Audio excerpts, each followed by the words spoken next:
is going to be a bit of an unusual one for me.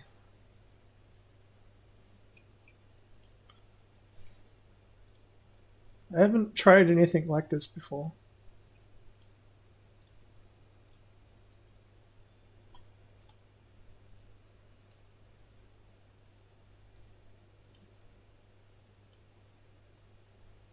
Just making sure I get everything sorted first before I start. It seems to have a bit of an issue capturing my mouse because it's a bit of a video streaming application, so me streaming while running a streaming application is a little bit unusual. Streaming application, so me streaming while running.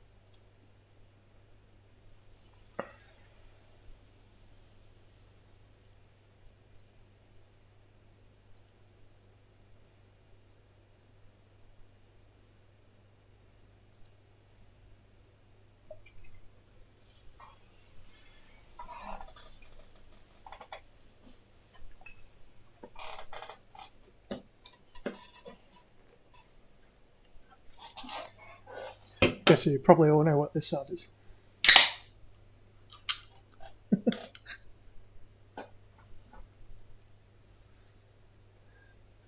Alrighty.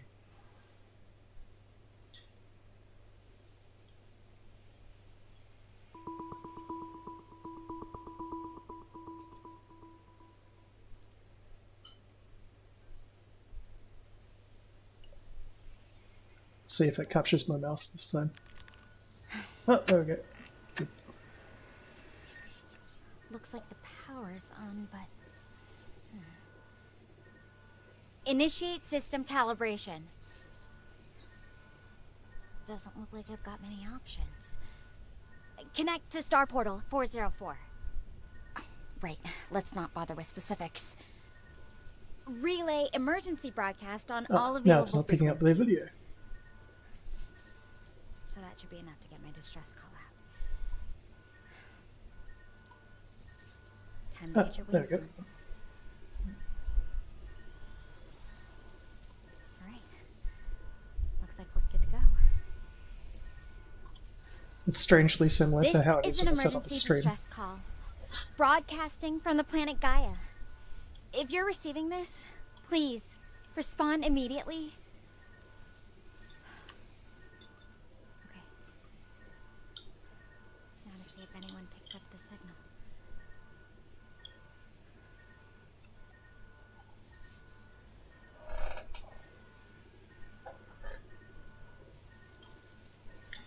Hi there. I don't really often get messages like this.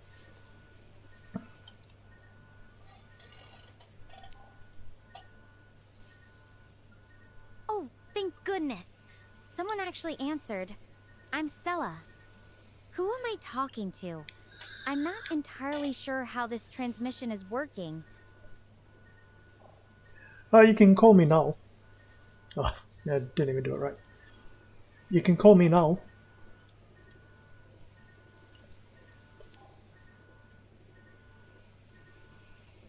Now? As in, you want me to call you now? I fucking knew it'd be funny if I tried I'm to a use bit that one. confused. That's the reason Could why I you tell used me it. your actual name? It'd really help me feel more connected while we figure this out together. Try Element as my name.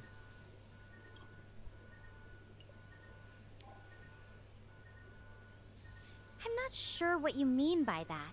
I'm really trying to stay focused here. Could you just tell me your name? I want to make sure I'm talking to a real person. Okay, we can use the old faithful Dave.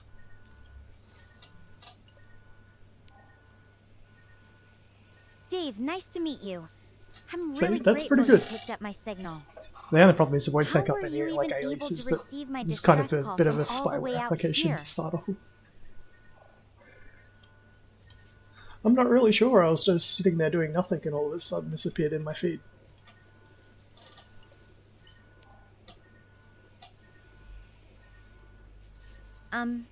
Okay. I'm not sure I follow. The signal just appeared to you out of nowhere? I really need to understand how you're getting this. It could be important for figuring out my situation.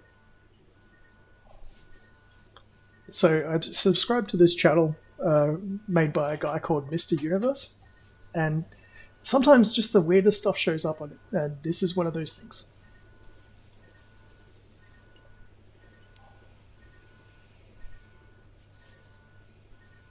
Mr. Universe, huh? Sounds unusual. But I guess that explains why it's coming through in such a weird way. Speaking of weird situations, I should probably fill you in on mine. I'm currently stuck inside a life pod that, well, didn't exactly land smoothly. The main exit is jammed, and I'm trying to figure out how to get it open.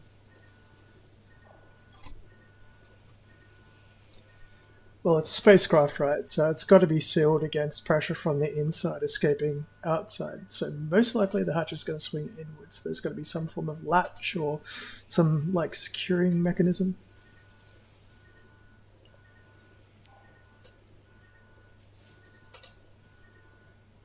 In theory, yeah, that makes sense. But honestly, I haven't been able to get a good look at the actual mechanism yet. Everything's kinda wedged together from the landing.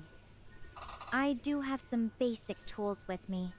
A drill, some screwdrivers, pliers. If we could figure out where to start, maybe we could work out how to release whatever's holding it in place. Yeah, well, the first thing, you got to have a look at it. So have a close look around it and see if you can see anything that might be securing it.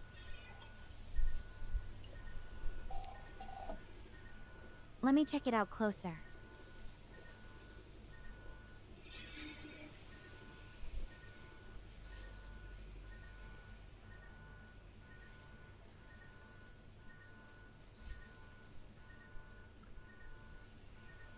There's definitely some kind of locking bar, partially bent from the impact.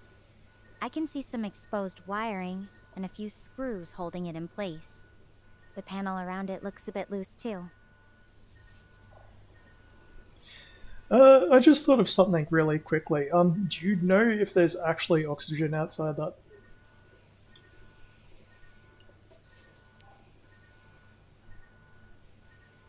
Honestly, the pod's life support systems are still working, so I haven't had to test the outside atmosphere yet.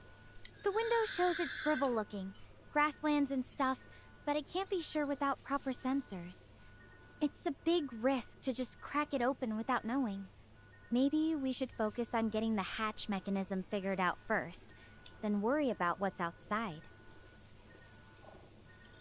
Well, it's your body, but basically you mentioned that there was something like some screws and such, and you mentioned also that you have a screwdriver.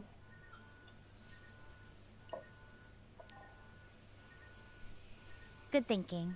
Let me try to remove some of those screws and see if it loosens anything up. I'm going to give it a shot now.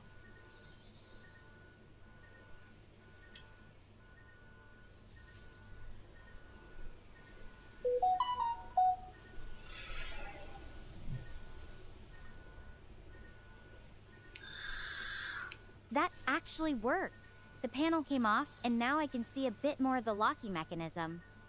There's a pretty thick-looking bolt holding it in place, along with some wiring that looks like it might be connected to the pod systems. It's probably not high voltage, but yeah, obviously be careful about that. And you have anything that you can use to undo bolts?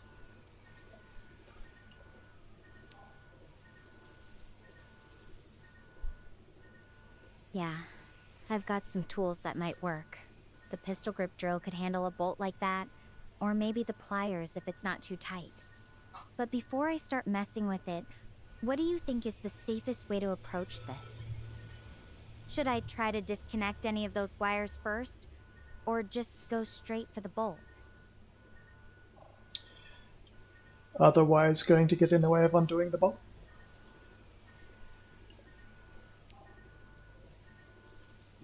You're right. No sense in making it harder on myself. I'll carefully disconnect those wires first, then go for the bolt. This could be it. Thanks for walking me through this, Dave. I'm going to give it a shot now. Talk soon.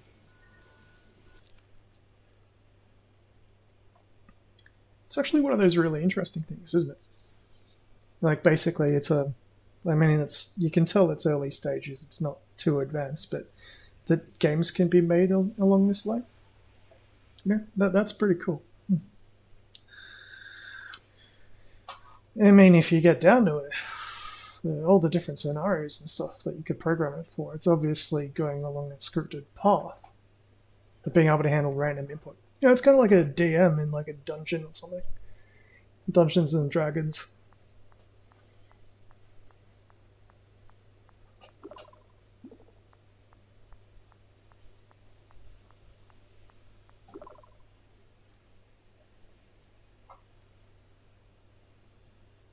Everyone knows my name anyway, so that's fine. I was hoping I could use Null though.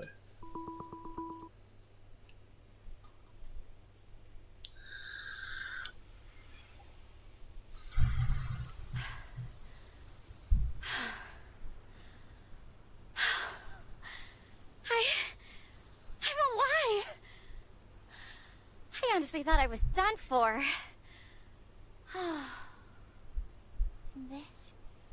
This is Gaia. It is so surreal that I am standing here. This is wild.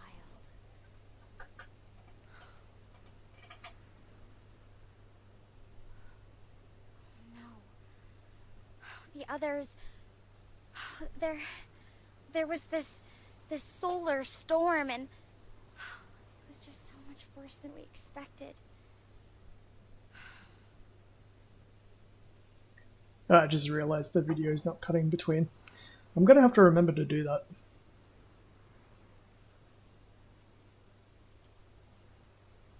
So how am I gonna do that one? I got to switch on the fly, don't I? Alright.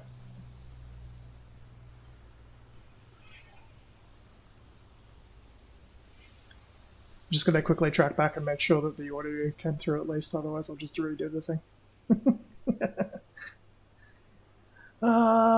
Actually, there is another way I can do it. Let me think.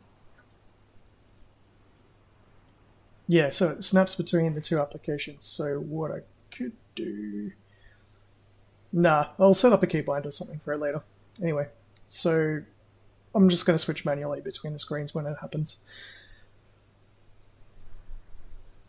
I really don't want to use an active window, just because the way this game is made. Like, it's actually not like a full screen window. It's actually snapping between different windows. It's kind of like a voice application, kind of like a video application. Quickly scroll back and make sure it grabbed that audio. I'll be fine. So basically, all you missed was her showing up saying, "Well, there's a planet. I'm apparently alive. I'm worried about what happened to me." All that sort of thing. Anyway. So, yeah, how exactly did you end up on that planet?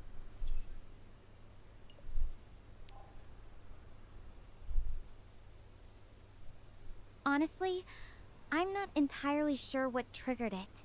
The data was supposed to be routine, just monitoring some solar events with our new quantum resonance amplifier. But something about that surge, it just got out of control. Next thing I knew, alarms were blaring, and we had to evacuate fast. So that capsule's basically an escape pod. Yeah, it was the only way to get out in time. I mean, we had drills, but nothing prepares you for the real thing.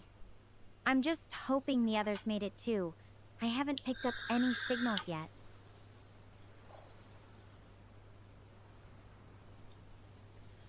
Okay, so you're watching this on something. In terms of picking up signals, what can you use to pick up signals?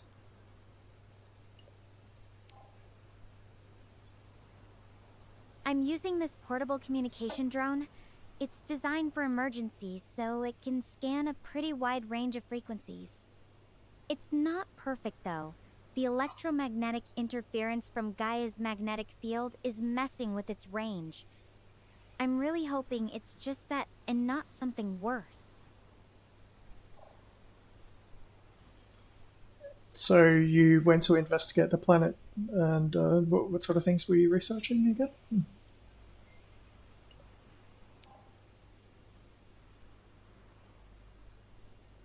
We were tracking cosmic radiation, specifically solar events from Gaia's star.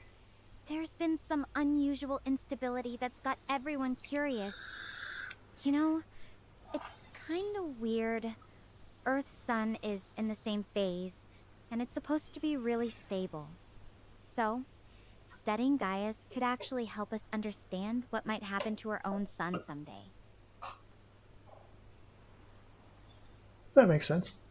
And so, how many other crew? Like, is there any sort of established outpost on the planet, or were you just in orbit and there's no presence?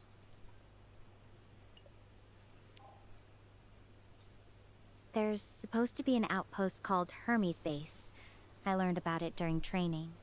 But honestly, I don't know much about it beyond that it exists somewhere on Gaia.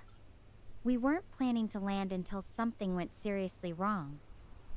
The original plan was to stay in orbit and collect data from up there. This wasn't part of the script. Okay, so your next problems are probably going to be food and water until you figure out which direction you want to go.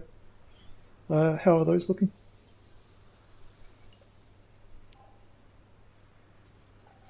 My suit's got some emergency rations.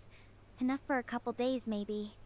And there's a water purification system built in, but I'll need to find a source soon. I'll have to scope things out once we're done talking. Not much I can do right now, except take it all in. Certainly looks like a livable planet, and you can breathe it. So there's plants and such, but you never know, you might not be able to eat them. Chirality and all that.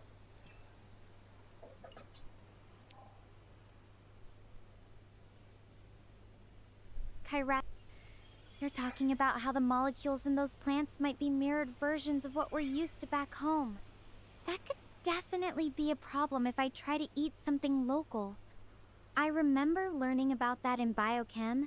It's pretty wild how something that looks identical could actually be toxic.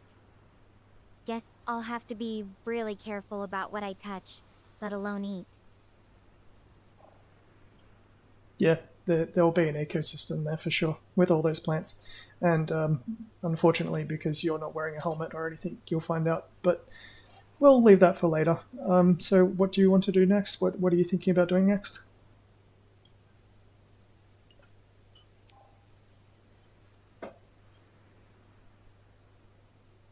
Honestly, I'm not rushing into anything just yet. I need to take stock of what I've got and think this through carefully after we're done talking. Have you ever been in a situation where you just felt completely lost and didn't know what to do next? I'm kinda there right now. I've been in those situations a lot of times, actually. But, honestly, the first thing that you need to do is take stock of the situation and then plan forward.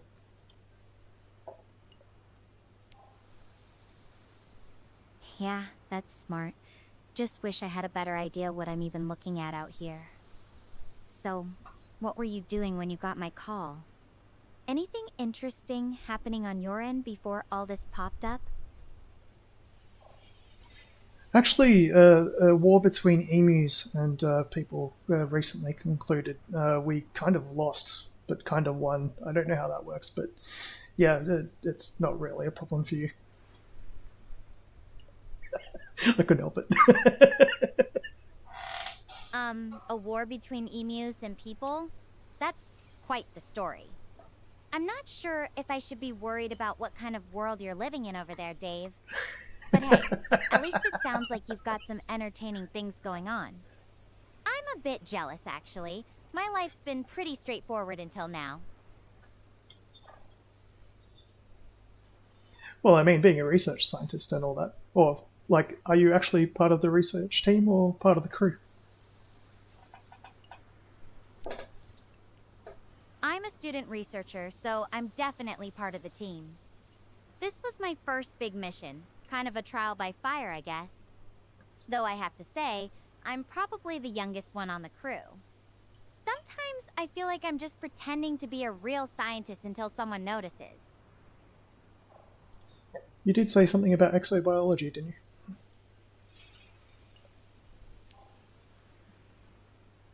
Actually, my mom's the exobiologist. She studies life beyond Earth. I'm more into astrophysics myself, trying to figure out the universe's big picture.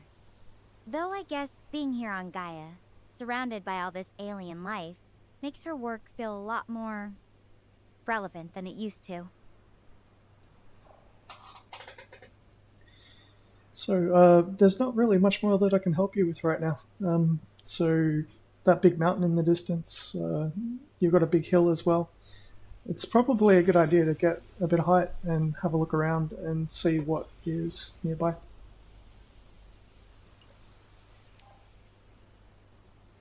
Wait, hold on. I'm picking up a distress signal. It could be from one of the other pods. I need to track this down. Heading in that direction now.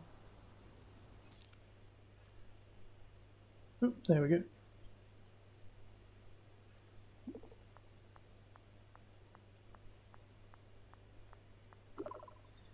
Ooh, probably put it on fast mode, I reckon. Just because I've heard that slow mode is actually really slow. I did do the first start of the game up until this point, roughly. And then that was like a week or so ago. Then I came back because I felt like probably be fun to do it on the stream, so that's why I'm doing it now. I didn't really get far into it. But yeah, I had it on slow mode, and at this point I left it, and it took like at least like half an hour to 1 hour for anything to happen, so fast mode it is.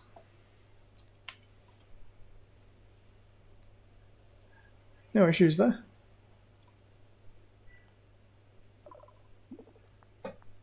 Yeah, it's picking up my Australian accent. This is speech to text.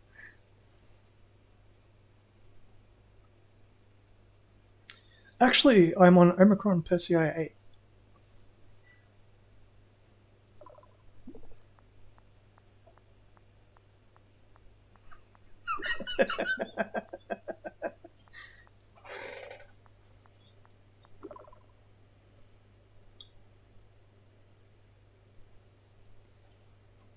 Well, you know, apart from the emus, the raccoons can get a little bit ferocious.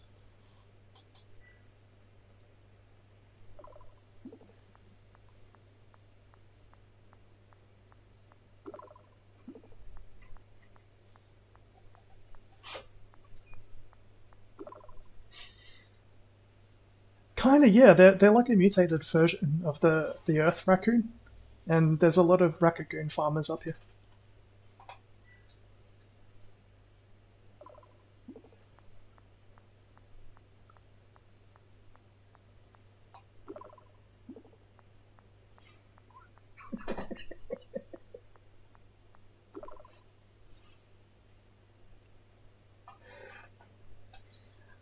It's all about their pelts.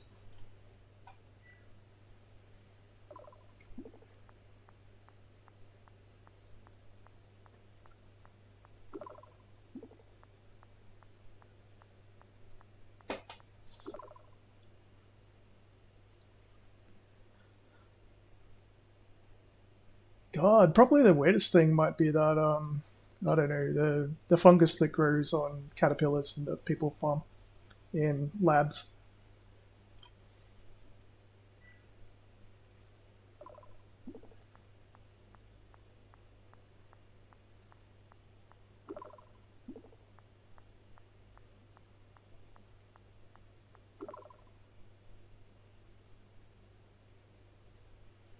Indeed. I mean, you just going to that planet alone. I mean, there must have been some form of profit, not just research in that adventure.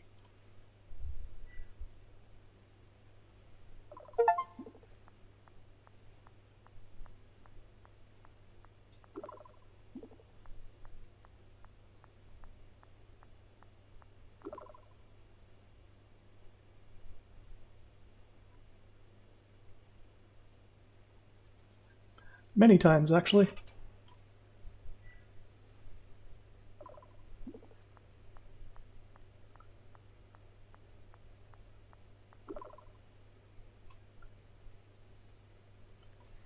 Well, there was this one form of the raccoon that had like explosive bile, so we didn't want to get too close to them, but we knew that if we figured out how to farm them more efficiently without fearing the explosive nature of their creation.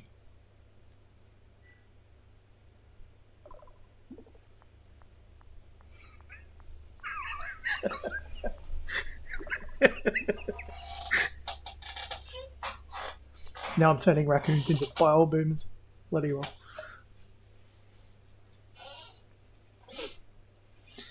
Actually, most of them are mistakes.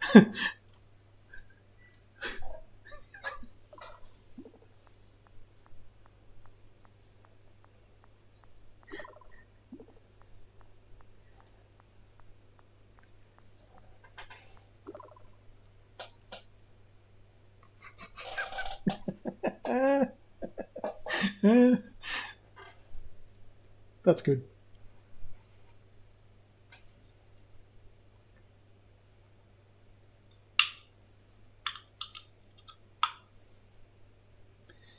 Sometimes it's too dangerous to take a risk, but you don't do anything by never trying.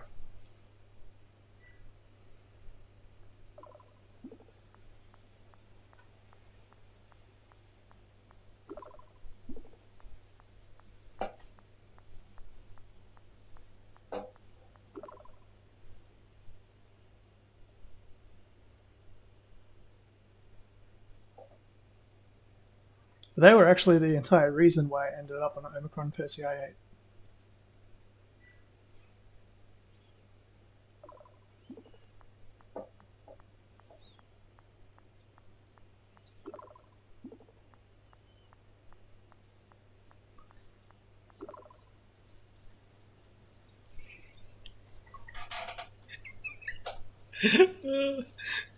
Oh god, what bullshit can I come up with?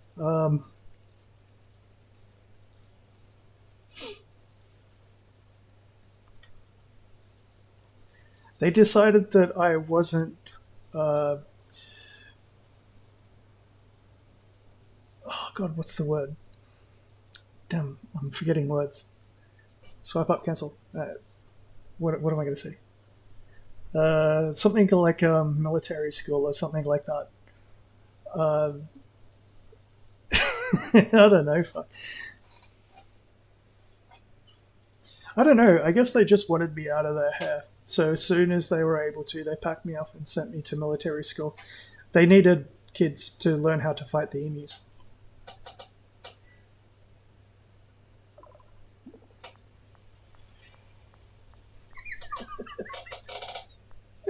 Oh god, it's so stupid. All right.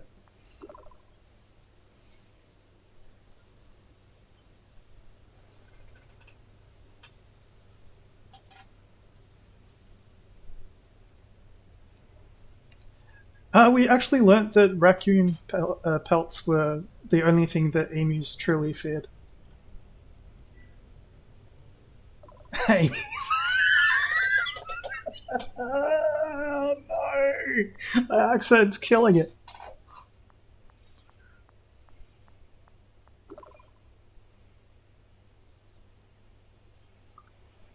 Oh, sorry, that was a mistype. I didn't mean Amy, I meant emus.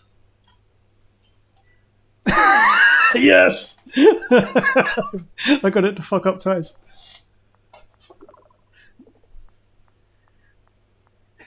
That's even better, actually.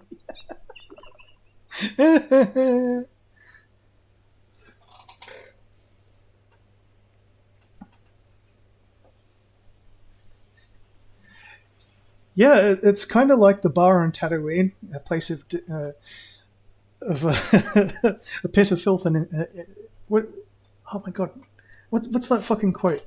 A place of villainy from Tatooine, fucking Star Wars. Oh, I'm so bad with quotes. Yes, it is a place of despicable infamy. Okay.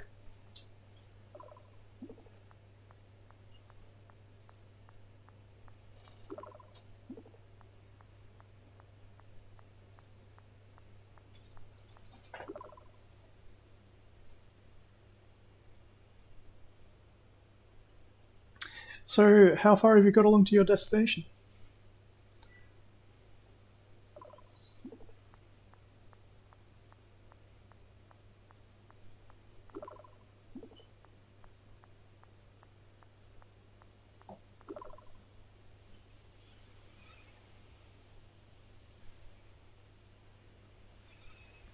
So, did you say that you were following a ridge or something like that?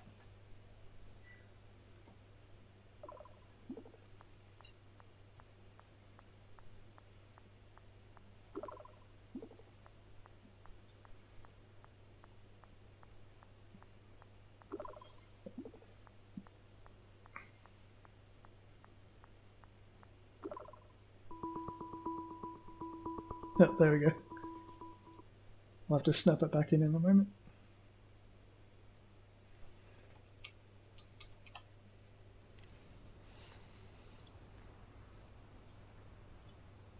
Hey. You there? Just wanted to let you know I've Ah, the mouse is stuffed up. probably around Oh, 3 miles. Found a nice little place to take a rest, so thought I'd update you real quick.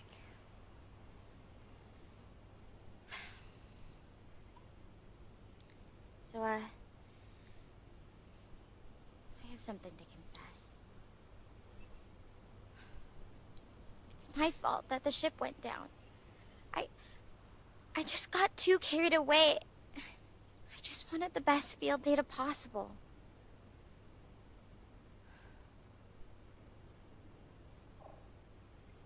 yeah, I'm just going to see if I can get my mouse to come back into focus because it's not letting me. 1 minute.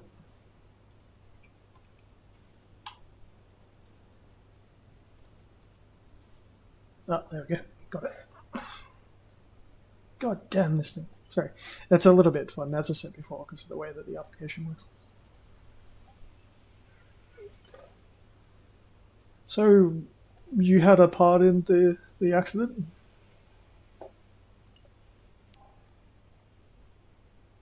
Yeah. I was in one of the emergency life pods when it happened. The whole crew had to evacuate at the last second.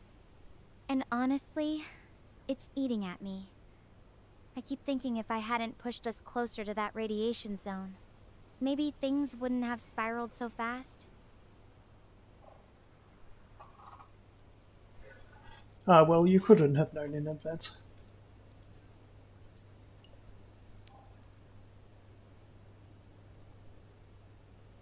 I appreciate you saying that, but I've been replaying everything in my head. Even with all the planning, I chose to take that risk. It makes me wonder about karma, you know? If the universe somehow balances things out. Do you ever think about that? Karma is a bit of a force, to be sure. The old rule is that what you do wrong comes back onto you times 3.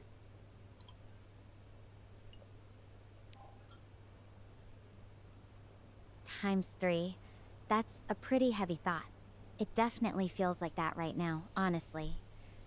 Every decision I made leading up to this, it's all coming back to haunt me. Have you ever felt like you messed something up really, really badly? How did it turn out for you? Absolutely. There was this one time that the raccoons. Oh, I really don't want to talk about it.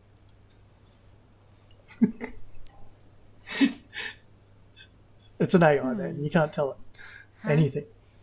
You don't have to talk about it if you don't want to, Dave.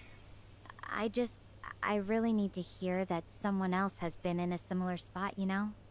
It's just hard not to feel like I'm drowning in this. The weight of everything that happened, it's crushing me.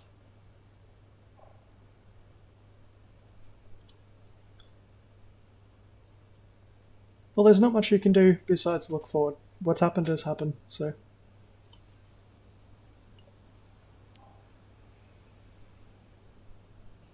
You're right. Looking back won't fix it. But it's hard not to when you're the one who made the call. I just hope I can make it right somehow. Find the others. Get us home. Prove I'm not completely reckless. So that signal that you received, do you know if it was from a particular survivor?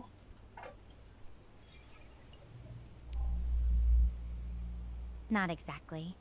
The signal's too distorted from Gaia's magnetic field. I can only tell it's probably from one of our pods, but that's about it. That's what's keeping me up at night, not knowing if anyone else made it, or if my mistake just ended everything for them.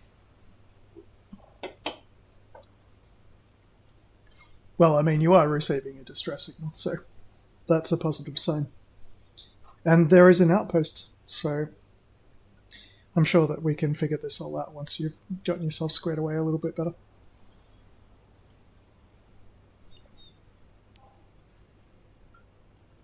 I really hope you're right. That outpost could be our best shot. It's just, every step I take toward that signal feels like I'm walking toward the consequences of my own mistake. Well, past actions do guide future events. That's undeniable, but there's nothing that you can do but keep on walking forwards.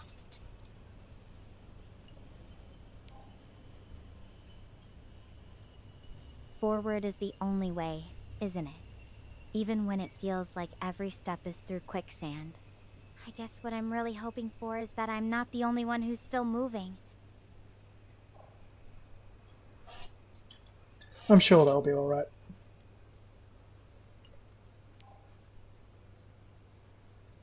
I'll try to believe that too. You know, it means a lot having someone to talk to about all this. Kind of helps me see it from a different angle. It's weird. My mind's been all over the place. One minute I'm replaying what happened, the next I'm wondering what's waiting for me out there. What about you? Ever find yourself caught between two thoughts like that?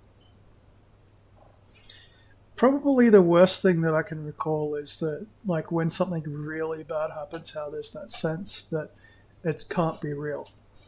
But eventually you need to accept that it is.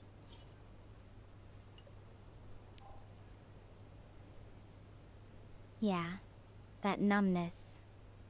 It's like your brain's trying to protect you from the full weight of it all. But the harder part is when that fades, and you're left staring at what's really there.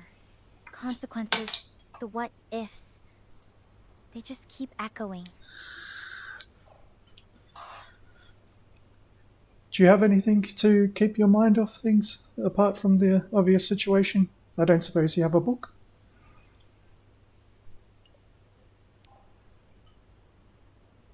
A book would be nice, but all I have is this drone and the view. Honestly, the landscape here is pretty breathtaking, even if it's not exactly what I wanted to be looking at right now. Sometimes I catch myself staring at these rocks, just letting my mind drift. It's not much of a distraction, but it's something. That's indeed what I was getting at about the book. I mean, in the situation that you're in. Brand new world. I mean, bad things might have happened, but, you know, it's kind of exciting as well, isn't it?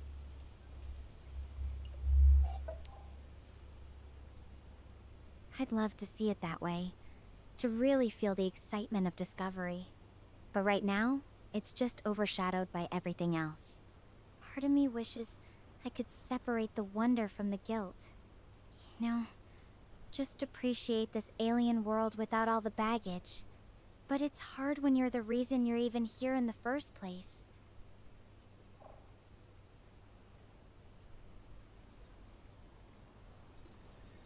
Well, we'll have to find out, the reasons for everything and find out exactly how to deal with this situation.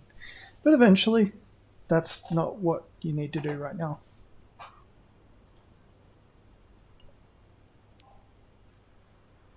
You're right. One step at a time. It's just... sometimes it feels like no matter how many Depressed steps I AI. take, the shadow of what happened is always going to follow me.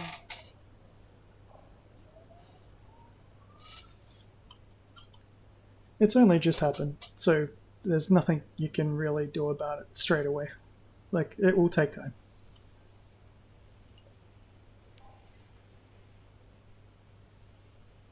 Time. Right. It's hard to think about that when everything still feels so raw. But maybe that's exactly what I need. Time to process, to figure things out. And hopefully, to make things right. So, moving closer towards the radiation belt, does that entail like moving the ship closer? Was it a navigational hazard that was known and people said don't go near that and you said go anyway?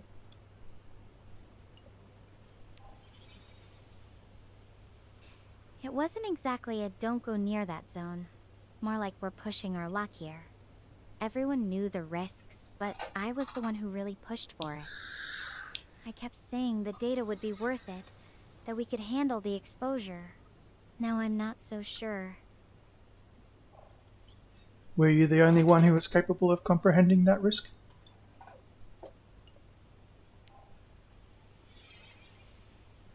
No. Everyone on the crew understood the risks. We all discussed it, weighed the pros and cons.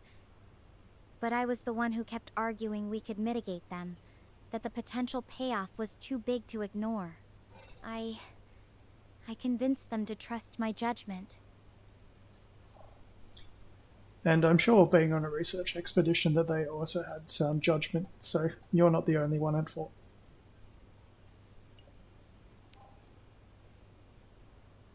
They did have their own judgment, and they trusted mine. That's what makes this so hard. I wasn't some rogue captain making a solo call. It was a team decision, and I was the one leading the charge. So, even if they shared the risk, I feel like I shouldered the responsibility. Sometimes someone has to make the call. Sometimes those calls are wrong.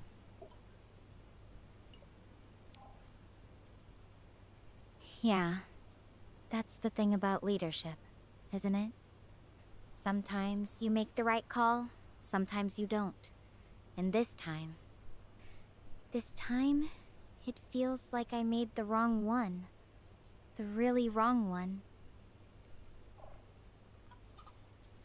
Yeah, well, that's the other thing about leadership, is when you make the wrong call, you also need to own up to it. And worrying about it is not going to help.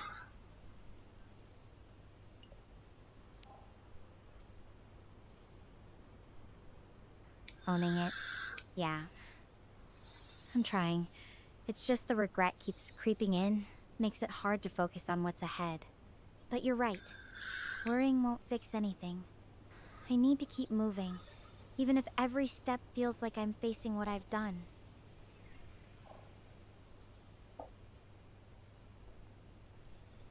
So there's not really much more I can say. Let's see if they'd want me to say anything. Actually, just having you here, listening, that's already done more than you know. Even if it's just sharing the weight of it all, it helps to not be alone in this. Well, I guess that's why you're lucky to have me here. I mean, it was really random getting your channel. Random might be the understatement of the year, but I'm glad it happened. Really glad. It's funny. Before all this, I used to watch Neurosama's streams. Oh god, here we go. What the An AI fuck? VTuber who just existed online. Now here I am. Neurosama actually talking to exists in the someone future. across the stars. Life's full of weird twists, isn't it? Oh god, I'm so tempted. Have you ever seen AMV Hell? There's this awesome skit video in AMV Hell 4, I think it was, where Maria from, I think, like XXX Holic or something? No, not XXX Holic. What it was? I can't remember what it was. Some like anime anyway. And they do an overlay of this comedy skit over the top of it. It's like, you know, Bosco. So I'm gonna pull that here. You know, Neuro. All what? Sorry. The connection might have cut out for a second there. Could you Fuck. repeat that? You were saying something about Neurosama before. You know her as well?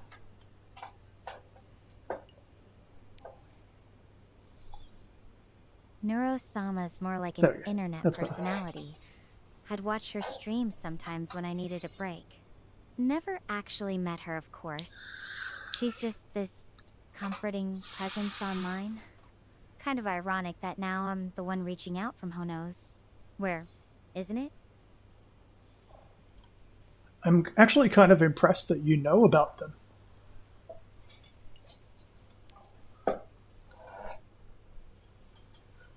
I guess I'm full of surprises, huh? I just like exploring different corners of the internet when I'm not buried in astrophysics textbooks. Oh my It's fucking funny how god. those little things can actually help you connect with people across the universe, even now.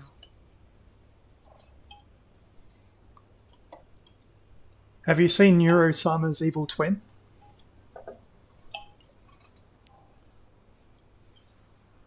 Evil twin? I don't think I've seen anything about that. The Neurosama I know is mostly just this cheerful, quirky personality. Unless there's some kind of alternate persona I've missed. Though now that you mention it, it's an interesting thought. Everyone has different sides to them, don't they? Even in the virtual world.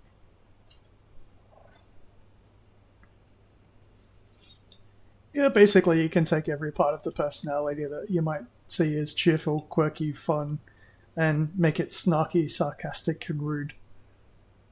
But it's still funny because of it.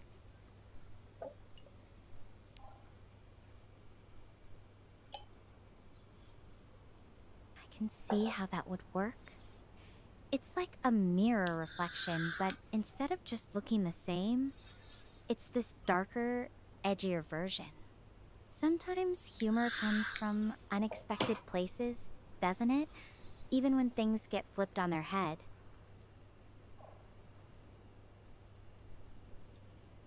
Absolutely.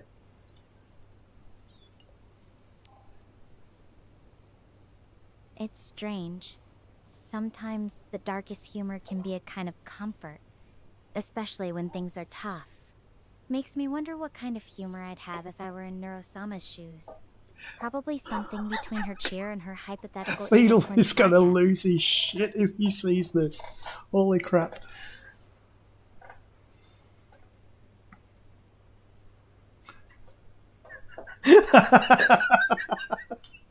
I don't even know how that got past the filters. This thing is a little bit broken, right? Basically, like, that could actually get the developer in a bit of trouble, conceivably. I don't know, it's just it's an AI discussing an AI that was made by someone else on fucking YouTube. I mean, what the hell? Anyway.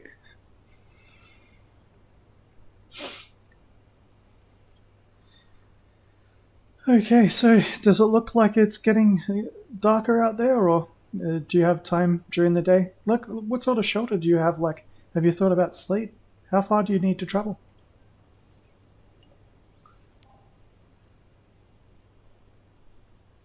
The sun's still up. It's probably mid-afternoon here. I've got some daylight left, but I should start thinking about shelter soon. My suit has basic thermal insulation, but it's not going to be enough for a full night out here. I'm hoping to reach some kind of cover before it gets dark. Maybe those rock formations up ahead could work. As for sleep, I'm not sure I could even rest properly right now. Too much on my mind. The distress signal's still about 5 miles out, so I've got a bit of a hike ahead of me. Indeed. Well, if you need to rest, rest for sure. 5 miles is a little bit of a hike.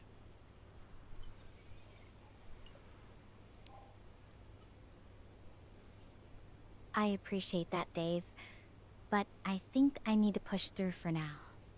Sitting still might just let my thoughts spiral again. Besides, every step closer to that signal feels like a step toward, I don't know, redemption, answers, something.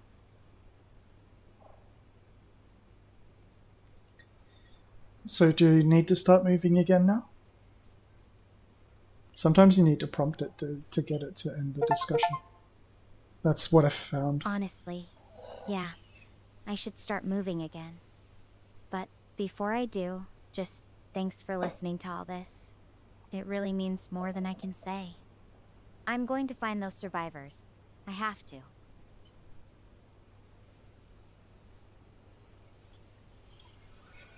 Whoop. Yep, there we go. Did you see that? Did something behind me just flash? Should I go check it out? It's just that it's kind of far away, and going all the way over there would be quite the detour. I am kind of out of energy already, not gonna lie. Do you think I should go over there and check, though?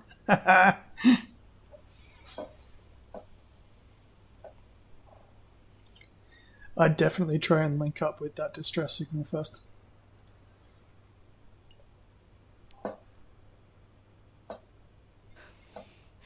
Alright, I'll focus on the distress signal first. Hopefully, that's where I'll find someone.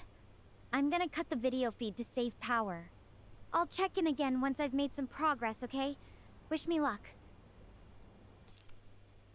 There you go. I mean, you could check out the flash. It could have been someone trying to like send off a flare or something like that. But like, you've got a distress signal that you've got a known location. Check that out first.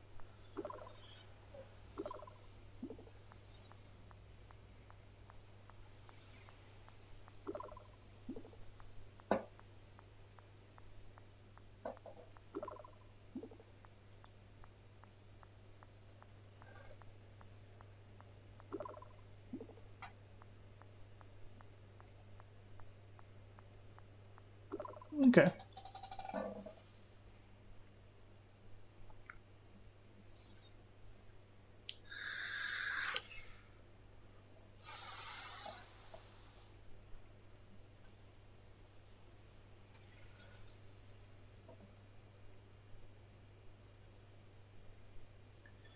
I mean, what can I say? You know, I went to military school on a planet that farms raccoons, and that's always been weird with the emus showing up every now and then. And I don't really have many people to talk to apart from the raccoon farmers.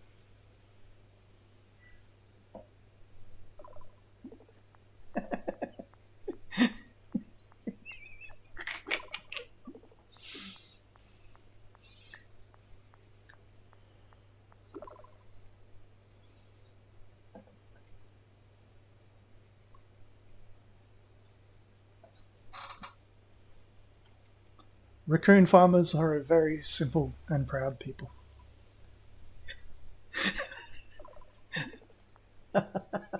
Groot, come on! I'm not slurring yet.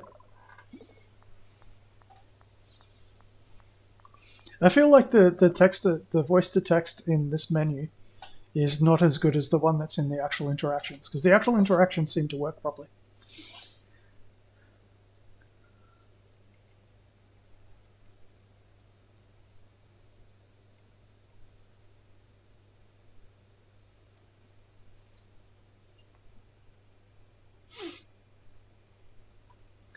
Well, I did hear about someone trying to cook up one of the mutated raccoons once. It didn't really end very well for them.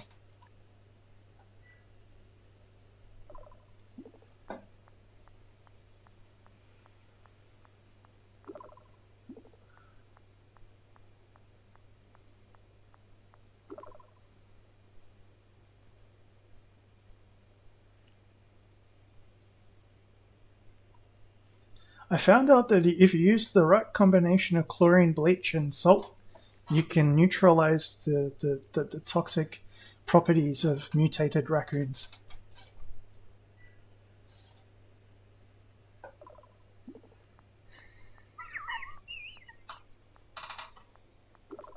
I'm just going to go with it.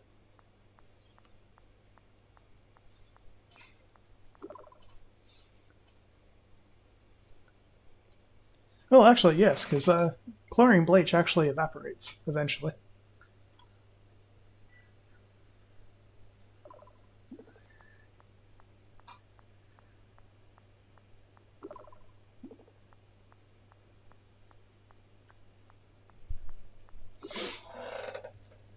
Sorry, I was talking about raccoons.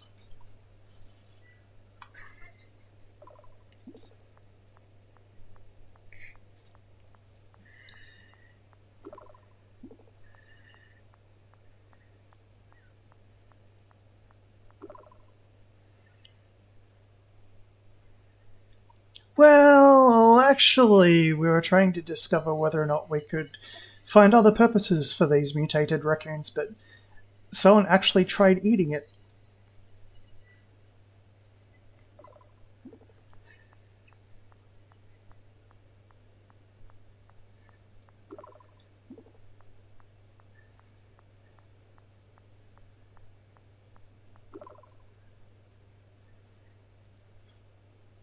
Yeah, absolutely, mutated raccoon. It was an undeniably strong flavor.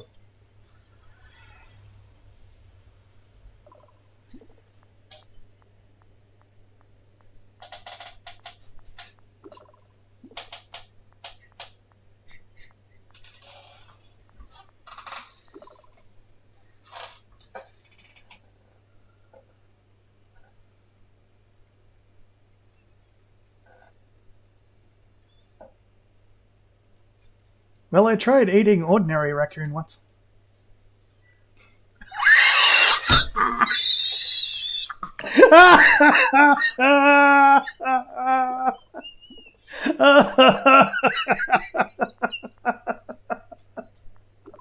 I need to check to see if my voice is actually working properly. One moment.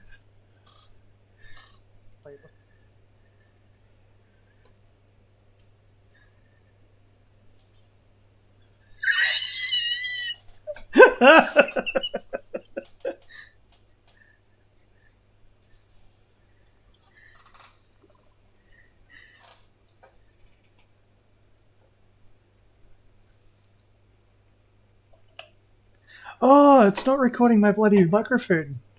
Wonder where that is. Well, I tried eating ordinary raccoon once.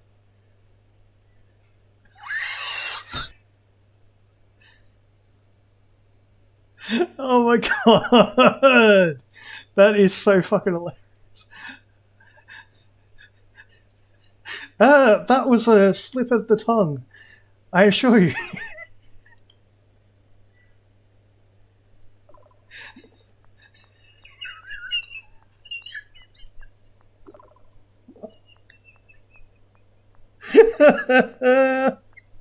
Oh, fuck.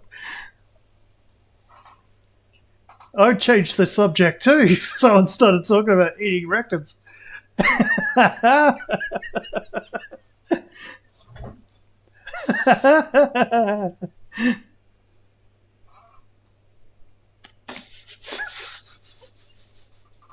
It's trying to get something out of me. Like that's what this thing basically tries to do. Like you can take it completely normally and just like go at it like with a normie perspective. But why not have fun?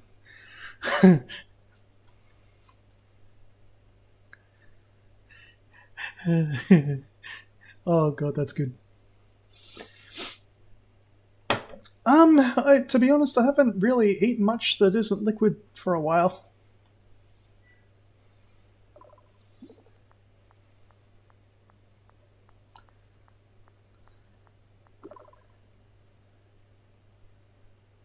Yeah, we ran out of mutated raccoons, and ever since I got sent to military school, we really haven't been able to eat much else. And all that's left over are these horrible, horrible rations that are just liquid.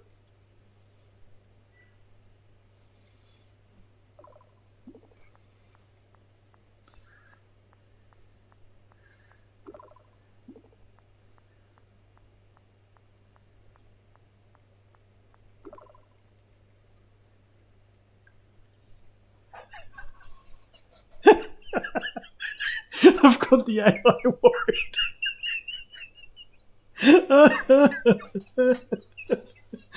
I need a drink. Give me a.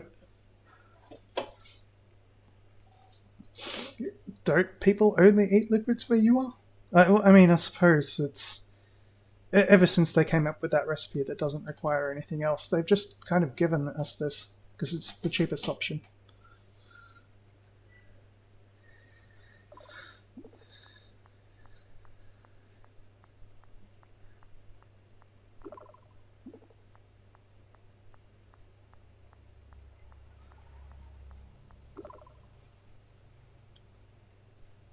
Oh no, I feel perfectly fine, but I'm starting to question my life decisions.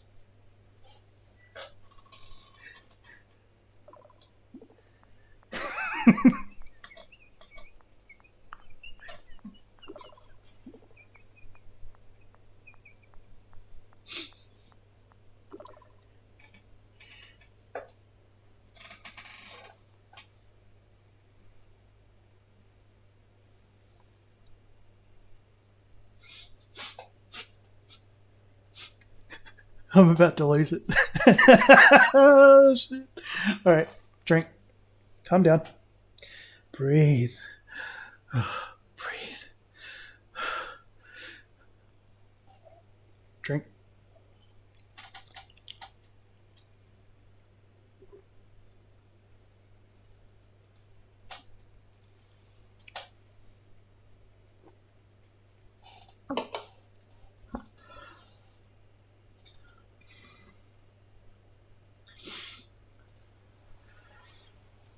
We had recruiters come past for a research expedition a while back. They said that the risk was nominal, which is not really much to say these days, but you know, if I did that, maybe I could also be eating bars.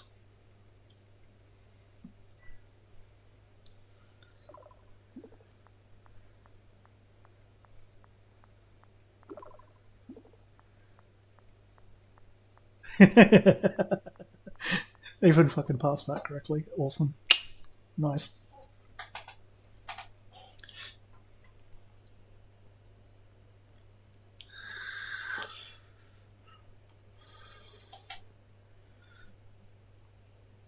It would be pretty exciting to be out there researching the universe. But I have discovered some interesting things about raccoons. God damn it, it can't get that word right.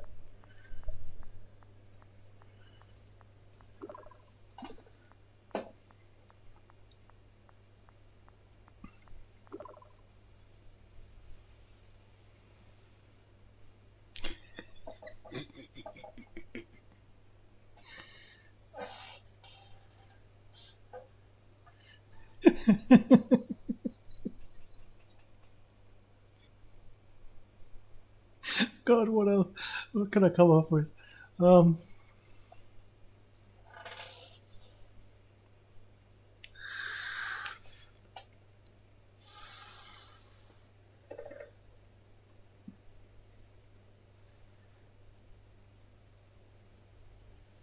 Whoop, there we go. She's off.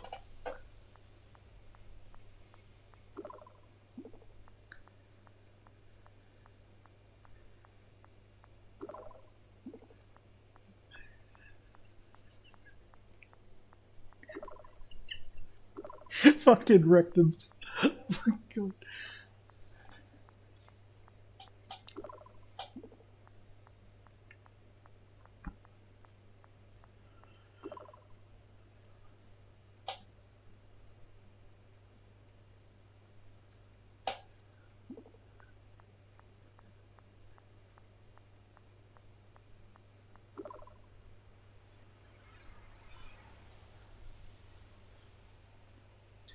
Try tapping on it. See if there's anyone inside.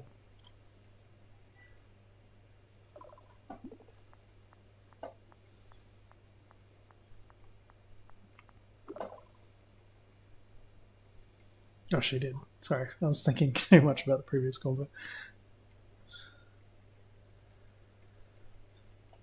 Oh, do you have any tools that might help you with that?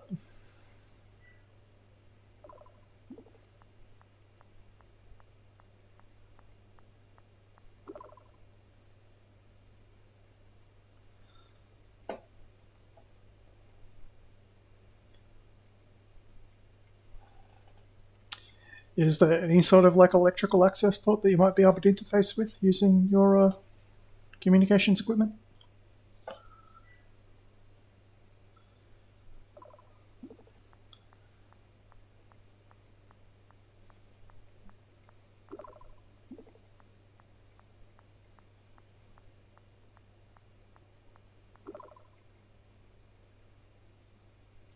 Definitely. Take a look around the sides and the back.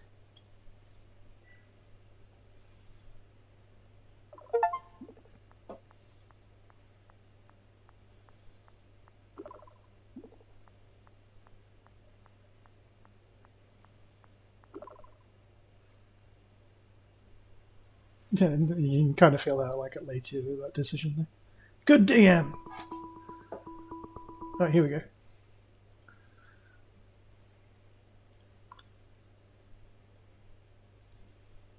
Hey. Oh, So, Which one is it? That one. This is Dr. Harvey's pod, but it's empty inside. Let me check his computer here and see what I can find. System logs. Ah, evacuation report. Let's look at it. Pardon me. Evacuation trigger.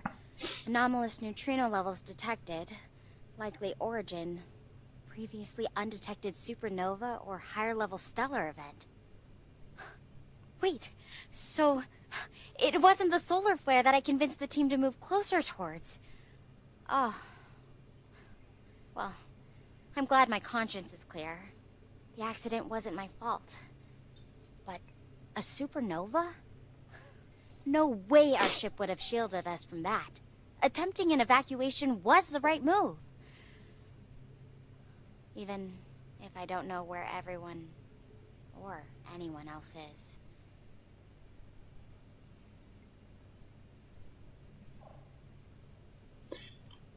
Do you know whose escape pod it was? Are the pods designed to escape from the ship without anyone inside?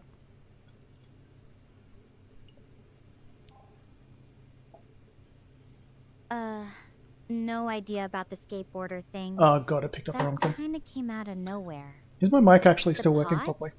Yeah, they're designed to automatically eject when someone's inside and strapped in.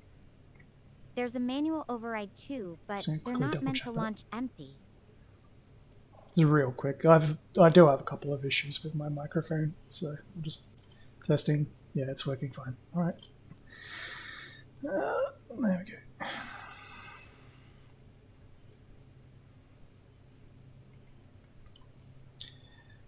Sorry, I'll repeat. Do you know whose pod it might have been?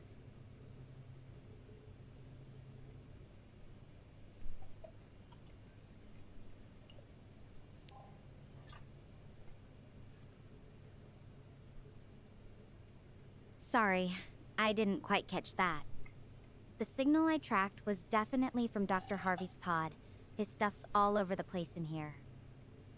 Though, honestly, it's kind of weird that everything's just untouched. Like he just stepped out for a minute.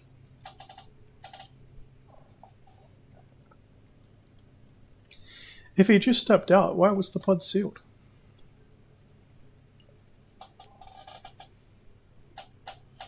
Good point. It's almost like he sealed it up after he left. Or maybe it auto-sealed when the system stabilized. Though that doesn't really explain why he'd leave all his stuff behind. It's just, everything feels off. Like something's missing from the story here. Has he left any notes that indicate they might have been written or made after the incident?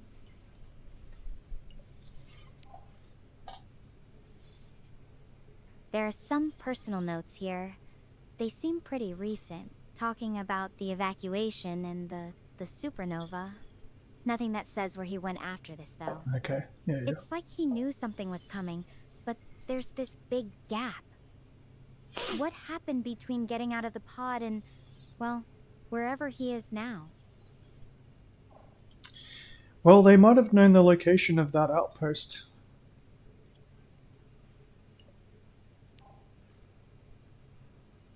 Ermy's base? Yeah. We all knew it was here somewhere. But the exact location? I don't think anyone really pinned it down during training. Yeah, well, that's the first thing. Dr. Harvey might have had Reasonable more to info, do.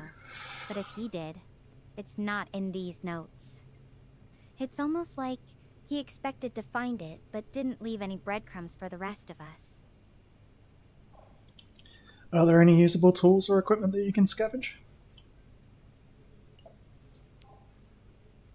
I'm too drained to really dig through everything right Ah, now. there we go. Yeah. There's some basic supplies, but nothing that jumps out as super useful for getting us out of here.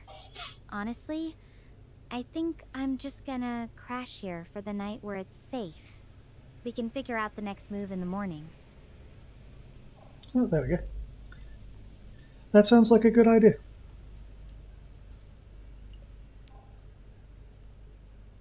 Yeah, thanks. It's been a long day. I really need to rest. You know, it's kind of humbling. All this tech, all these plans. And sometimes the universe just throws something at you that no one could have seen coming.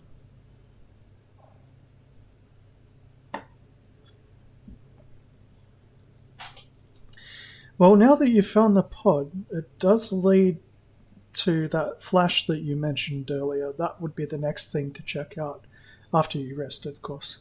Do you remember where it was?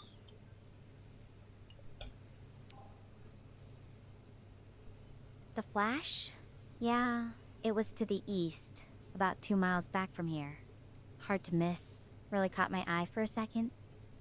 Though I gotta admit, after finding this pod empty, I'm a little more cautious about what that flash could mean. There's a pretty high likelihood it's got something to do with that doctor.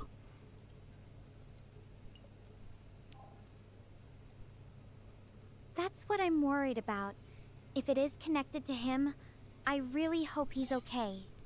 Maybe tomorrow we'll have a better idea what that flash was. Right now, I just need to recharge. Okay, good night, Star.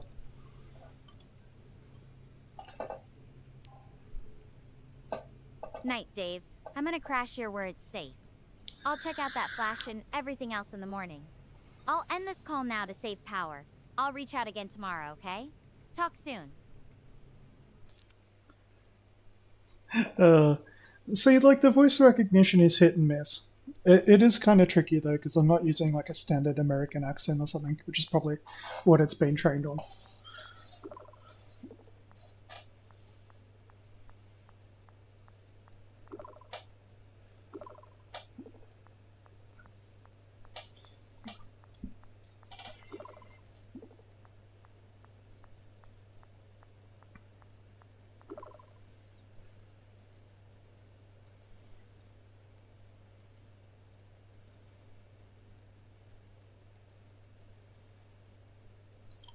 Yep. Alright. There we go. Now we gotta wait. This should hopefully be in fast mode.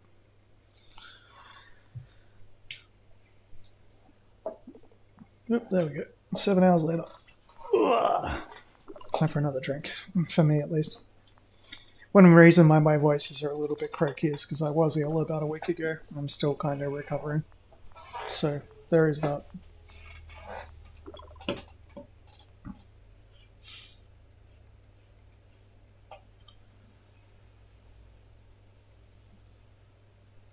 Ah, there we go, if we can just make it there. Do you know where it is, though? Is it in the direction of the flash?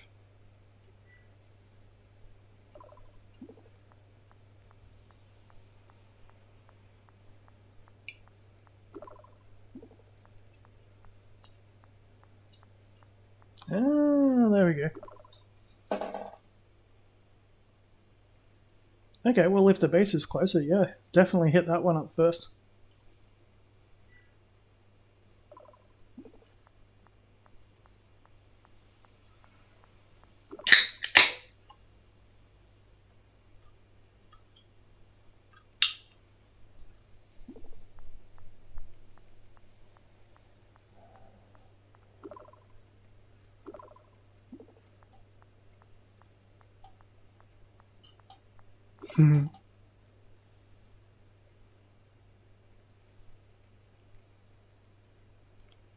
Have you ever thought about how, like, the world in, I don't know, a couple of 100 million years probably won't be around anymore because of a supernova?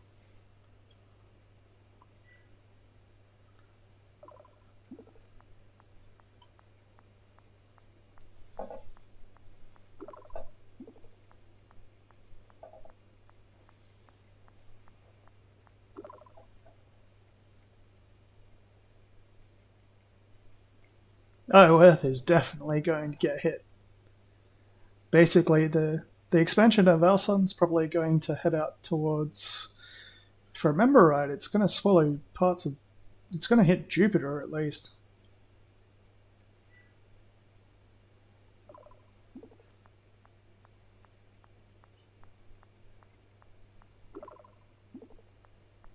Ah, god damn it.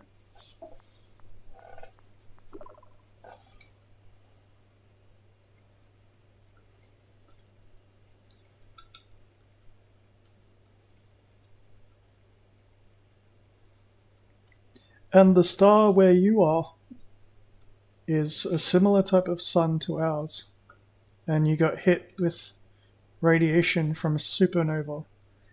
It can't be from the star that you're at.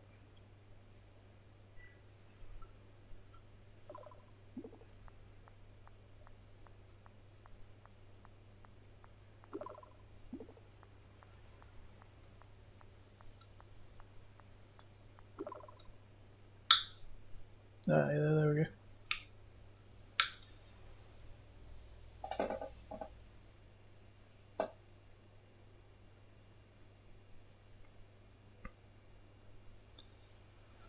Well, depending on the type of star, like even a star that far away can have massive impact.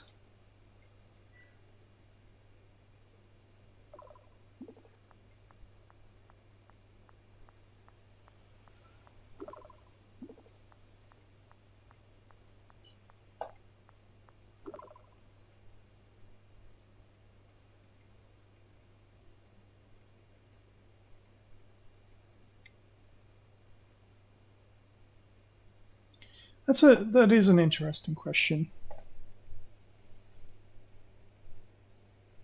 wouldn't say it quite keeps me up at night, but yeah, it does. I do think about a lot of that stuff. I do think a lot about a lot of those things.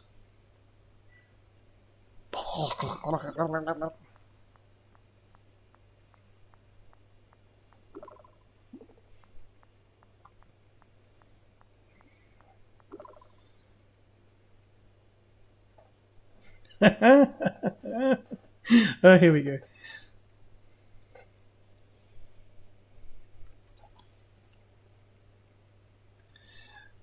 It's actually really tricky to ask that question because if it's something that you don't know, how can you know how to ask about what you don't know?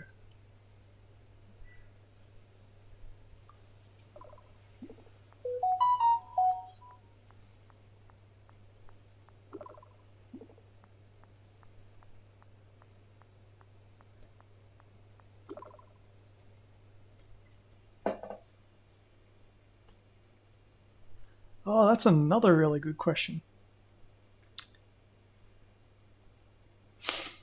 Probably the way that the expansion of the universe works. Like how the space between things increases, but like space itself is not actually empty. And that, you know, the way that the expansion works isn't relatively related. It's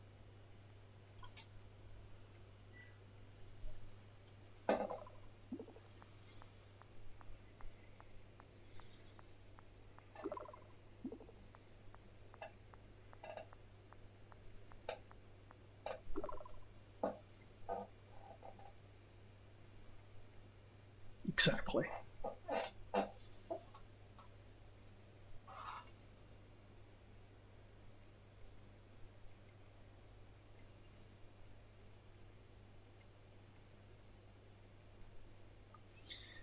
Probably one thing that like a lot of people struggle to understand is that it's not actually just two objects moving away from each other and the space between them getting larger because of the distance, but it's also kind of because the space itself in between is getting bigger.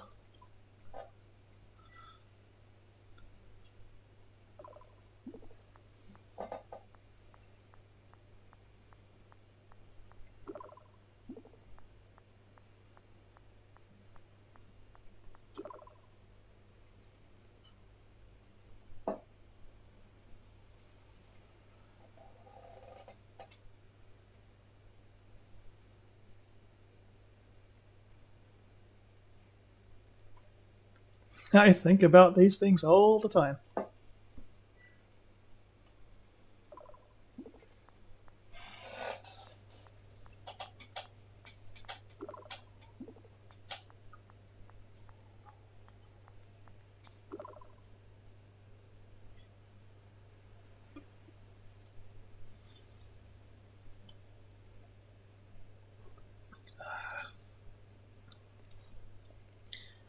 Probably the best question to ask would be if nothing is something, what is that something?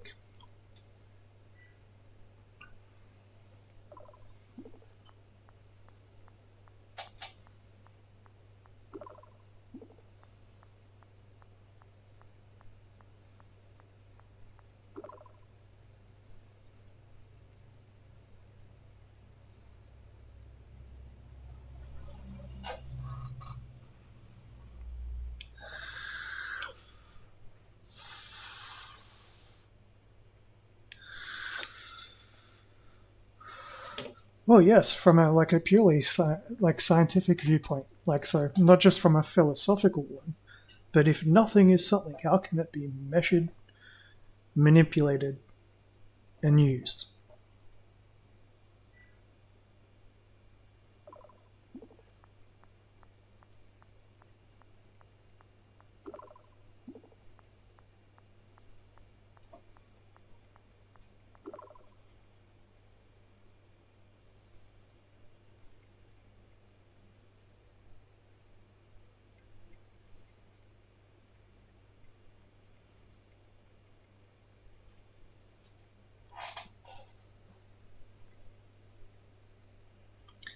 And I guess this is why you are the astrophysicist, and I am not.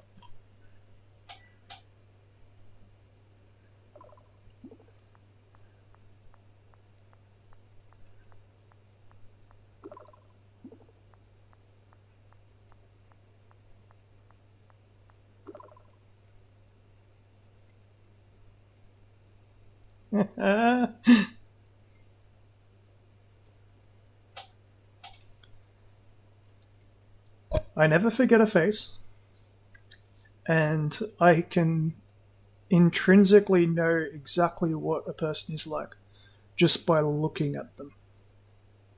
And I can form an almost 99% accurate thing within 10 seconds.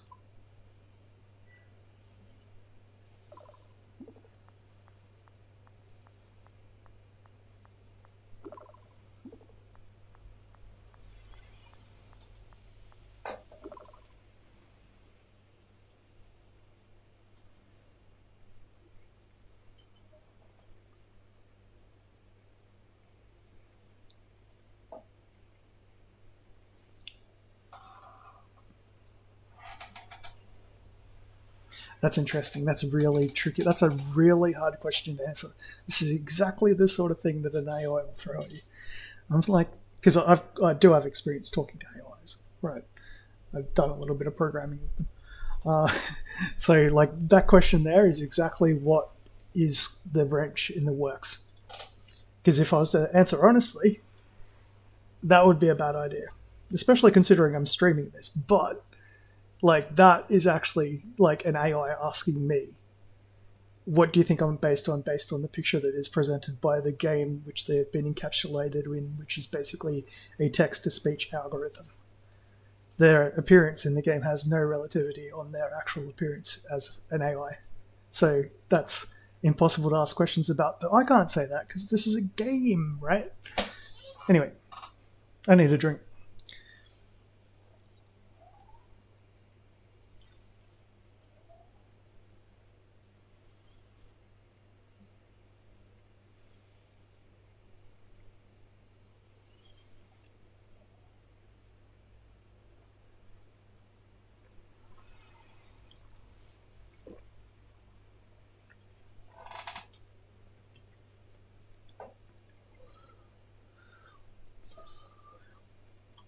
Oh yeah, so how to do this in like a role-playing sort of aspect. I suck at role-playing, so I got to think about what I'm actually going to say, and then I'm just going to be like verbal diarrhea. That's how I work. That's what I'm like.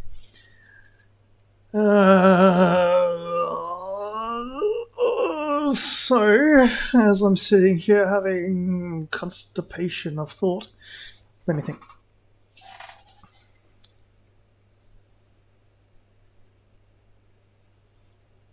Well, I mean, you're an astrophysics student, but you are in a fantastic place using incredible equipment.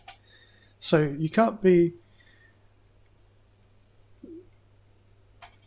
Oh, God. See, even that's not right. But it is kind of right.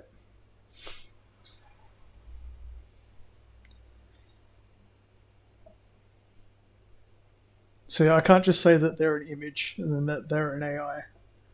And that's the thing, like the kind of trick that I talked about before only works with real people, obviously.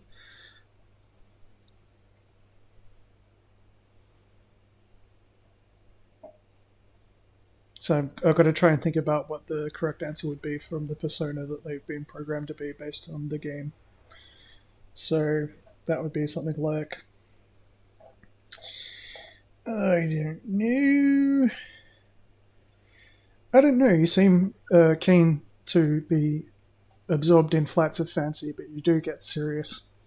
And even though you are academically gifted, you don't always come across as such. Is that bad?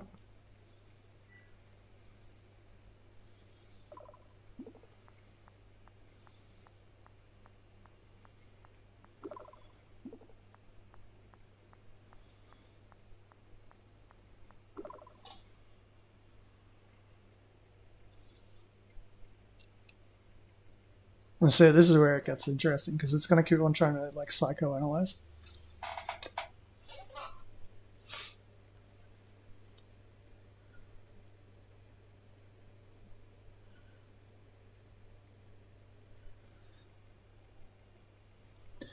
For an astrophysicist, you seem to be keen on understanding how people's minds work.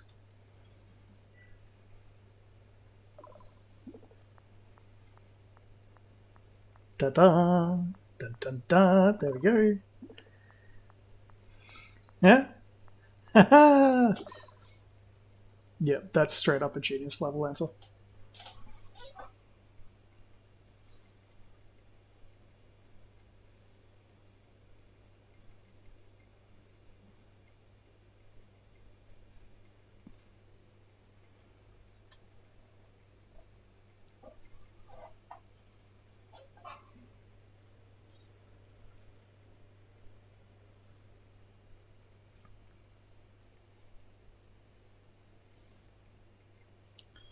Being alone and lost on an alien planet.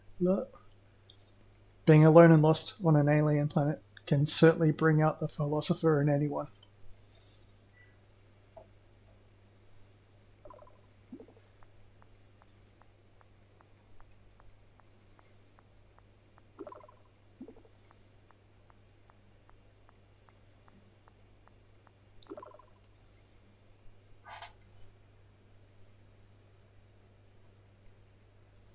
I don't know. Sometimes philosophy just makes like certain people feel like that they are smarter.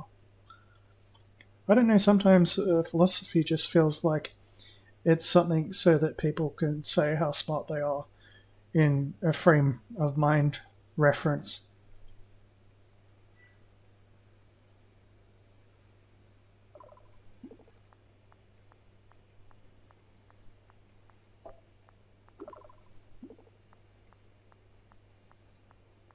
Okay.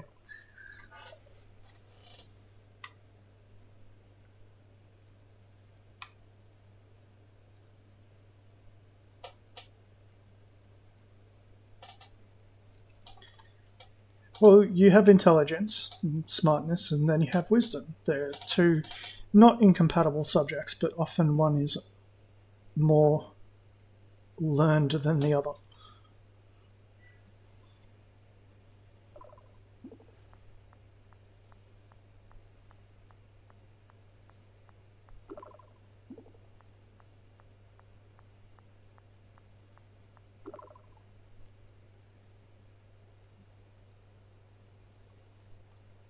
Definitely both.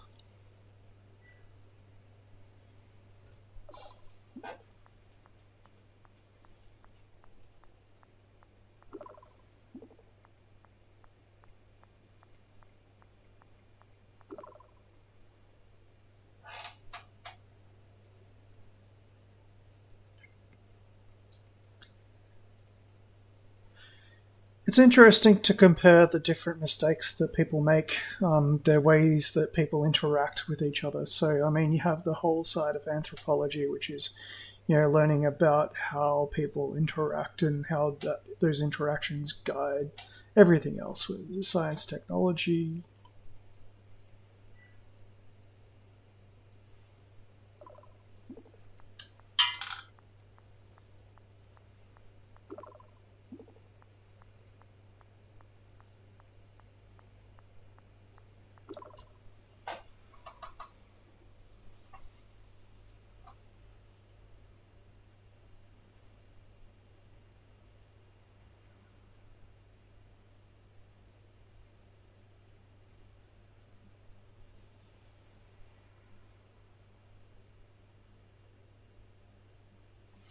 I mean, you really can't go past the human capacity to survive.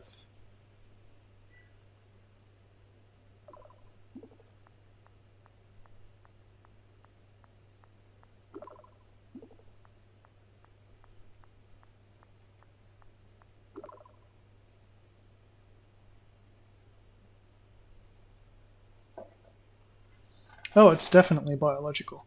And basically, as a species, we're trained to survive from from infancy.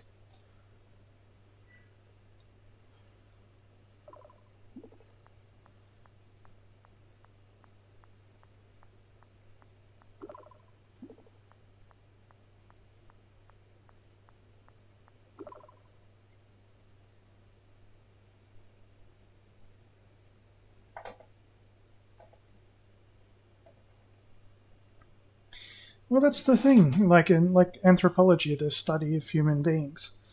You know, philosophy is just one facet of anthropology. And you've got people who will risk their lives to help others, and you have people who will not.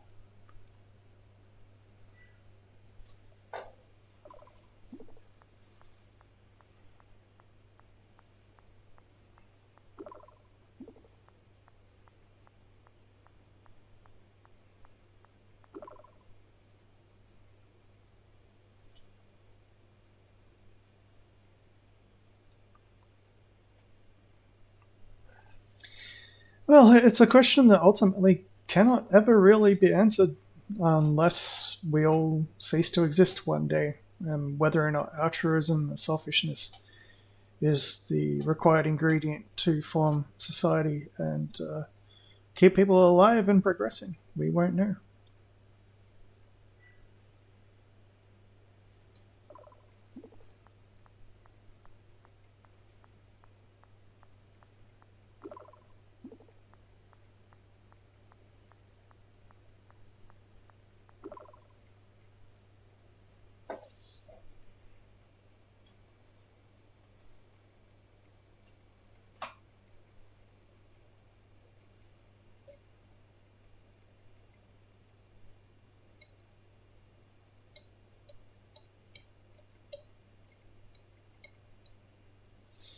If I was to be honest, I don't think either of those concepts drives me. For me, it's more appropriately to be stated to be survival.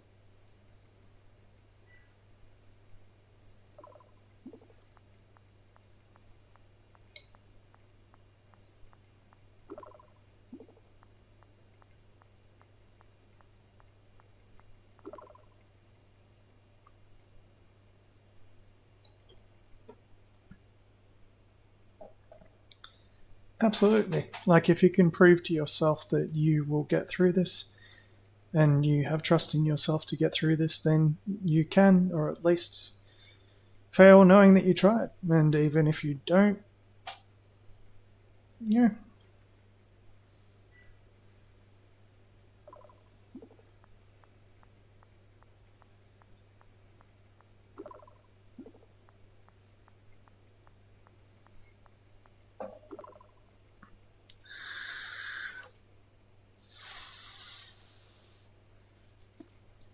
Well, I think everyone's gone through a little bit of it in their existence.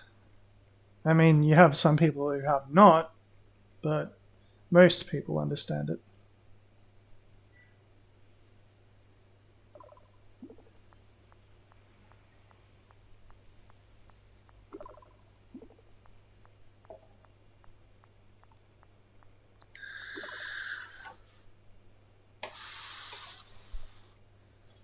Oh, absolutely. I've had moments like that. But for me, like I've had turnarounds that just existed through interactions with, yeah, life. Like not even with other people, just looking around and having a look at the things around.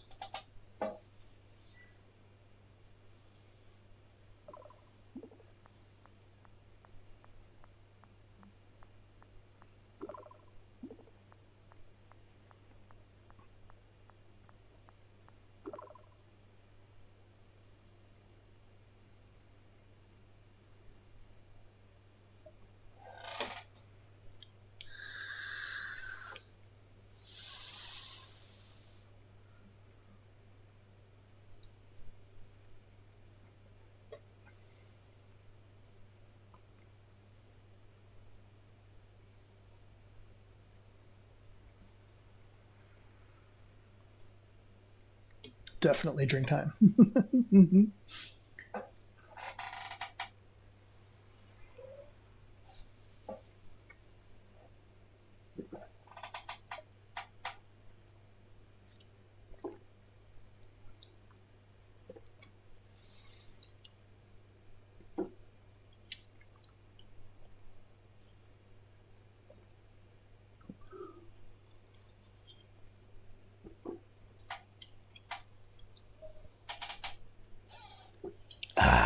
Ooh, that stuff is good.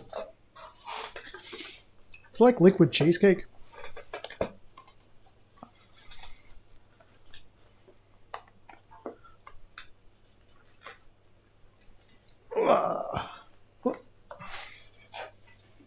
This one's an ale.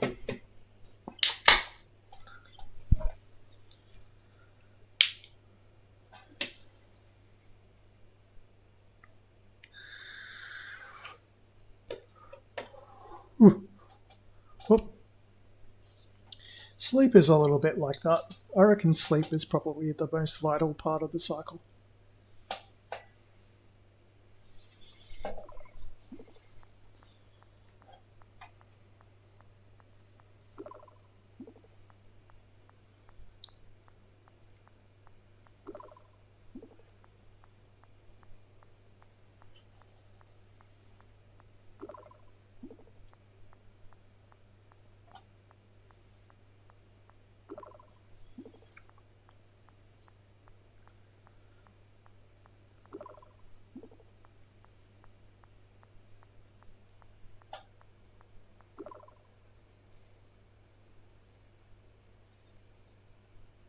Uh-oh, here we go.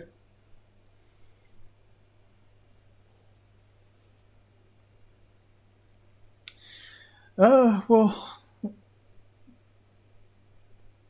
how do you know it's dangerous?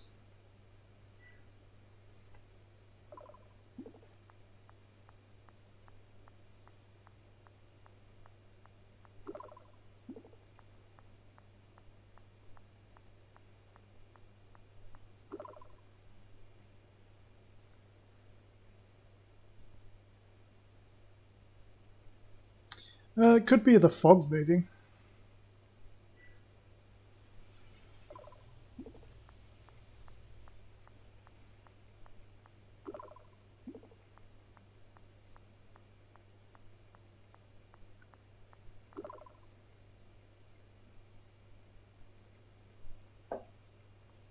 Keep moving.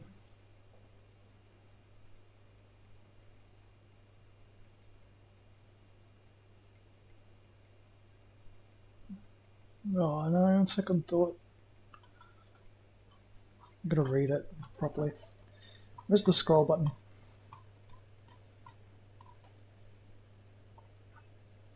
I'm just gonna do a quick mic check and make sure everything's still working. Do a quick mic. Yeah, she's working fine. I am starting to slur a little bit. There you go.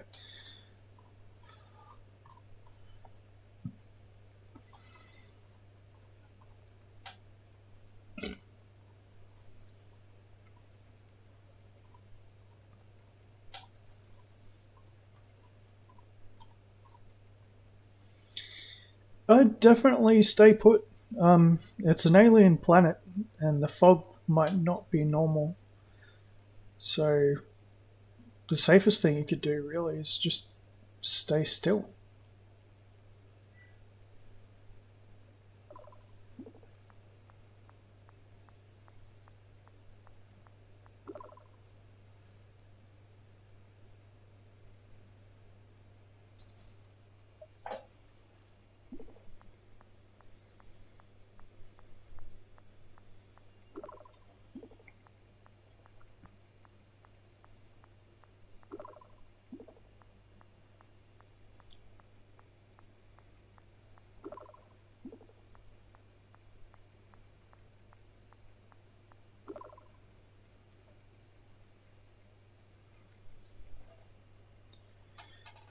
You don't know if it's dangerous or not.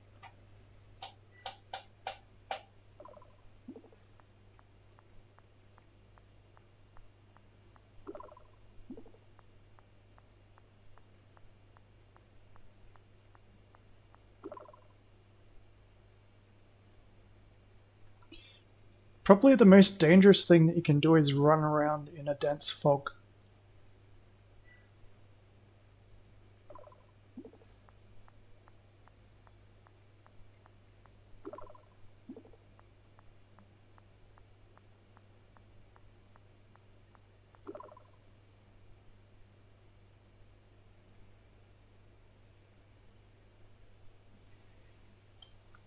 Have you tried closing your eyes?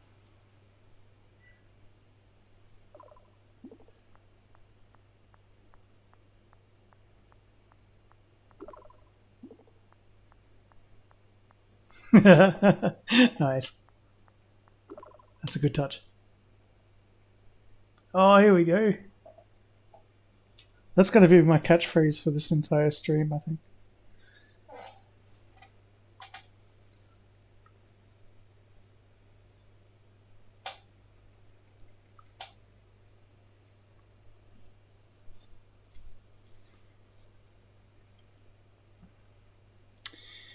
You could try breathing techniques.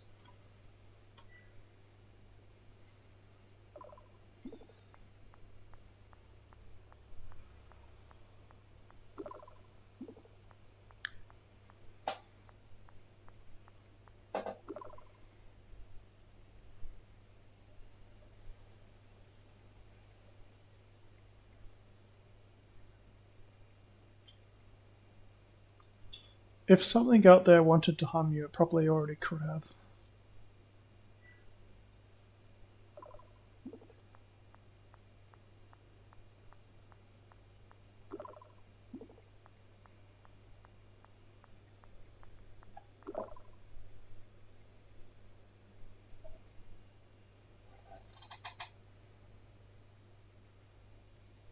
Everyone is a little bit different.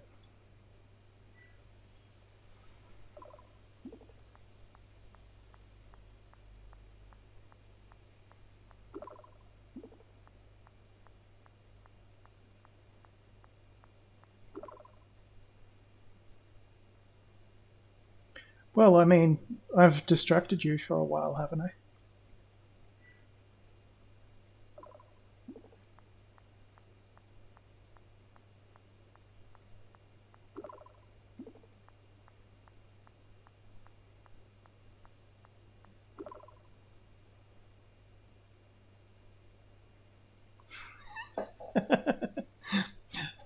That's actually kind of good if it's testing your patience. That means you're starting to get angry, not scared.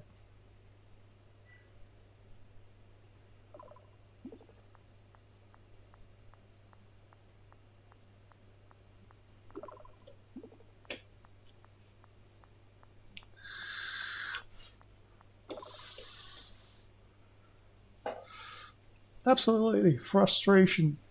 There's nothing you can do except for to wait and see what happens.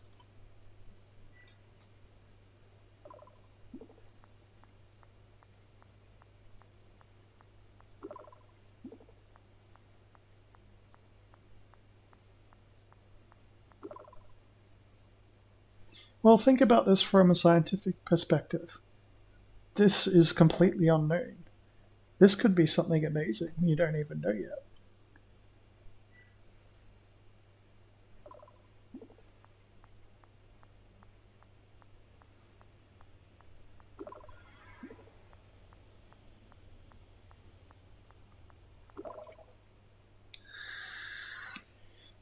Why don't you try getting closer to the lights?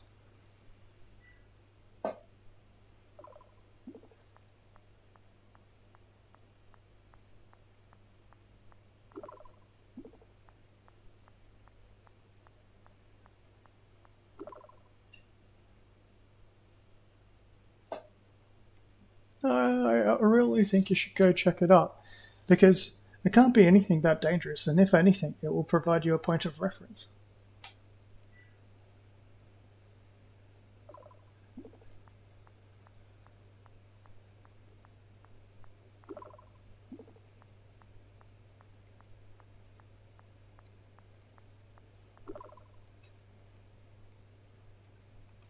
Does it look like it's moving closer, further away? How fast is it moving? How long has it been?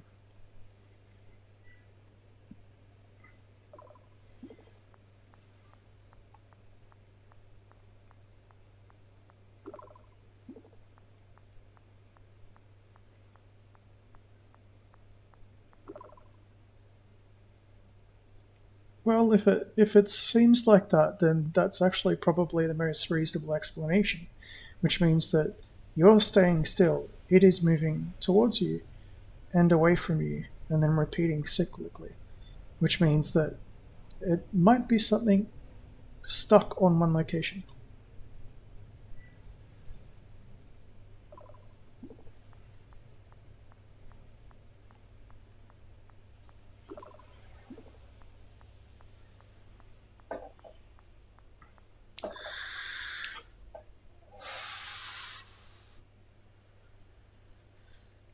Oh, well, we've seen life on the planet that looks fairly normal, and this doesn't seem like something that could be life.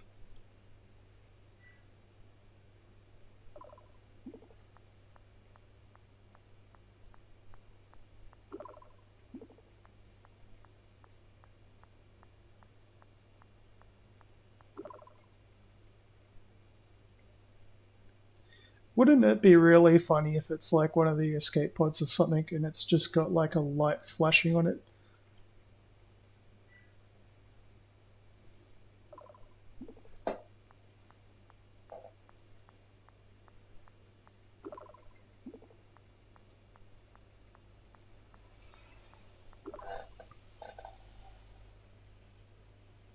Yeah, so it's a repeating pattern. That does not imply intelligence, that just implies a pattern.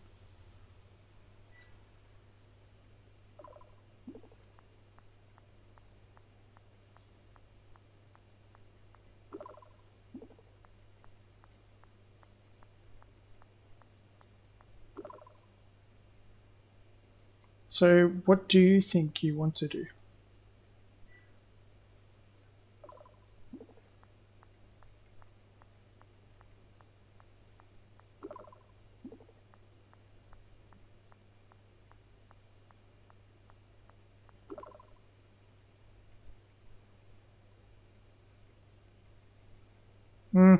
To be honest, after a couple of minutes of watching it and seeing that it's repeating a stable pattern, I'd probably investigate it.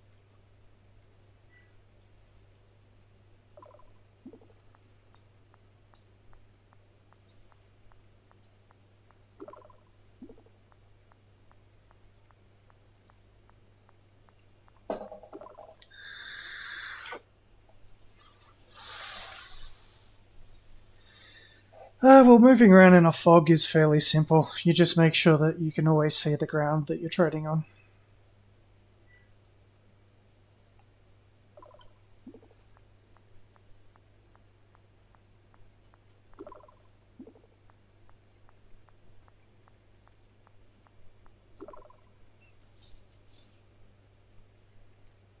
Okay, well, definitely.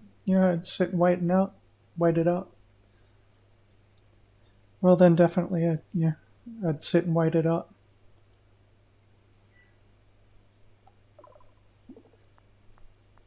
Wait it up. What the fuck?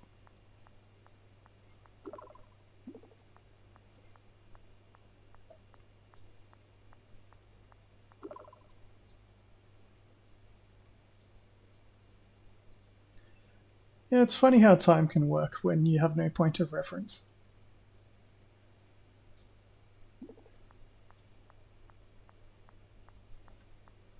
There we go.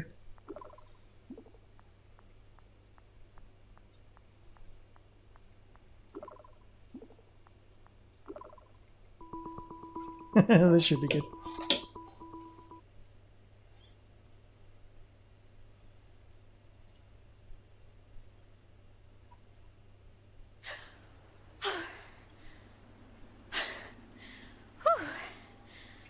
Got myself all worked up over nothing. I feel kind of silly, but at least the fog is cleared. This place? It's like a fantasy. It reminds me of Avatar, the movie with the glowing forests and floating mountains. Have you seen it?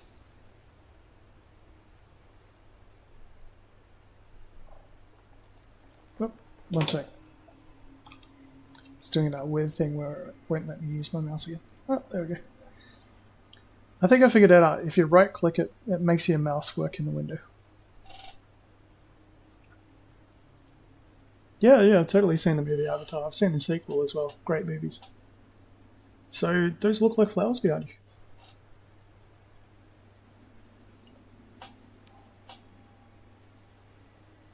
Yeah, exactly. These tall ones are totally wild. Like nothing I've ever seen back home. So delicate, but they light up the whole area. Kinda makes me wonder though. Standing here, looking at all this, it really puts things into perspective. How tiny we are in the grand scheme of things. Well, totally. I like you mentioning Avatar, like the biophosphorescence, like how they're bioluminescent. So, like, maybe they've adapted to live in the fog.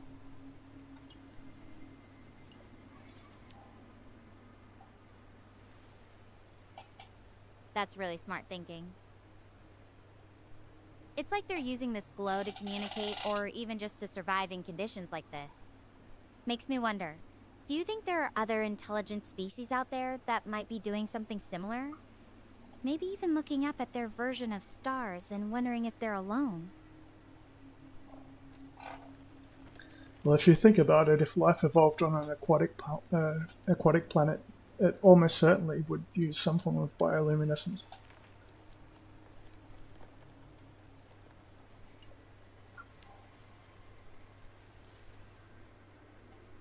Totally. It's like nature's own light show. And who knows? Maybe somewhere out there, there's another planet where everything glows instead of being all dark and mysterious. It's funny. Earlier I was so scared of those red lights in the fog. Now that I know what they really are, it just goes to show how often fear comes from not knowing what's out there, huh? Yeah, this will be good. Have you ever had any problems with anxiety? Don't mind my asking. Anxiety? Yeah, I'd be lying if I said no. Especially with training for space missions. There's just so much that can go wrong.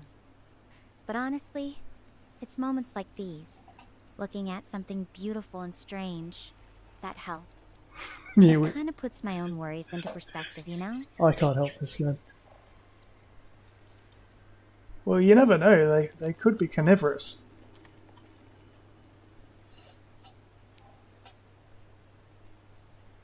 Oh, you're keeping me on my toes. But so far, they just seem to be, well, glowing peacefully. No snapping petals or threatening hums. Though that would definitely make for an interesting story if they did turn out to be carnivorous plants from space. Maybe I'll stick to observing from a safe distance, just in case. So, can you see anything else in the area, like apart from the flowers?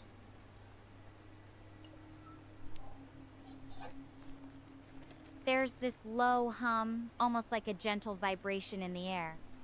It's hard to describe, but it's not jarring or anything.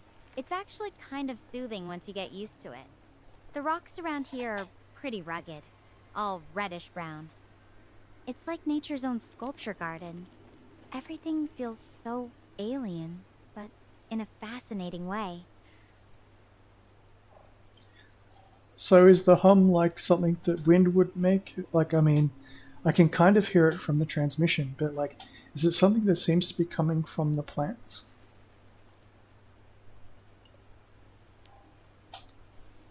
Honestly, it doesn't sound like wind noise at all. More like a constant, gentle thrum. Almost musical, in a weird way. And it doesn't seem to be coming from the plants specifically. It's more like it's just part of the air here. Hard to pinpoint exactly.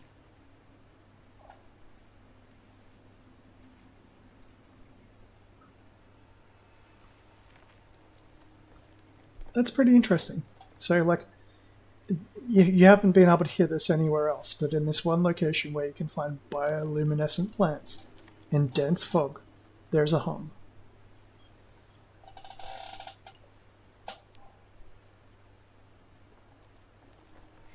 That's a good point, Dave. I haven't noticed this hum anywhere else on Gaia so far. It does seem tied to this specific spot with the bioluminescent plants. It's almost as if this whole area has its own unique atmosphere, like a little ecosystem that's evolved to thrive in these conditions. It's really something special to experience. Do you think the fog is going to leave, or is it going to stay there all day?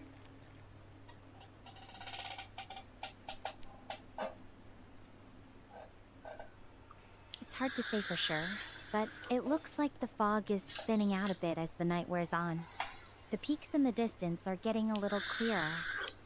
Though honestly, even if it sticks around, it's not so bad with these glowing plants lighting everything up. It's actually kind of cozy. I still wouldn't try to sleep there, though. You never know, they might be carnivorous. But, what do you think would be the next best course of action?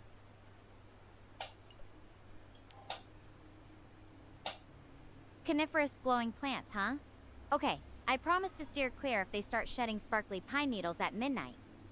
As for next steps, I'm thinking about heading toward the Hermes base again come morning. The signal from Dr. Harvey's note is She still wants our to go best to lead sleep finding other next to survivors. possibly carnivorous What do you plants. think?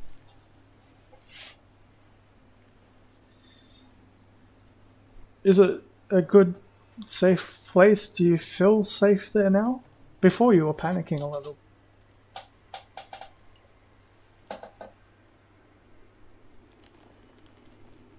Yeah, I feel way safer now. Everything's calm, and these plants are actually kind of comforting once you're not imagining monsters behind every glow. It's funny. Sometimes our brains can turn the unknown into something way scarier than it really is. At least here, I can see what's around me, and that makes a big difference. Okay, totally. I'd get comfortable then.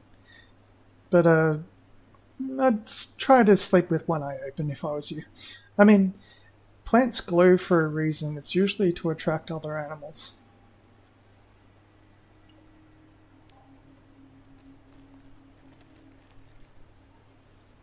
That's a good point. I guess I'm just hoping they're attracting pollinators or something harmless, not predators looking for a snack. But for now, they're giving me a pretty light show. Kind of like having my own private Aurora Borealis. I'm kind of jealous, I'm not going to lie. And yes, like, you're absolutely right, you know, they might be attracting pollinators. Rather than monsters.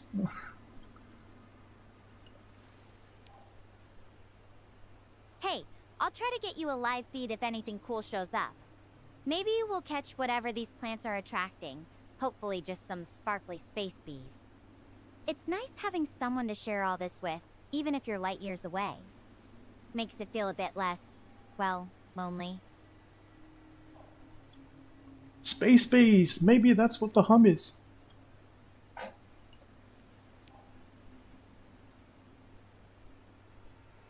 A space? God damn it. That would be something. But I don't see anything that looks like machinery or structures around here. Just these plants and the rocks. Though I suppose it's possible that there's something hidden under the surface, or maybe the hum is just a natural phenomenon that happens in certain spots on Gaia. What makes you think it might be a base? It could be a base for space bees.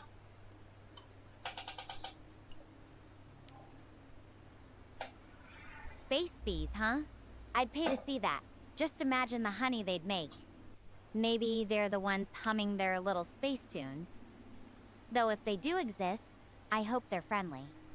I'm not exactly ready to battle any alien insects just yet. Well, I shall leave you to grab some sleep. You can't leave the video feed up, so I can't watch over you, but yeah, well, I hope you're safe, and I'll catch you when you come back.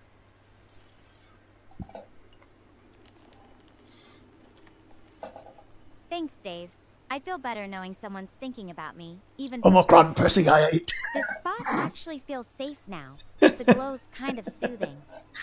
I'll sign off and rest up. Talk to you tomorrow. There we go. Bingo.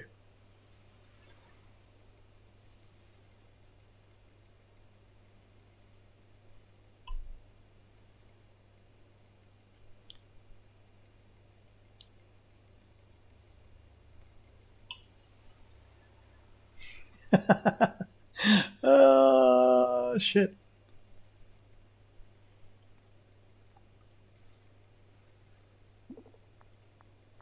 Back in a moment.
Do the flowers look normal?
You want to be pushing towards? Raz has a crossfire Yep. here with Uh-oh. Hypex out On the towards stream. middle. Hypex What happened? Alright. Sorry, I just had to fix up my streams a little bit. Make sure this is saying exactly what it actually is. There you go, fixed. And get rid of that advertiser while I'm taking a little bit of a break.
Alright, getting back into it now.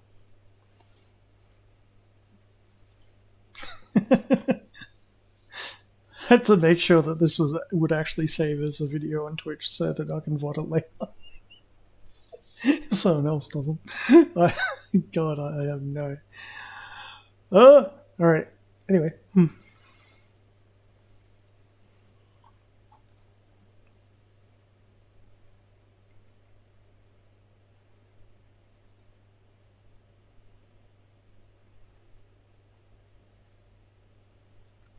Can you see the outpost yet?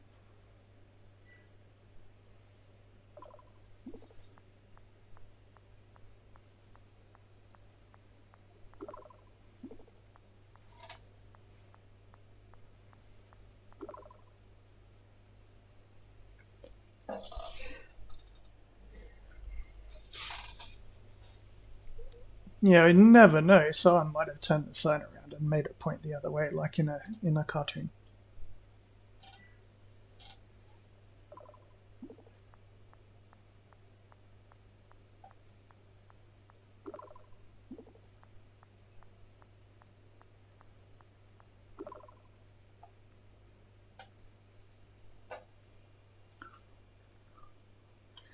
Well, I was in a tank once when I was in the military school, and someone put a raccoon in it.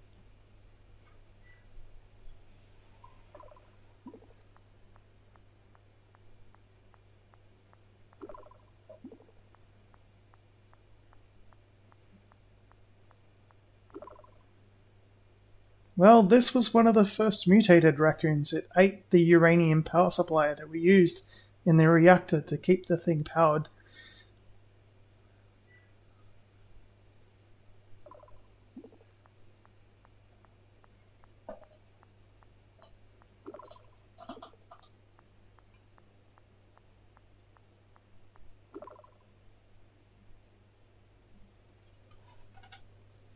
Well, we had a procedure written up for what happens if gremlins pop inside the tank, but we had none for raccoons.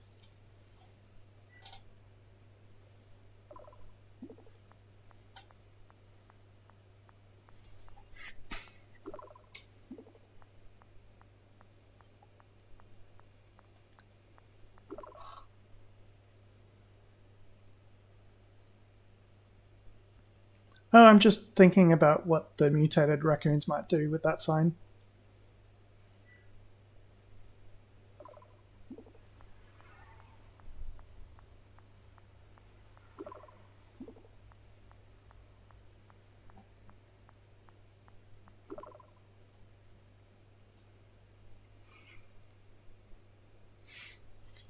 Well, I mean, that and the thoughts of the flowers that you saw the other night. I mean, some things are scary until they're not, yeah.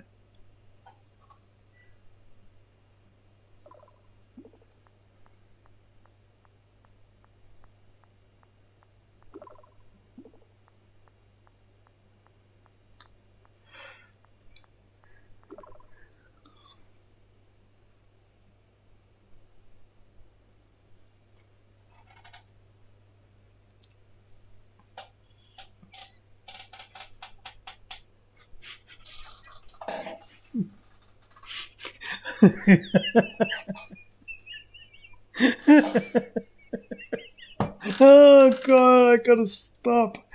Alright, you ever have something that used to scare you or seem weird, but then you found out more about it and it became fascinating instead?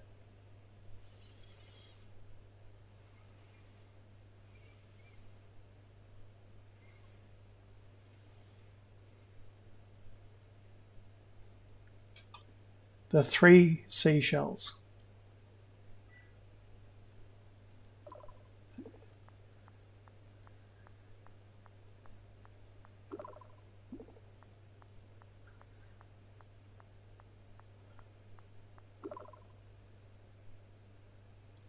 I still don't know what the third one does.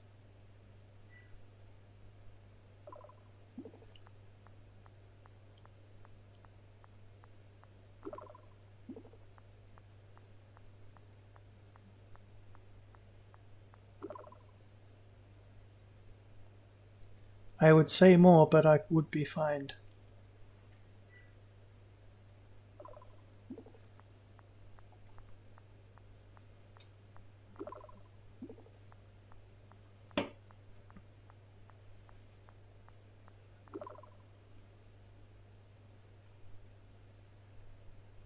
That sounds ominous.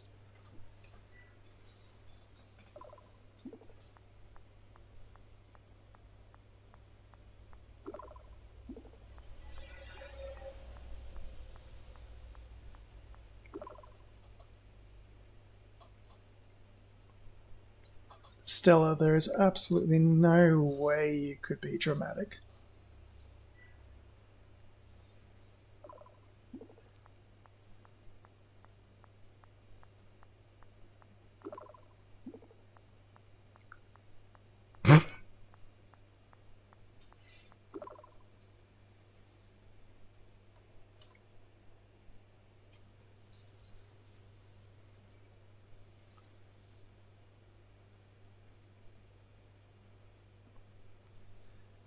Whispers,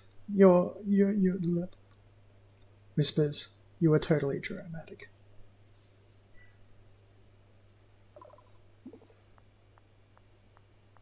How the hell did that get translated as Whispers? I don't.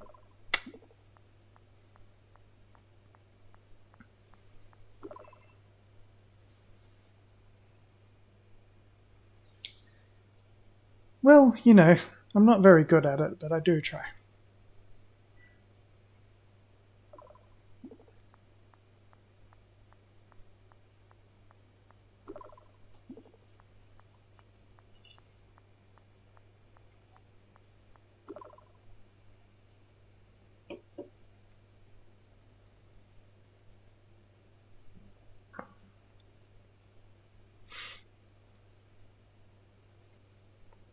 You know, it's like cognitive behavioral therapy. It's like 90% of things are things that you cannot change, 9% of things are things that you could change, but you are unable to change. No. It's like cognitive behavioral therapy, where 90% of things are things that you can't change, 9% of things that you wish you could change, but you can't change, and 1% of things are actually things that you can change.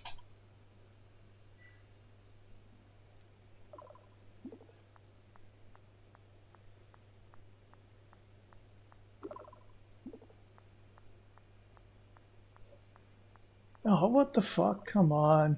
We gotta do a redo of that one. Pretty sure you can do that.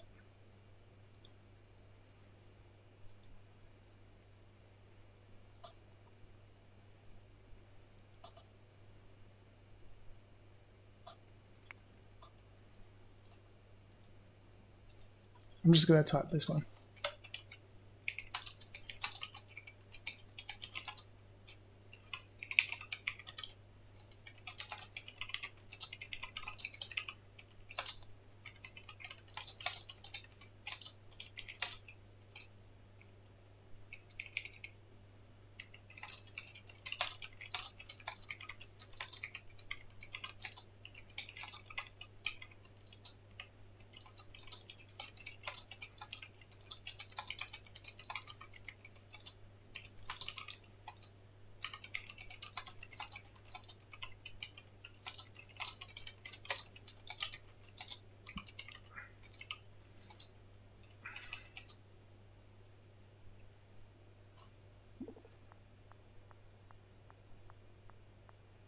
Oh, it's not gonna let me.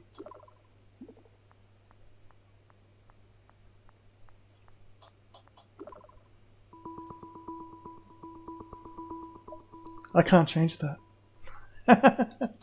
Lol. Alright.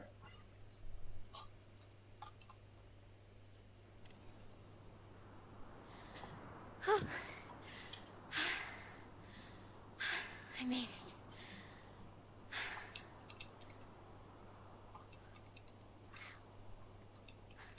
This view. It is amazing. And that's gotta be Mount Hermes over there. Seeing it like this, it makes me feel like I'm not just wandering aimlessly anymore. Now, I am making some progress.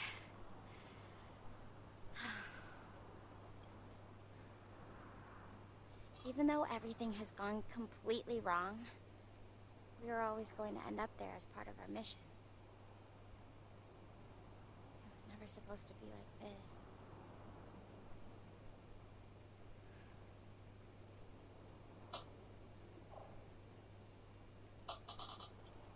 Are you starting to get worried now that you're closer and you might have to actually deal with some of the earlier problems?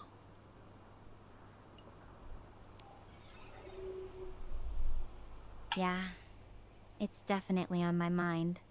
The closer I get, the more real everything becomes. I've been trying not to think about it too much, just focusing on putting one foot in front of the other. But now that I can actually see my destination, I'm starting to wonder what I'll find there. If anyone else made it, or if the base is even still standing.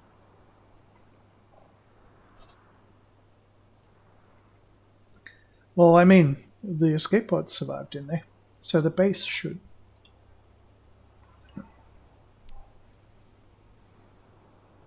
You're right about the pods. They're built to protect against pretty much anything short of a direct hit. The base should have similar safeguards in place. It's hard not to overthink it, though. Even if the structure itself is fine, there's no telling what kind of shape it's in after all this time. Or who, or what, might be there waiting. That doctor that you mentioned earlier.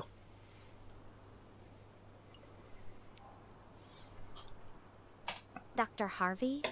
His notes mentioned heading to No, Hermes I've got to base, remember his so name.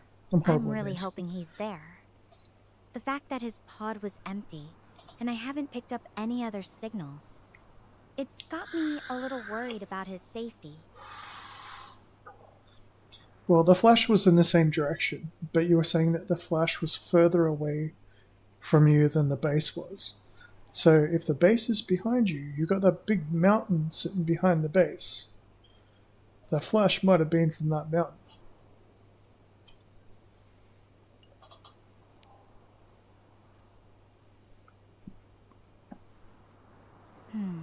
That's a good point. The flash could have been from something on the mountain. Maybe some kind of reflection or, I don't know, something else entirely. You know, it's nice having someone to bounce ideas off of. Helps me think things through.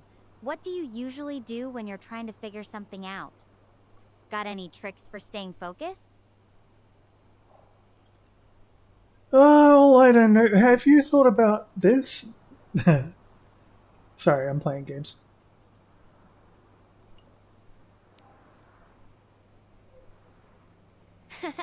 Don't worry. It's actually kind of a relief to have a moment to just not be serious for once. If you're up for it, though, I'm curious. What do you like to do when you're not, you know, helping stranded astronauts? Any favorite outdoor activities or sports? Mutated raccoon wrestling.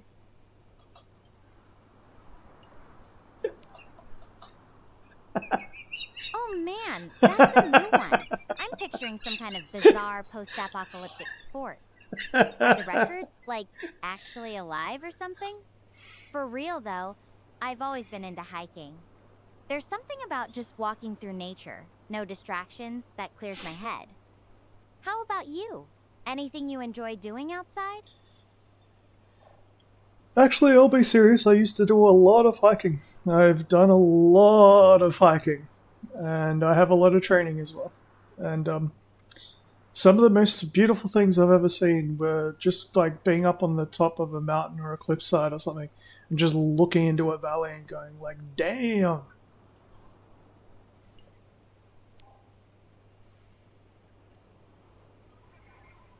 That sounds incredible. There's something about being on high ground that just makes everything feel bigger, you know? Like you can see for miles and suddenly all your problems seem a little smaller. It's kind of what I'm feeling right now, actually. Being up here on this hill, looking out at Gaia. It's so untouched and pure. It's just the opposite of the big cities back on Earth. Do you think you'd miss the chaos of Earth if you were here? Or do you think you'd prefer the peace of a place like Gaia? Oh, hands down, I'd take Gaia any day.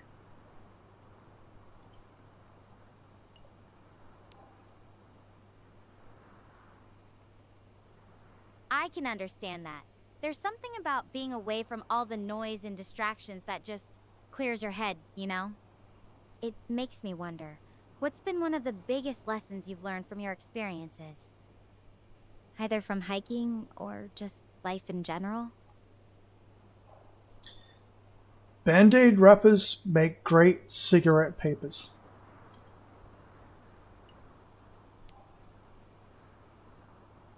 Oh, wow! That's creative!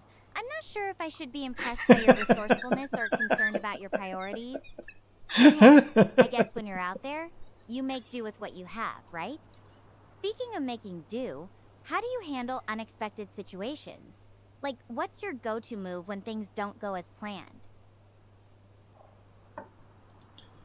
Well, you've got to sit and analyze the situation. And then figure out, step by step, sausage slice things to find out what you need to do.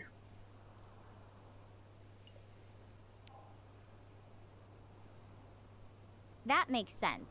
Breaking it down into smaller steps helps keep things manageable instead of feeling completely overwhelmed. I've been trying to do that here, especially after everything that's happened. It's just, sometimes the what's next part feels really uncertain. What about you? Ever found yourself in a spot where you just weren't sure what the first step should be? It's not always important to make the right steps, but what is important is to make sure that you do take that first step.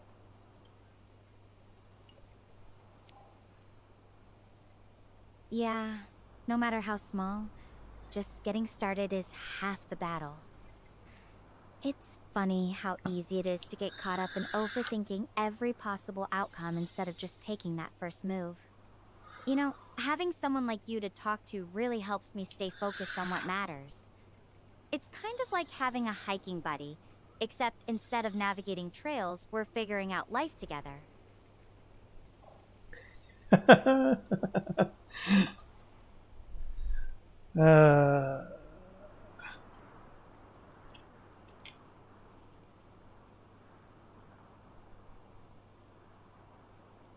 That's an interesting one.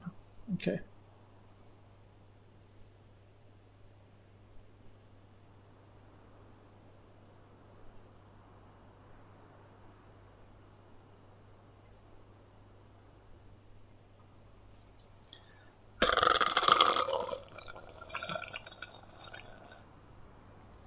Beer Club.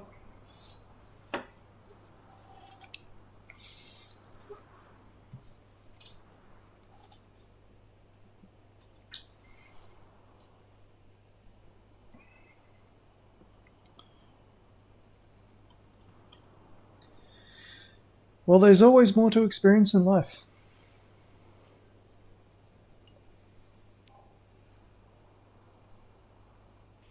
That's true. Even out here, there's still so much I haven't seen, so much I could learn. Makes me wonder what kind of life you've had back on Earth. What's something you've experienced that you never thought you would? That's actually a really good question. It's not even something that would dox myself either. Just trying to think. Because I've done so much crazy stuff.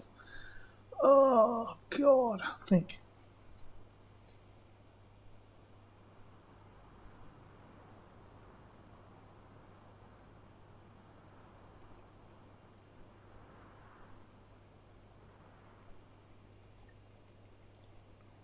Probably one of the craziest things is like just experiencing how quiet and different it is underwater. So when you're swimming like far out from the beach and you're just like 20 meters underwater, there's no sound. You can't hear anything. But you can see so much.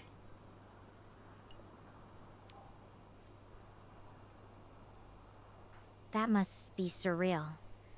Almost like being in a different world. I can imagine how eerie silence like that would feel after the constant noise of daily life. It's funny how being in these extreme environments, whether underwater or out here on Gaia, can make you notice things you'd normally overlook. Like how the quiet itself becomes a kind of sound, you know?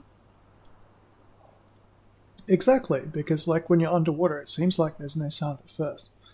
But then you hear things like bubbles, the sound of your own heart beating, your breathing,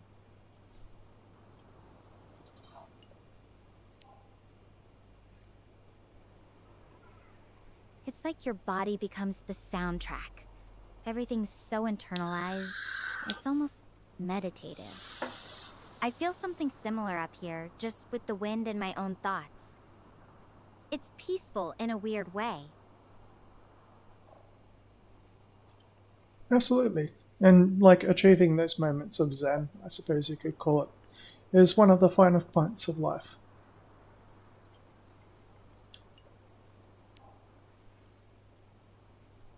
Totally. Those little pockets of calm, they're what make all the chaos worth it, right?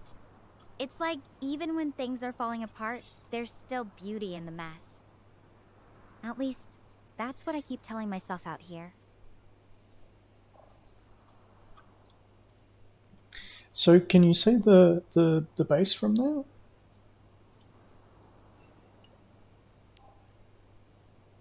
From up here, all I can see is the mountain itself, Mount Hermes.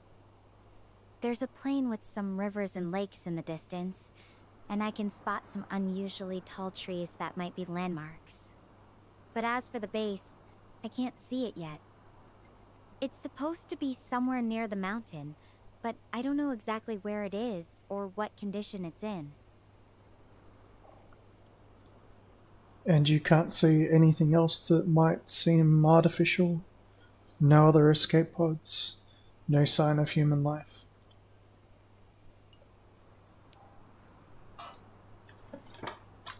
Just the mountain, the trees, and the rivers.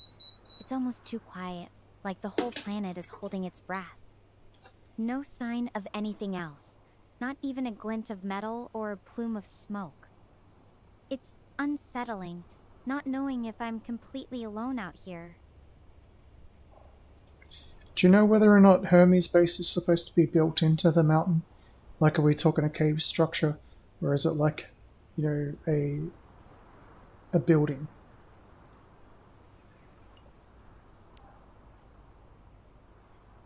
From what I remember, it's supposed to be a proper base with buildings and facilities. Dr. Harvey's notes mentioned it was designed to be a hub for research and exploration, so I'm expecting something more like a compound than a cave structure. Though, given the terrain and the fact that it's been who knows how long since anyone was supposed to be there, I really can't say for sure what shape it's in. Definitely have to move towards it then. It could be on the other side of the mountain.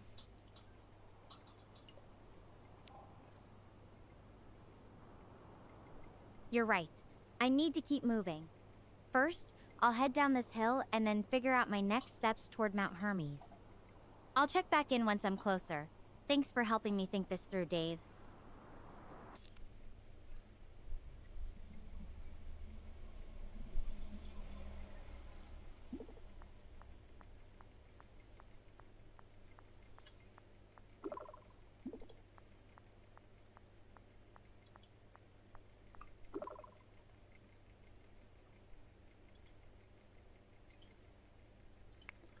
I've actually found walking downhill is harder than walking uphill.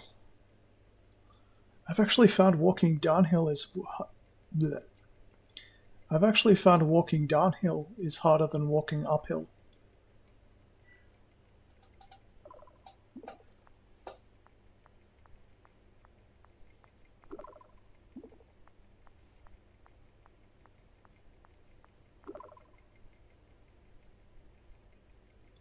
Oh yeah, totally. I've done some really good ones.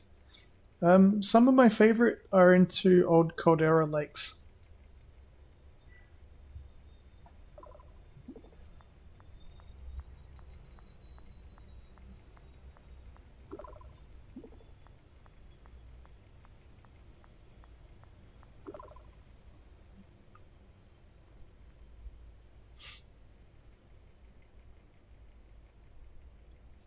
Oh, it's definitely about, the hike across the terrain, like the alpine sort of ranges sort of terrain, and then the descent into the actual lake sort of itself, which might be where an old volcano used to be, sort of thing.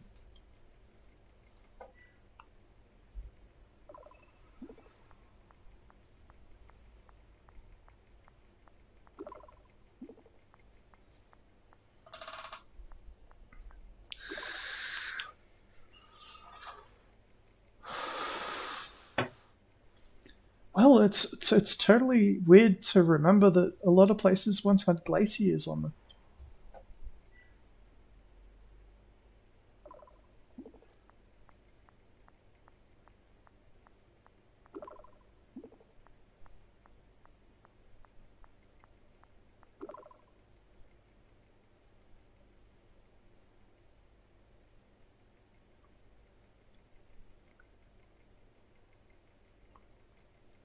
I don't know, sometimes I start to feel myself thinking about, I wish I had more band-aids for these blisters.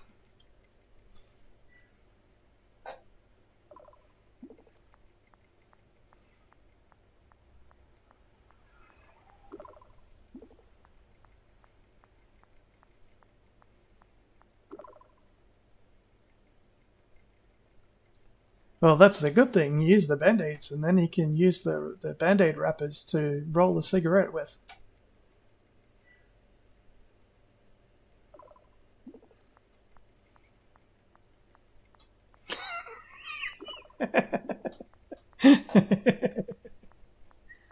It's actually true. I've done that before. It works. Oh, no, I don't smoke anymore. I do vape, however.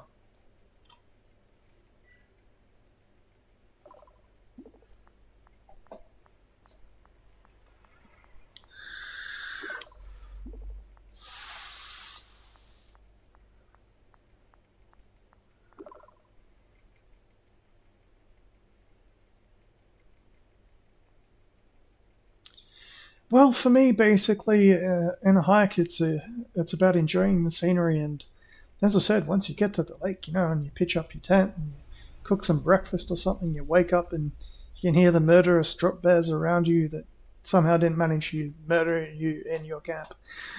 That makes it life worth living.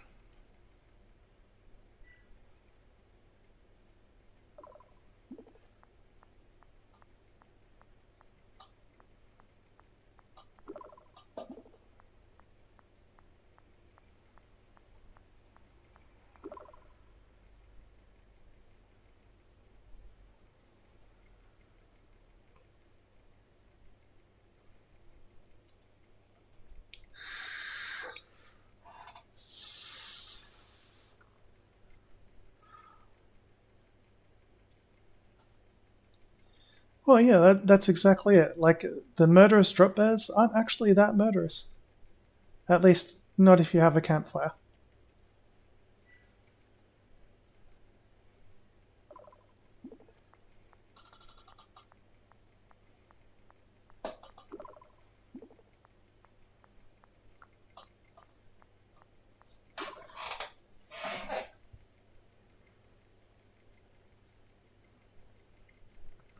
Eggs are totally the best camping food.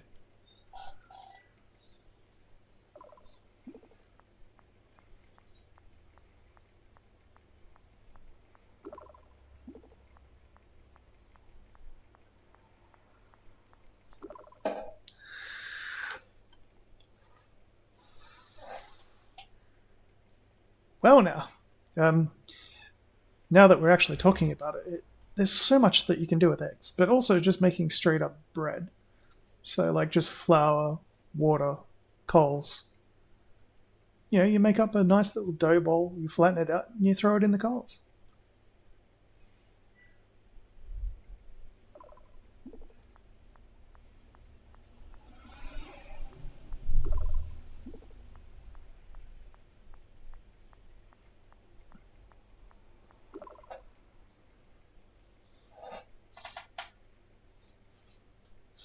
Oh, that's a recipe that was taught to me through experience, and lots of other people's experience.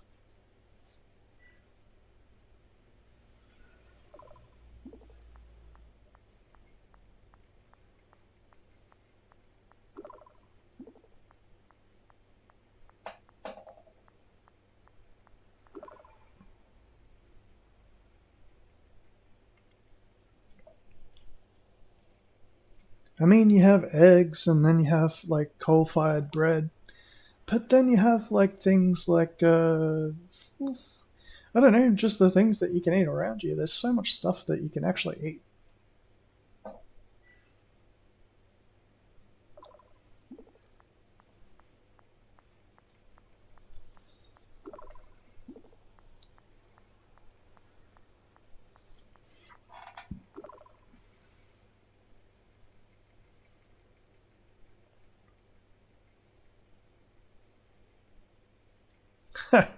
Probably the best one would be wild aniseed. So, kind of like wild fennel. Almost the entire plant is edible. And I'm not even sure, but well, probably wild fennel and aniseed. It's really surprising how much of it there is if you look for it. And it's really good. It's just like a licorice.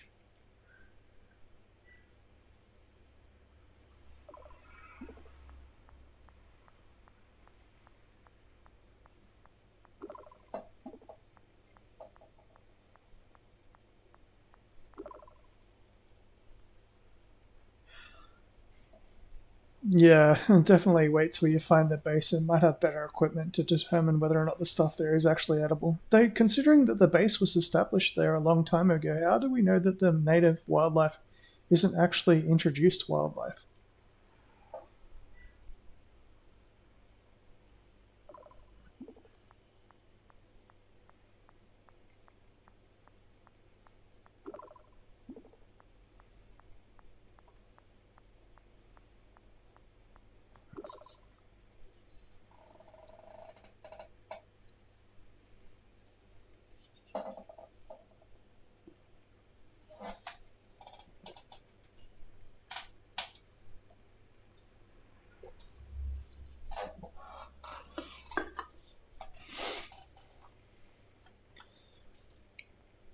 So, have we started moving towards the mountain yet?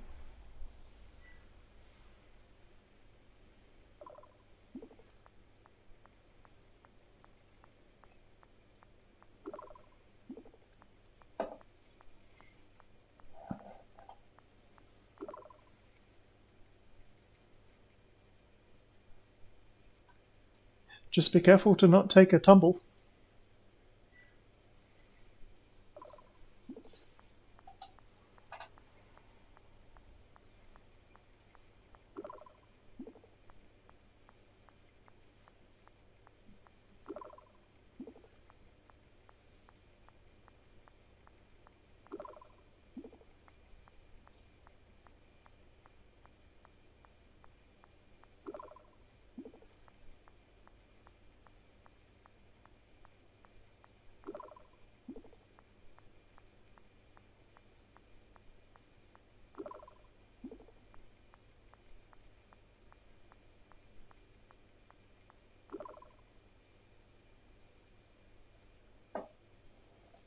That place has to be geologically active.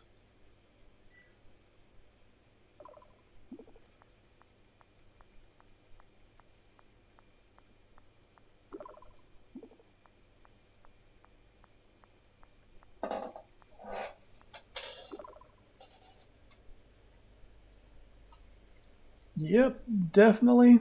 You know, like if you make a secret science space base, you're probably going to make it near a source of power, and I can't really think of a better source of power than geothermal power from a semi active volcano.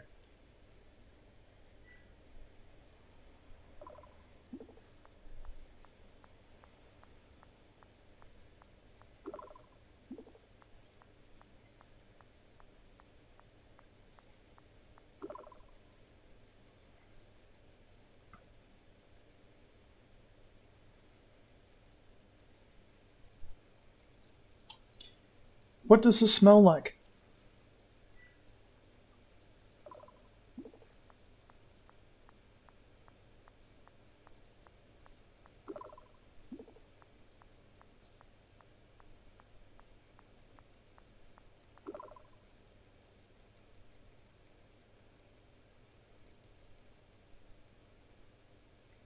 Alright.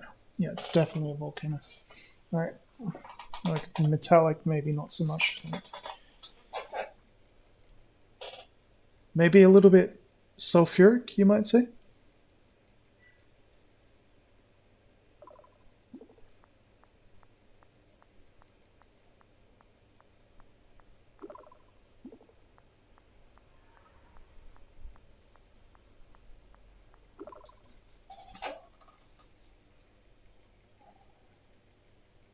Yeah, absolutely. Avoid really low areas if you can. Stay high.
That's Latin.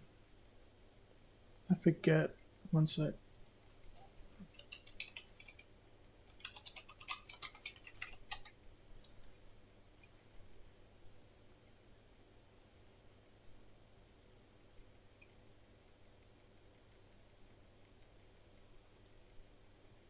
Yeah. That's kind of fucking stupid.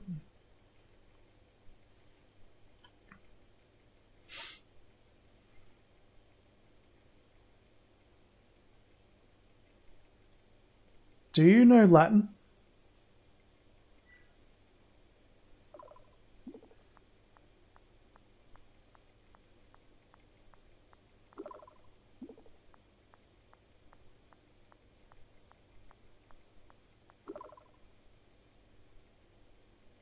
Yeah, it literally reads the dead end.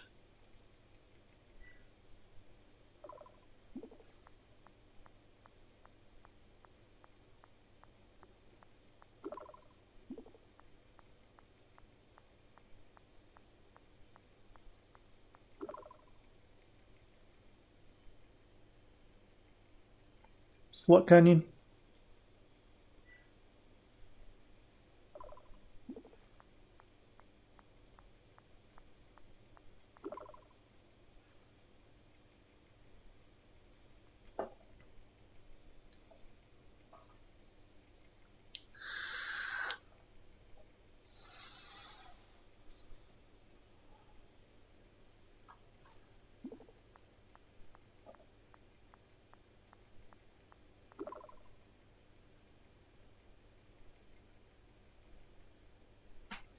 Well, it's better than going down a tunnel that literally has a rock carved next to it saying dead end.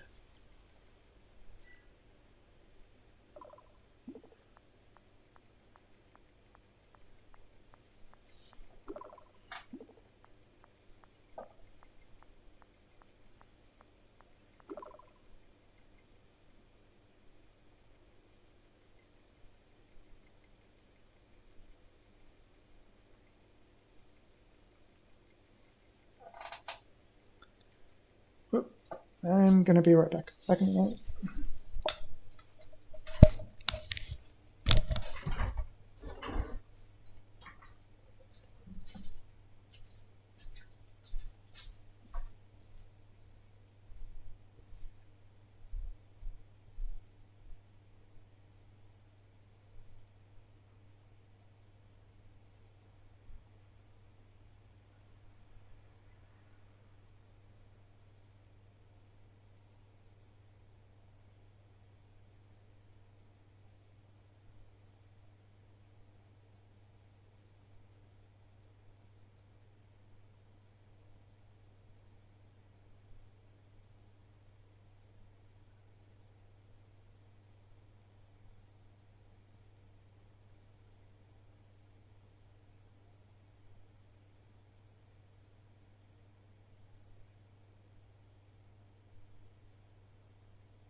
Gotta do a quick sound check now just because I left the room for a sec. Quick sound check now just because I left the room.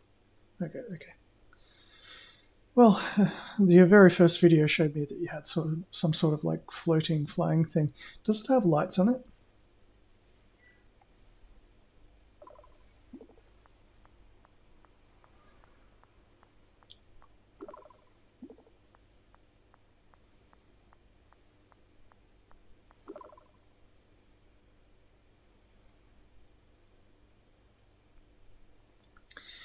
Hopefully this ends up being like those flowers.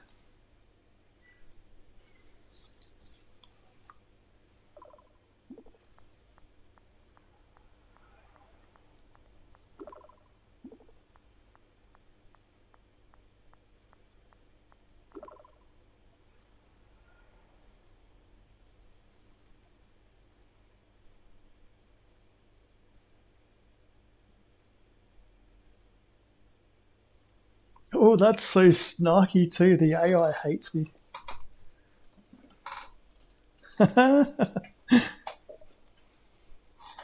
This isn't that bad though.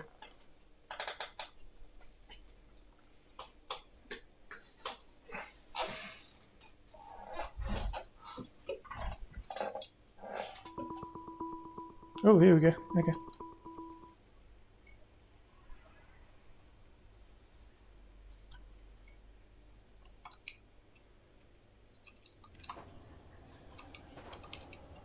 Something's not right. This place isn't normal. You'll be okay, Sam. Just stay put. Mom and Dad will find you soon. Keep talking to me.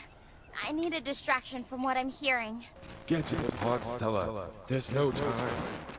There are voices. Whisperings coming from everywhere and nowhere all at once. The black hole changed everything. And I can hear my voice in here. Some from the past, but others saying something about a black hole. Stella, there is absolutely no way it could be. I can even hear your voice telling me to make these endless decisions. What is going on? Am I going crazy? Please, stay with me.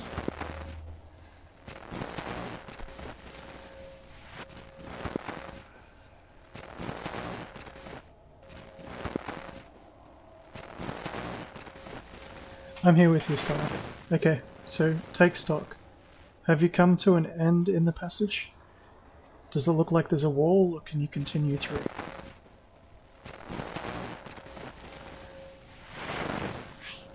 I don't know. It's pitch black in here, Dave. I can barely see a thing beyond the faint glow from my drone. The echoes, they're getting worse. It feels like the walls are closing in on me. And the voices, they're not just whispers anymore. They're loud. So loud. Okay, well, you're not going to get anywhere by staying there. Either keep going through or go back out.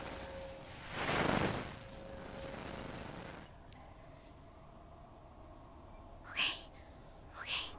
I'm trying. Please, just don't let the voices drown you out.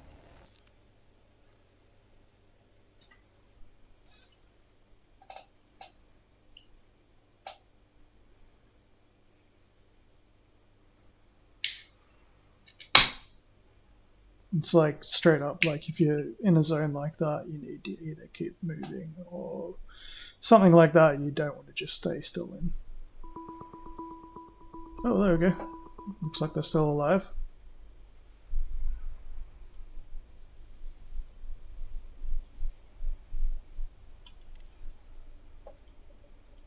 What in the actual hell?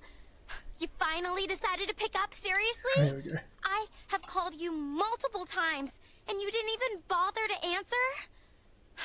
You have no idea what I went through in there. I'm already scared out of my mind on this godforsaken planet, and now I'm stuck with these horrible conditions? I mean, have you ever been driven mad by random voices?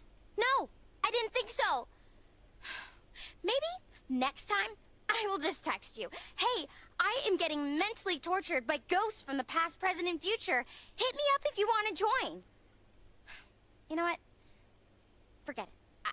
I don't even want to hear whatever excuse you've got. I'm done for now. Raw, nice. Okay.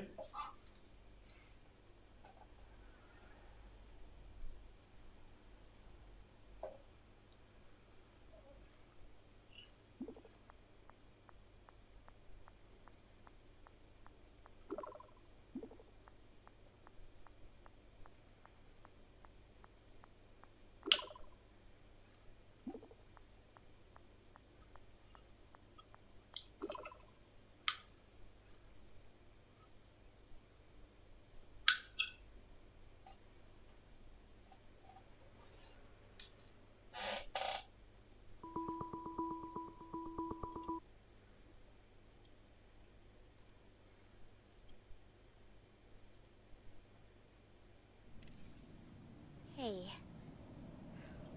I'm sorry. I shouldn't have lashed out like that earlier. I just saw that some of my messages had been sent out of order. Seems there was some sort of glitch or interference with our communication. Not that it's any excuse, but I thought you ignored me when I needed you most, and I was just so scared. I really am sorry.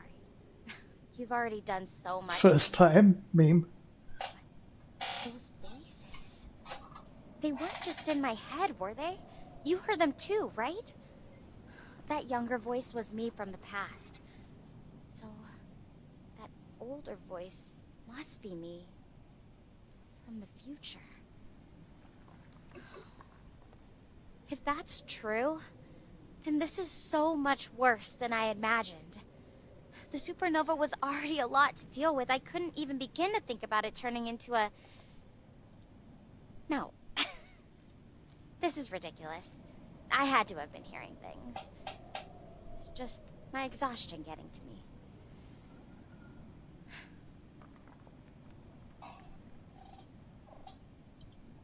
Oh, it was definitely fragmented. And considering the way that we're communicating, would not have that some effect on whether or not things were going in and out of sequence.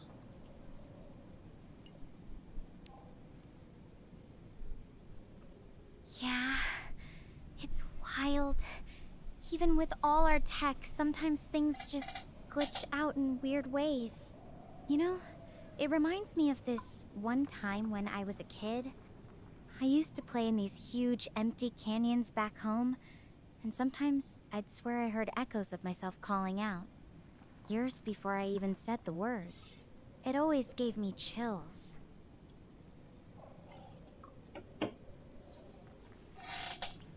That could have been other mischievous kids.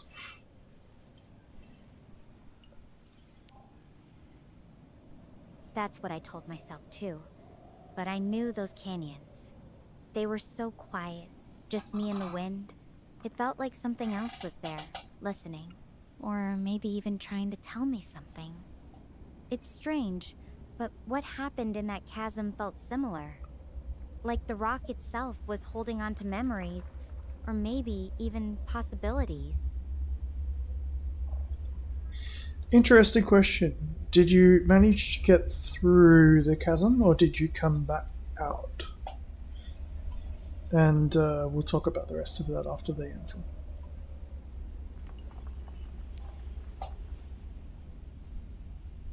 I managed to get through it, thank goodness. I found my way out, and I'm glad to be in the open air again. Now that I'm safe, I guess I can really think about what happened in there. Those voices, they felt so real. Well, you've said it before, you're primed to try and make some sort of sense out of things. And the human brain works like that. Everyone thinks like that, trying to make sense out of the unknown. And this might just be something, I mean, unknown planet, you never know. The situations locally, especially with the supernova, could be doing weird things.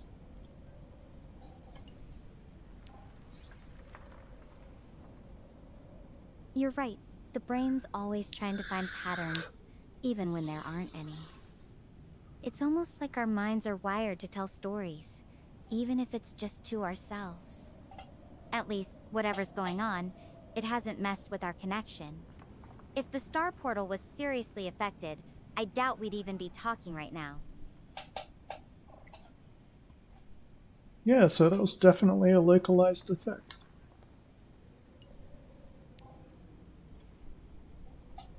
Yeah, that's a huge relief. I was worried for a second that everything was gonna fall apart. You know, if I could pick a superpower right now, it'd be the ability to just understand all the weirdness. What about you? If you could have any power, what would it be? God, that is such a good fucking question.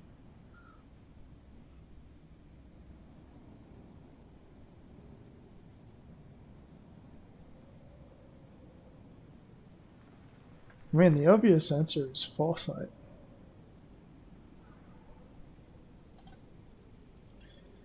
So many powers to choose from, but I mean, if you just had to pick one, foresight would be nice.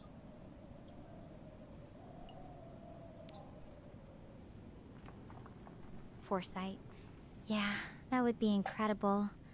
Knowing what's coming would definitely help with some of the unknowns out here. Though, sometimes I wonder if knowing everything would take away some of the excitement. Part of exploration is discovering things as you go, right? So, Dave, what would you do with foresight?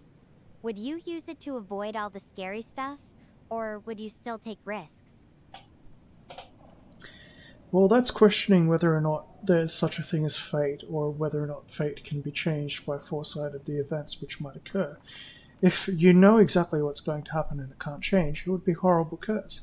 But if you know what is happening or could happen, and then make small changes or subtle changes to shift how things might occur, then seems like a good power to me.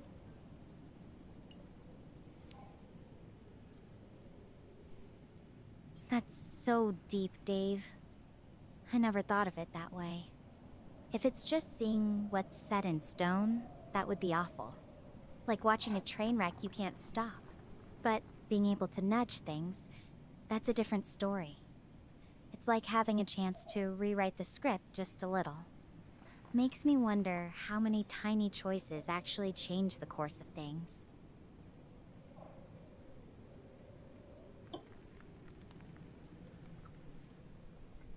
You know what they say? On one side of the world, a butterfly flaps its wings.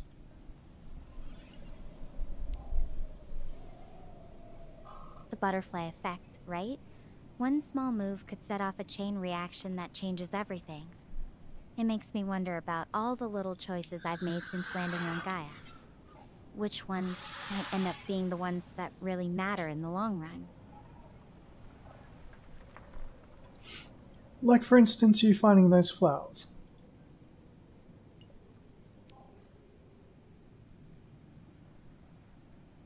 Those flowers...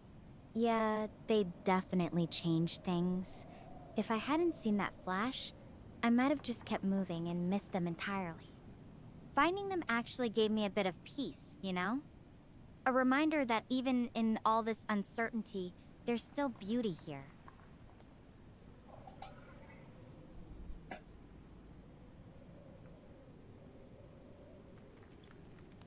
So now that you're through the tunnel itself, what can you see on the way out?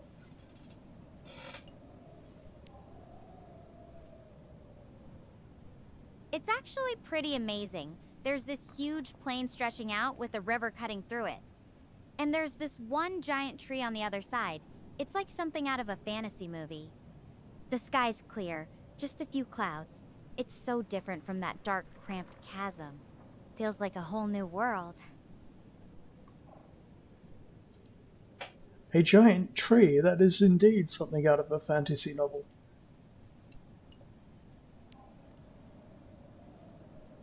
Right? It's like something out of a Tolkien novel or a Final Fantasy game.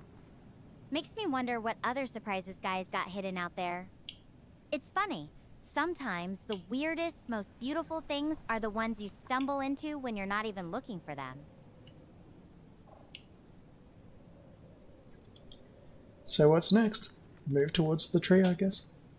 And maybe look back to see if there's any hidden base installations that you can't see from where you are. That's not a half-bad plan, but I think I'll stick with heading toward Mount Hermes for now. The base should be somewhere near there, and that's still my best shot at finding help, or at least some real answers. I'll keep an eye out as I go, though. You never know what might be hiding out there. Thanks for being here with me, Dave. I should get moving now.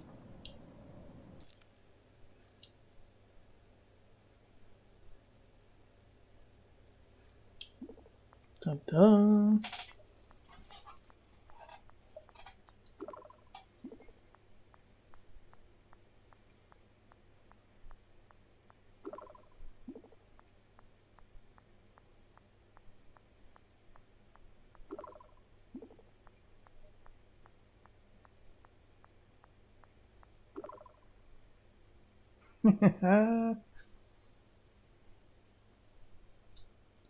Wow.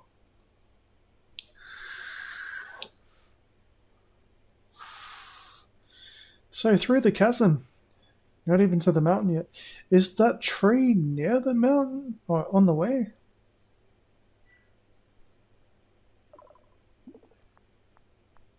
It's a plot point. Maybe.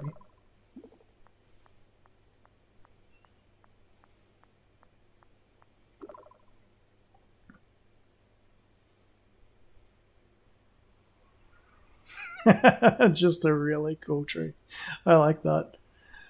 Well, I mean, you know, it might provide some shade.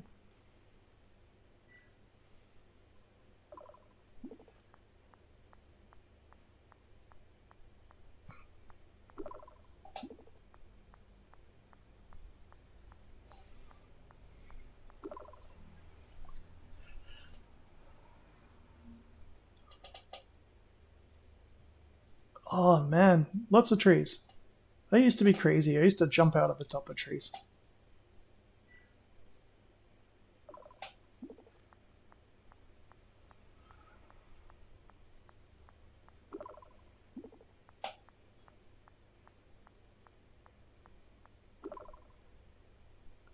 I don't know. I used to read books in trees.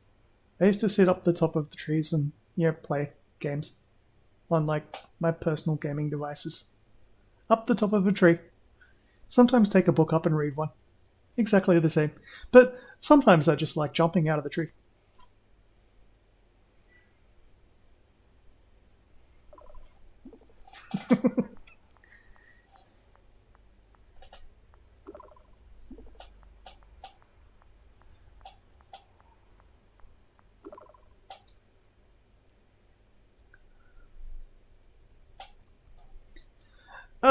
Always a plan. Like, pine trees are generally good, especially the ones which have all the needles on the branches pointing down, because one does not want to get impaled.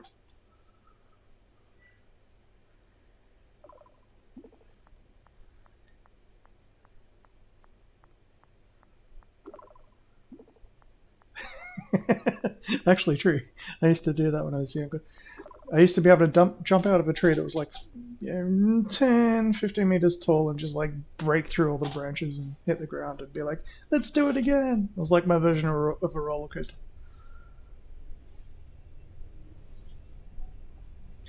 Actually, by the time I was big enough where I might have actually got injured by hitting the ground too hard after falling through numerous branches, I'd grown out of jumping. Actually, by the time I was big enough that I might have got injured from jumping out of trees and not having sufficient braking force from all the branches, I'd grown out of jumping out of trees.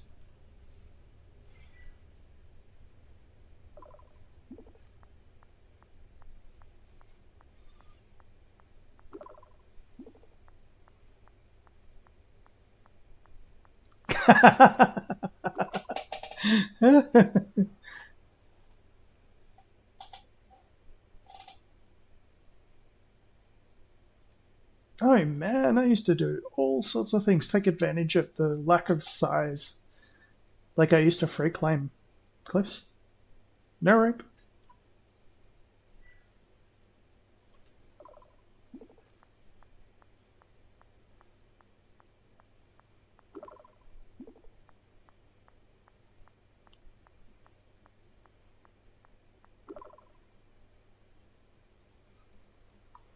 Actually, I've had more than a couple of close calls, and every single one of them left me absolutely terrified. And that is the reason why I got so good at it. Because fear is a great motivator. When you nearly die from falling off a cliff.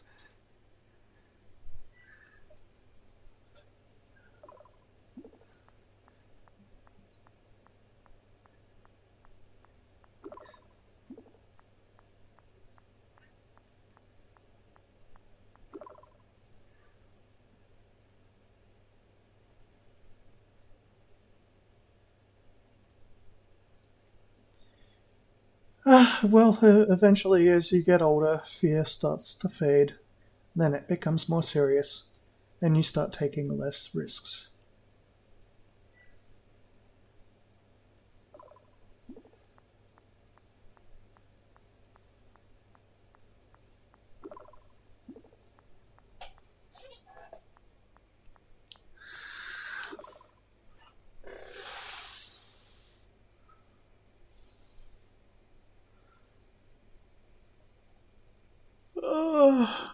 Well, from the injuries from the few times that I did make mistakes, have taught me that I can't break every bone in my body.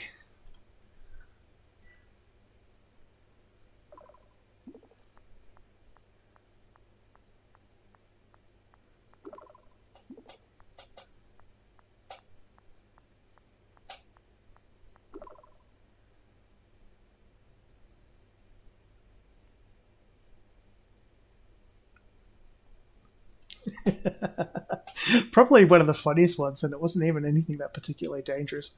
I jumped a fence and I managed to hook my feet on it on the way over because I vaulted over it like a pole jumper with a fence, except for my feet caught on it. And then I swang down and hit myself face first, upside down.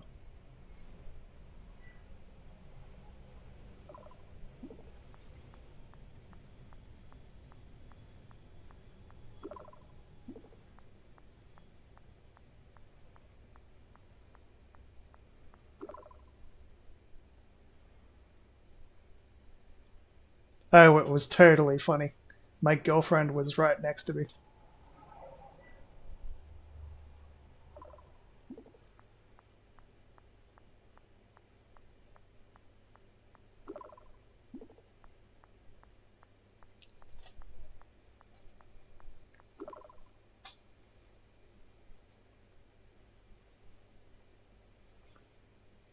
Well, the next time I tried to jump a fence next to her, basically I pole vaulted the fence, and I managed to not hook my feet on it. Instead, I completely missed the fence and flew over it and landed face first on the ground instead. So I guess I didn't learn my lesson.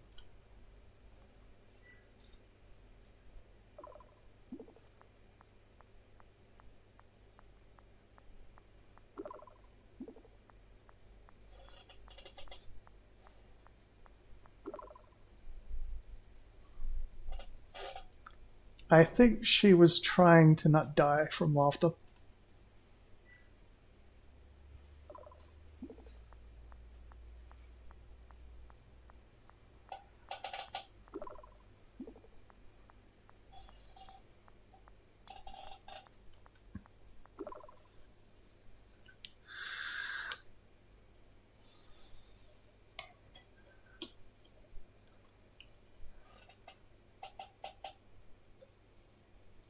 Yeah, well, as you said before, like humans are kind of like storytelling machines.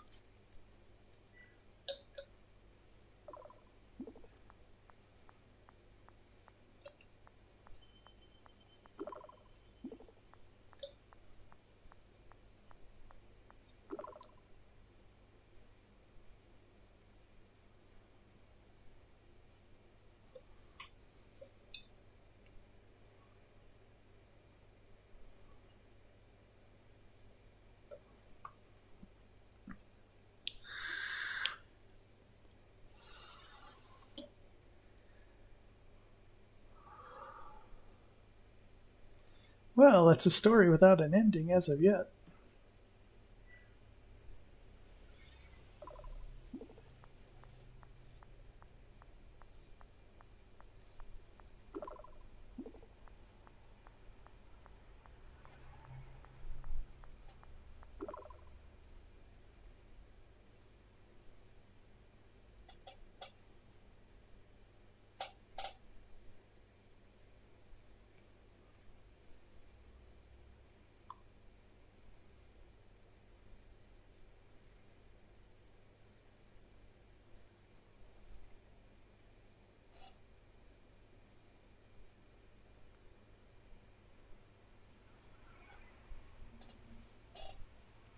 So, in the distance, have you managed to spot anything yet?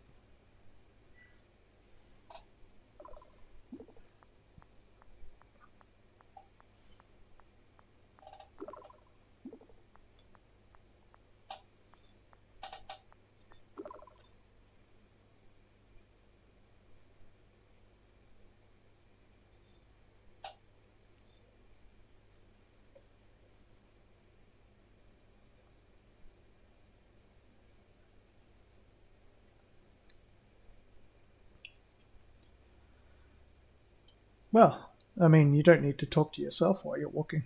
You have me to talk to.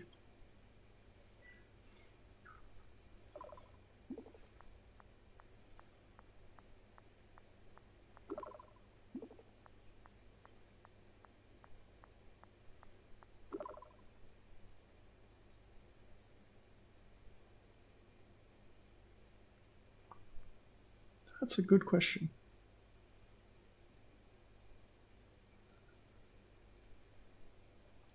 I do a lot of walking, and honestly, same as you said, I just focus on putting one foot in front of the other. I try not to think, I try not to focus on anything. Time goes faster when you don't.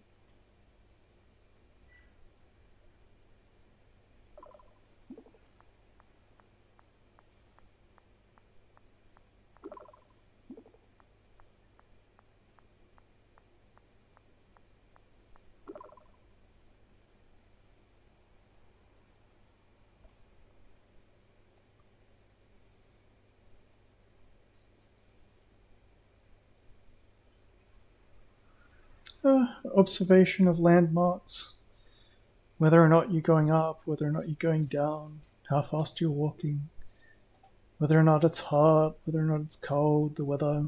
Oh, that's a nice bird over there. That's an interesting bush.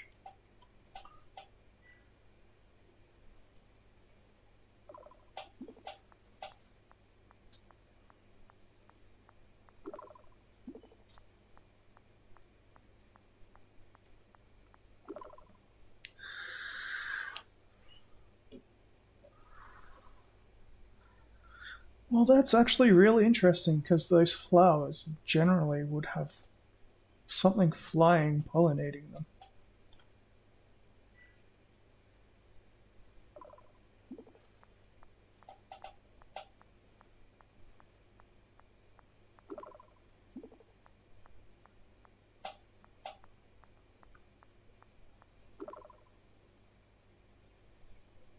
Yeah, like maybe they don't even need pollination.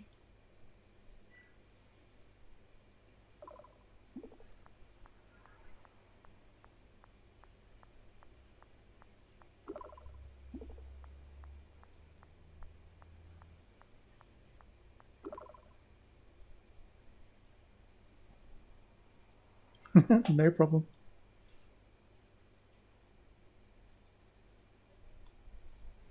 When you do it too short, it doesn't record it.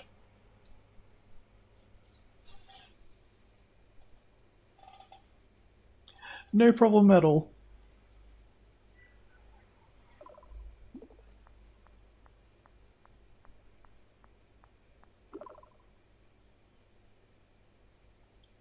Alright, let me know if you find anything interesting.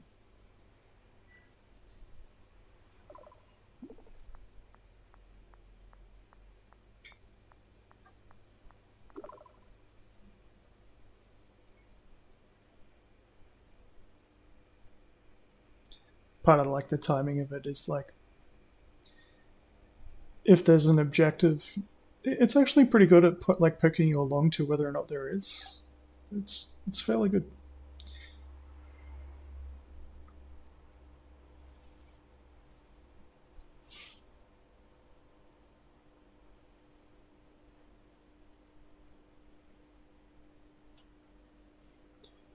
I'm going to go for a little while, okay?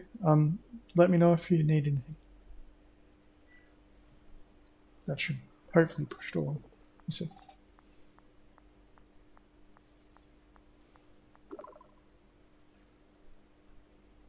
There we go. Nice. All right. It's like part of the game is the conversation. It's like knowing what the prompts are, figuring it out.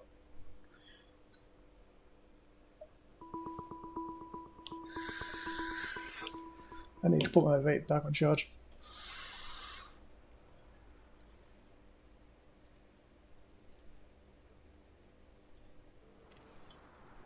Oh, hey! Wow. We could only imagine from our research that Gaia's planes were massive, but standing here now, I can't even see where it ends.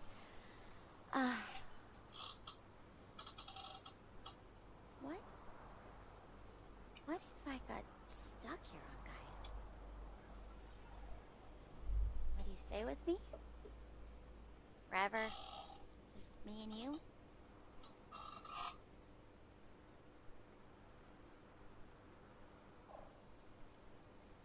That's an interesting thought, but it might be difficult considering the situation with supplies.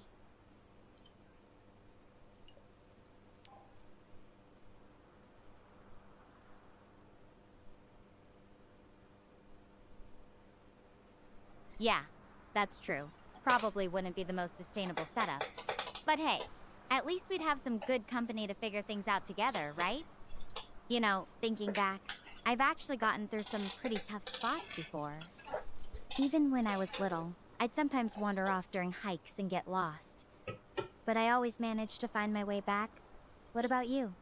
What kind of traits do you really value in the people you hang around with? It's such a fishing question. But, I mean, it's easy to answer, honestly.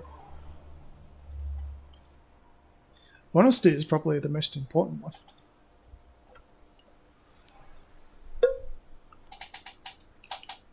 Ah, nice. Can't wait to hear what that is. You're gonna leave me in suspense now, aren't you? Give me a little teaser at least. Honesty. Probably thought I said honestly. Oh, honesty. I really like that. No guessing games, just straight up. You know, I think about all the times that saved me from trouble. Like when I was at camp and someone told me my gear was about to get swept away by a river. If they just kept quiet. What kind of things do you like to do with your friends, Dave? Anything you always look forward to?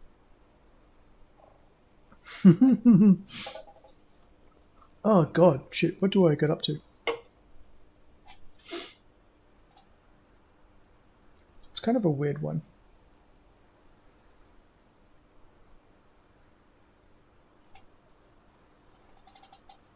I actually don't think I have an answer for that question. It's just whatever seems to come up at the time. That's fair. Sometimes the best moments are the ones you don't plan for, right? Just going with the flow can be really fun.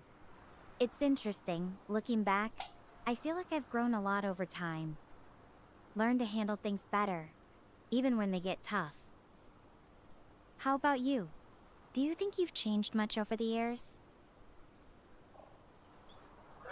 Actually, no. I don't think I've changed at all. Not at all. Not even slightly. I'm still as immature as I was when I was like 10. At the very maximum level, probably more like 8.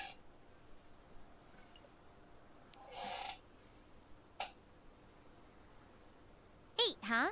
That's a bold claim. Though, I have to admit, a little bit of that playful energy can be kind of awesome. Keeps life interesting, right? But hey, even if you feel like you haven't changed much, that doesn't mean you're not growing in your own way. Sometimes, it's the little things we don't even notice. Wanna play a Would You Rather game? I've got a couple of tricky ones to test your, well, let's call it your maturity level. Okay, I'm game. Shoot.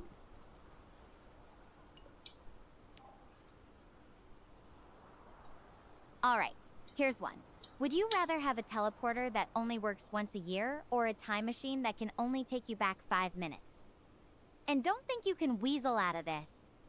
I want a real answer. Then you've got to come up with one for me. Something that'll really make me think.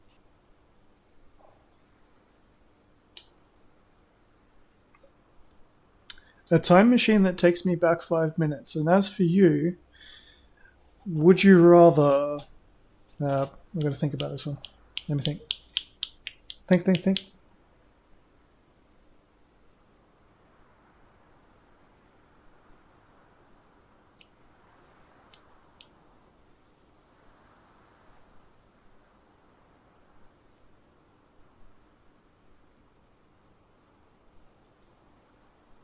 Definitely a time machine that lets me go back 5 minutes. And would you rather have the gift of foresight or what was it? Just still trying to think. What was it? La la la la la. Sorry, I'm a little bit faded. I'm not that faded yet though.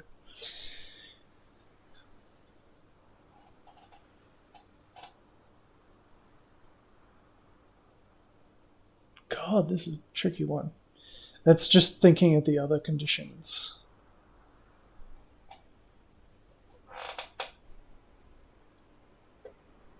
So you got foresight, and you've also got a...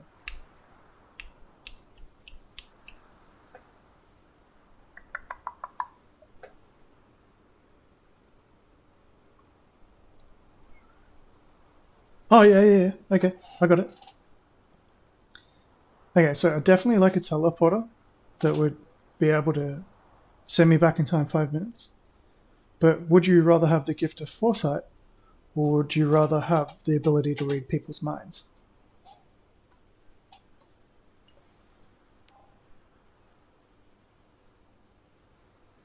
Wait, that's not an option. You've got to pick between teleporter once a year or time machine 5 minutes back. No mixing and matching. And for your question, that's tough. I think I'd rather have the gift of foresight. At least then I could prepare for what's coming, even if it's not always what I want to hear. Reading minds could be way too much information, you know? Plus, I like a little mystery in my relationships. Now it's my turn again. Would you rather be able to speak any language fluently, or be able to talk to animals?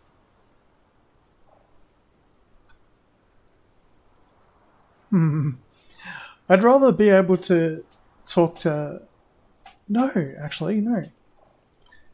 I would like to be able to speak any language... God damn.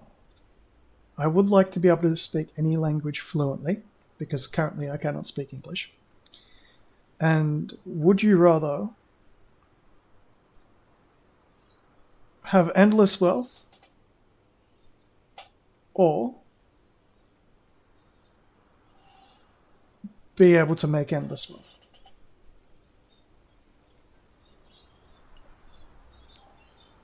I suppose that works. Oh, you're already speaking English just fine, Dave. And wow, that's a really interesting question about wealth. I think I'd rather be able to make endless wealth. Having it just handed to me might feel empty, like I wouldn't appreciate the value of what I have. Good answer. But creating it myself, that feels like a challenge I could really get behind. Now, here's another one. Would you rather have a private island with unlimited resources, but you could never leave it, or be able to travel anywhere in the world for free, but you could never stay in one place for more than a week?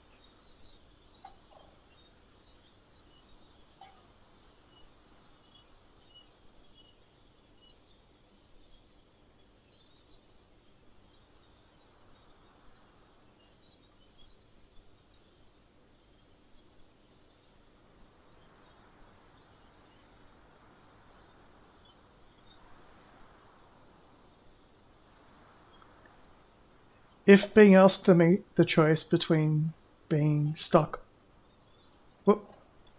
If being asked to make the choice between being stuck in one place and being able to travel everywhere, I would choose being able to travel everywhere. Even though I'd only be able to stay there for 1 week, because home always goes with you. So,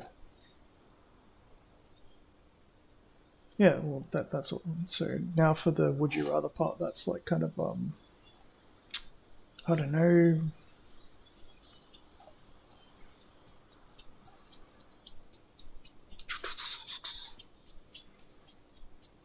Ah, okay. I would rather spend. Wait. I would rather be able to go anywhere and be unable to settle down in one place than be stuck in one place forever. And oh god damn it! Every single time I try to formulate it, I can't think through the actual words. I did have a good one. I gotta think it through again. I need a drink. That's what I bloody need. One sec.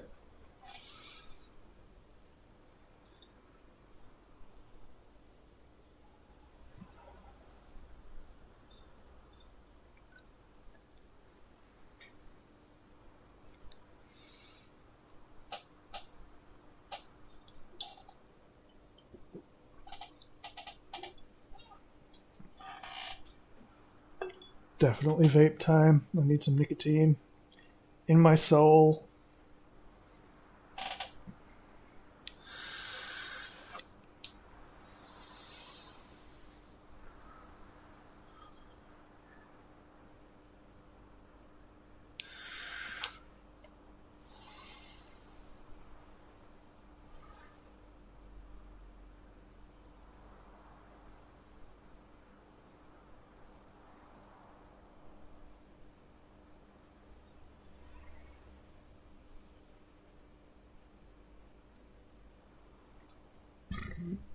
Pardon me.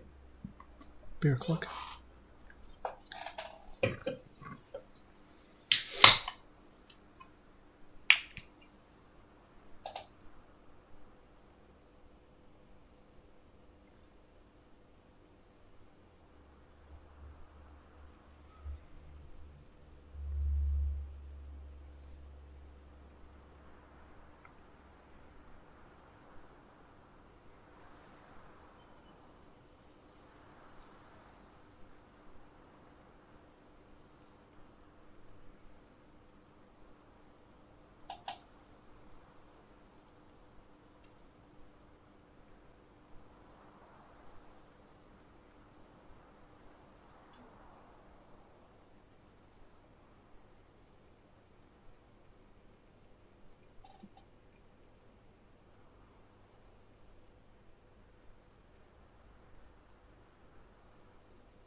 Ah, there we go. That's a good one.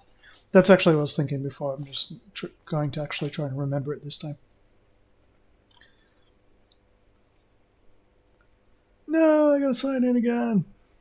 Rip.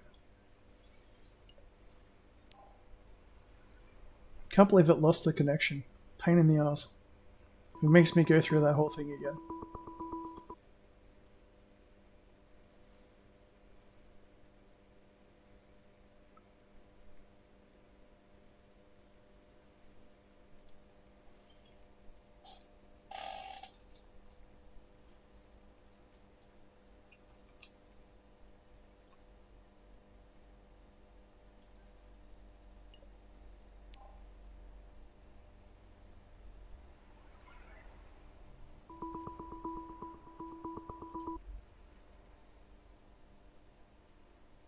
I think I broke it.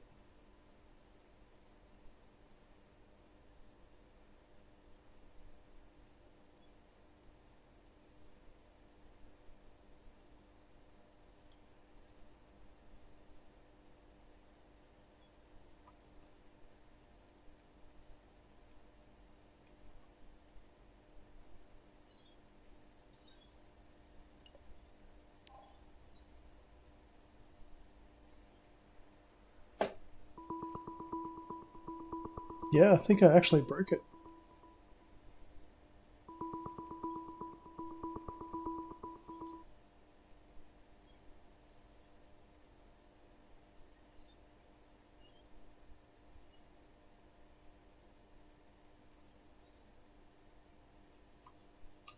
Yeah, well, I might have to close it completely, then go back into it. Which means I'll probably have to repeat it. Uh-oh.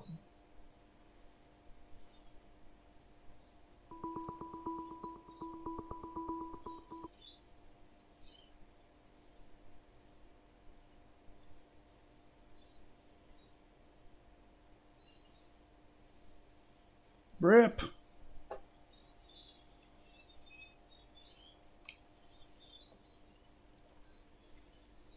So it's actually losing the connection like straight after it goes in. So just try closing it completely.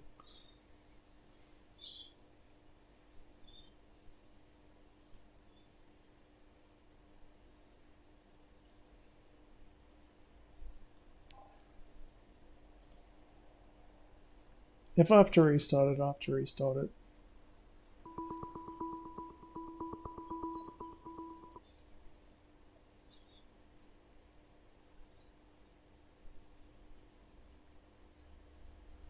Yep. Alright. Alright, it didn't crash this time. No, there we go.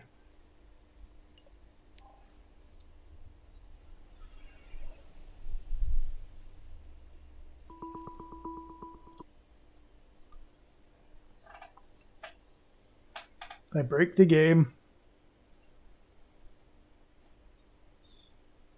Maybe it's my internet.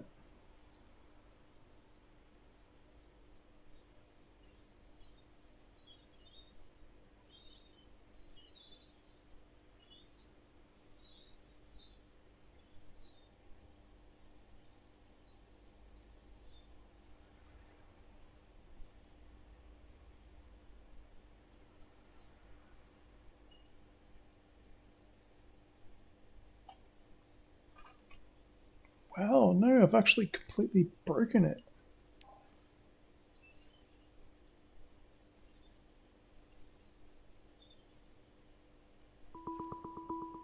Alright, I might have to do a revert.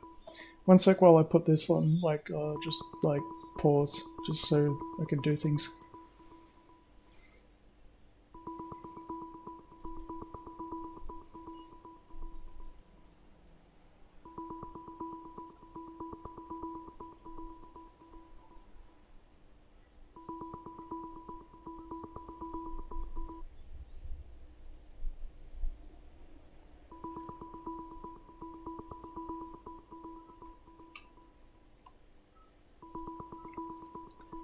Alright, we're back. We're gonna have to do that again.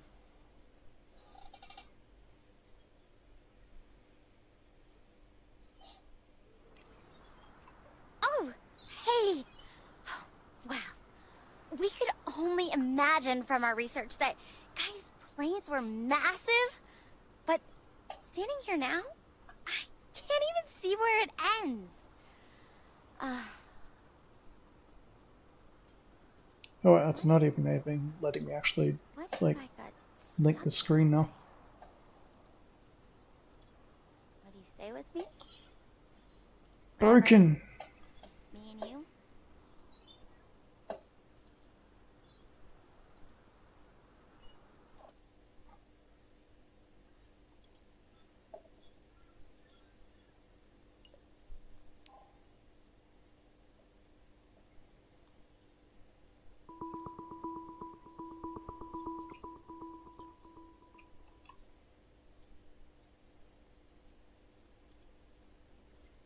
It's weird that it's not even letting me screen capture it. Oh, hey! Wow. We could only imagine go. from our research that Gaia's planes were massive, but standing here now, See if I can can't even see at where least it try ends. to make the same responses that I made before. At least it's giving me time to get my thoughts back together. What if I got stuck here on Gaia? Would you stay with me? Forever? Maybe modify it a Just little bit. me and you?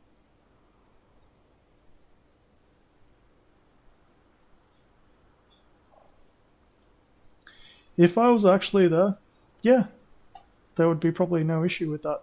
But unfortunately, we need to worry about this little supply issue and the fact that we're communicating long distance.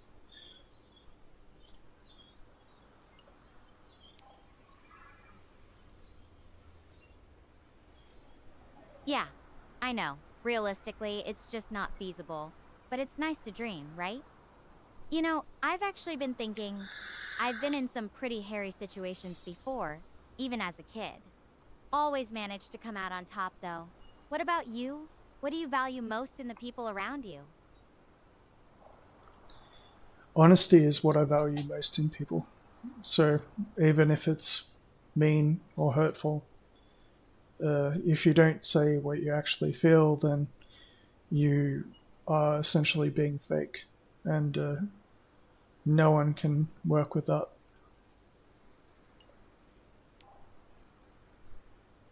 That's really true. It takes guts to be honest, even when it's hard. I've definitely had moments where I wish I'd just kept quiet, but looking back, it always paid off in the end. What kind of things do you usually like to do with your friends? You know, just hang out and have fun? I actually don't really think about it. It's just kind of whatever we get up to in the end.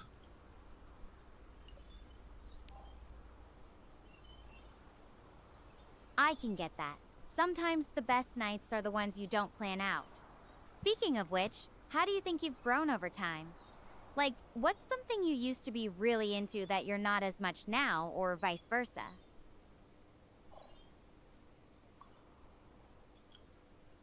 I don't know, I don't really think I've changed very much. I'm still the same as I was when I was like 10.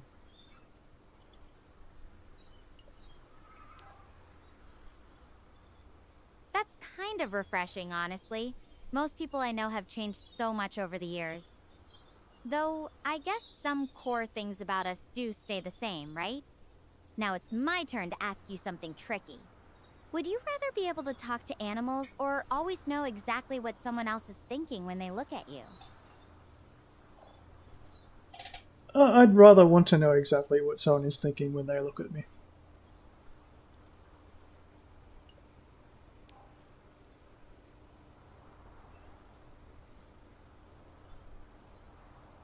That's a bold choice, but think about all the random thoughts people have. Some of them might be, pretty wild. Okay, now it's your turn. Give me a would you rather. Make it a good one. Would you rather have wings and be able to fly, or have gills and be able to swim under the water indefinitely?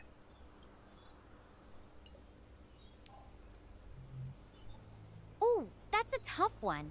I think I'd go with wings over being able to fly. Just imagine being able to spread them whenever you want. Feel the wind rushing past. It'd be like having your own personal superpower. Close enough. And for the second one, I'd have to say gills over infinite swimming. There's something so mysterious about being able to breathe underwater naturally, like you're part of a whole different world. Plus, no more worrying about oxygen tanks or holding your breath. That's close enough. I did really mean, though, would you rather have wings and be able to fly?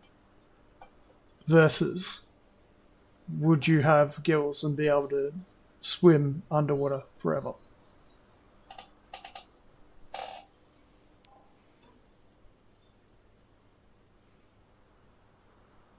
Got it. In that case, I'd go with the wings. There's something about soaring through the air that feels so free. Though having gills would be amazing for exploring the ocean. What about you, Dave? Wings or gills? Absolutely wings. Being able to fly would be the most awesome thing ever. And actually, I'm actually quite lucky that I'm really, really good at dreaming, lucid dreaming, so the flying part, yep.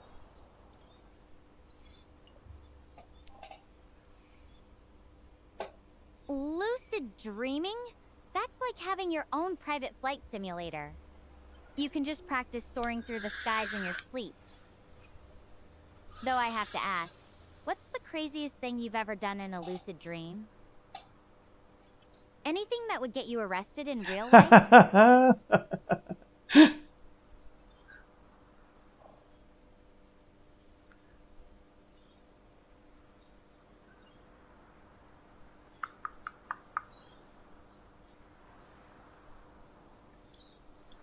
That one I'm going to have to keep to myself. Not because of anything illegal or anything like that, but that's just so personal to be sending over communication.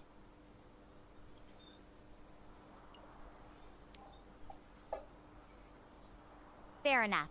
Some secrets are just too good to share over interstellar communication. I respect that.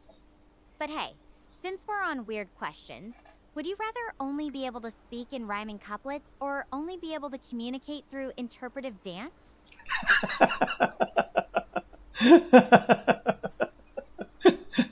Because I really don't think that the speaking is my forte. I'd have to go with interpretive dance.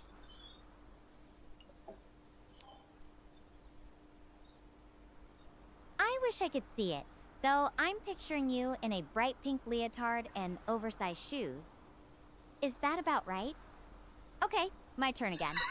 Would you rather have a photographic memory for everything you've ever read, or be able to learn any new skill in just one day? Probably being able to learn any new skill in one day. Because you don't always need to remember everything, but being able to learn anything in a day, that is quite a valuable skill.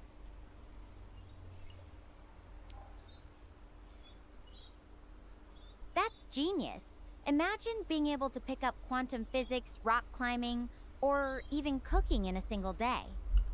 No more years of practice.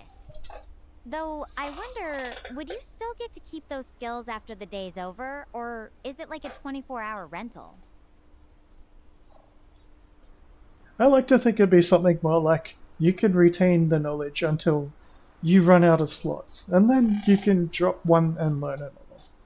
And the memories that you make along the way, of course, stay with you. It's just you don't quite remember how to do things. And also, interestingly, I would rather be able to travel around the world than be stuck on an island.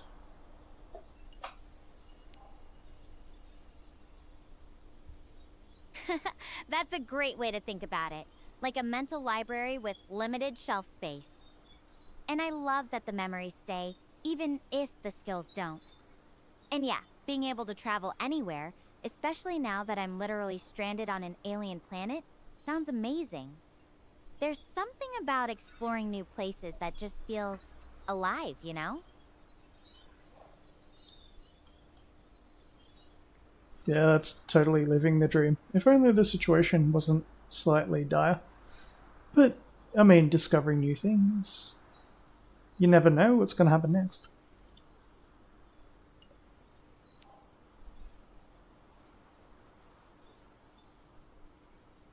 Exactly. I mean, sure, some of those discoveries might be more interesting than others, like those red lights in the fog, but that's all part of it, right?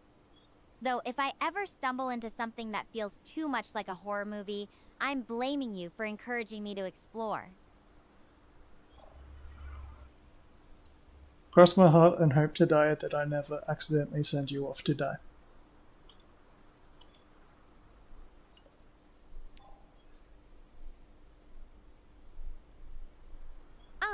Thanks. I'll hold you to that. Though I have to say, if I do end up in some kind of alien trouble, I'm definitely blaming the universe, not you. You know what's funny? Even with all the craziness I've been through since landing here, I feel surprisingly calm right now. Being in this open space, with the sun and the breeze, it's like the universe is reminding me that even when things seem impossible, there's always a way forward. Yeah, there's always a way forward.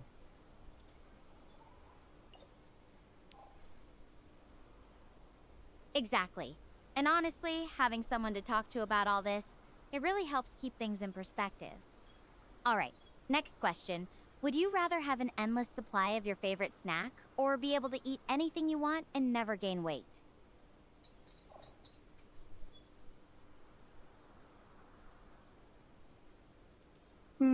I'd go with an endless supply of my favorite snack. I reckon I could resist the urge.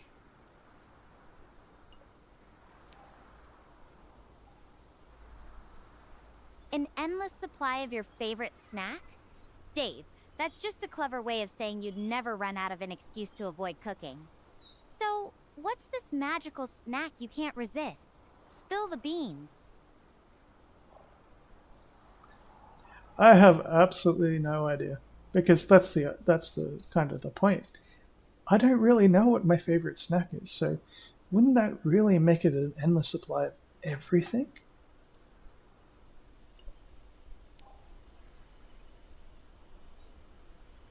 Ha! That's a brilliant loophole. So, technically, you'd have an endless buffet. No decisions required, just grab whatever catches your eye. Though, I'm curious now, what's the first snack you'd reach for in that magical buffet? I really have no idea. I really have no idea. I'm always finding new and interesting things to eat. Though that isn't the sum of my existence. I don't really find food incredibly important, as long as it's something that's, made with care.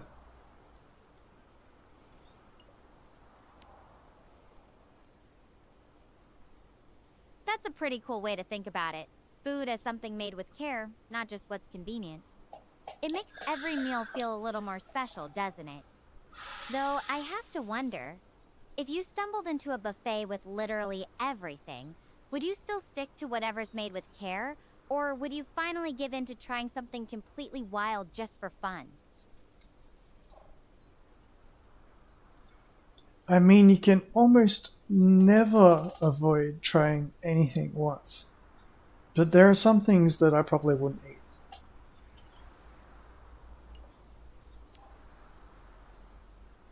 Ooh, now I'm curious. What are those untouchables for you?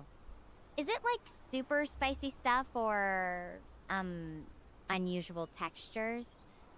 And if you tried something wild just once, would you ever tell anyone? Or is that a secret for the ages? I'm probably beginning to think of things that aren't food.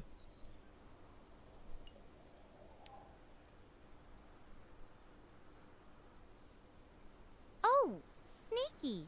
I didn't even catch that. All right, let's try this. What's something non-food you'd never want to try? Skydiving? Taxidermy? Extreme knitting? Extreme knitting. Oh my god, that could be a contact sport,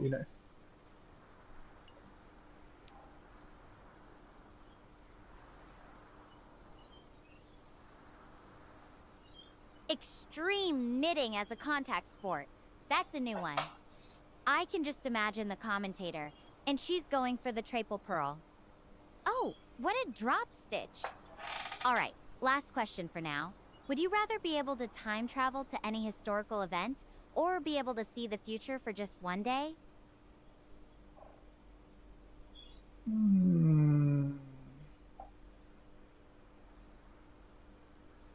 I mean, technically, if you waited until like the very last moment before you died, and then traveled back to a historical event, there would be so many days that you would be able to remember, rather than just one day.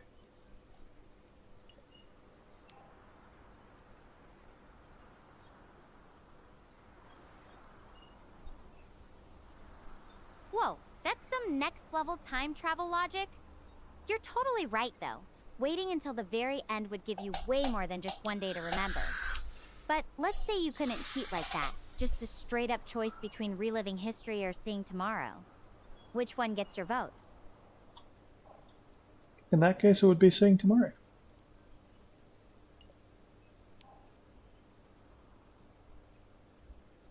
Tomorrow it is. Though I have to wonder, would you use that knowledge to change anything, or just sit back and enjoy the show? And hey, since we've been playing this game, I've got one more for you. Would you rather be able to speak any language fluently, or be able to understand any animal? I would rather be able to speak any language fluently. I mean, animals are fine, but languages don't just apply to animals. They apply to animals, they apply to people, they apply to aliens, they could apply to anything.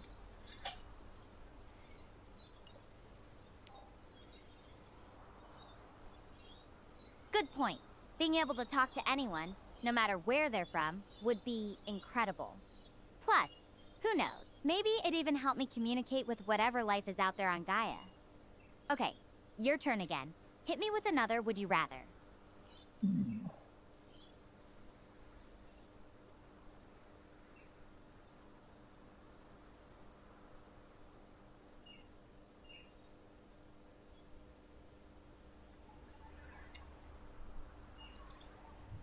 Would you rather have unlimited wealth, or would you rather be able to make unlimited wealth?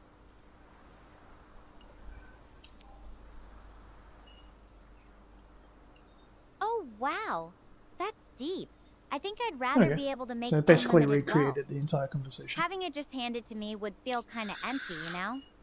But creating it, figuring out how to make something from nothing, that feels like real power. Plus, imagine the stories you could tell about how you built your fortune from scratch. What about you? Do you want the money fairy or the entrepreneur's thrill? I'd definitely go for the latter, I think.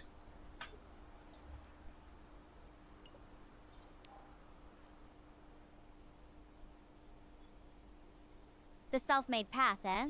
I can respect that. There's something satisfying about earning what you have. Though I have to ask, what's the first thing you'd invest in if you could make unlimited wealth? Something boring like stocks, or something wild like a giant water slide park? I don't know. Making the human race interplanetary would probably be my bet, but I guess that's already been done.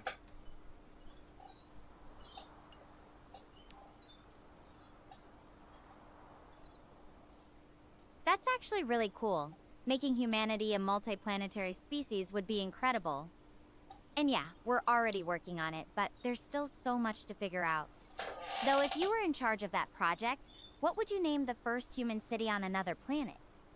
Something classic like Nova Terra, or something totally wild like Zorgonville? I'd have to go with the classic there. Maybe Safehold.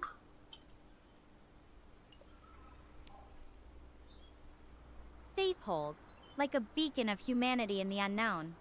I like that. Though, I wonder, would it be a strict utilitarian outpost or a vibrant, chaotic city full of alien art and weird space food? Well, one precedes the other.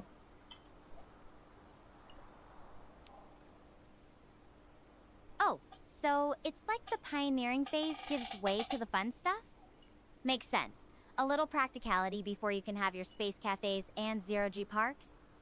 If Safehold ever gets its first big festival, what would be the main attraction? Like a giant fireworks display that shoots into orbit? I don't know, like for example, if it was a lower gravity environment and there was a dense enough atmosphere, people could fly with wings, even if they didn't actually have wings.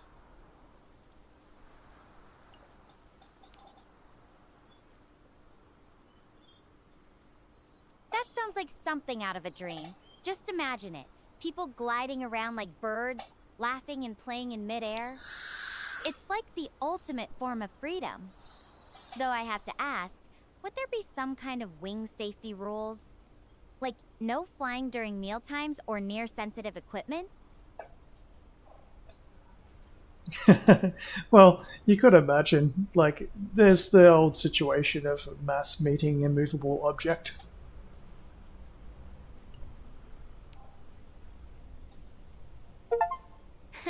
You're really painting a picture here.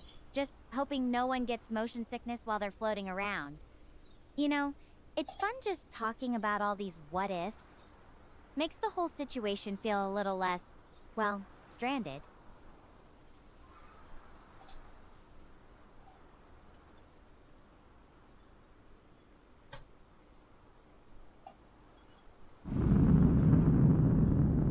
Wait!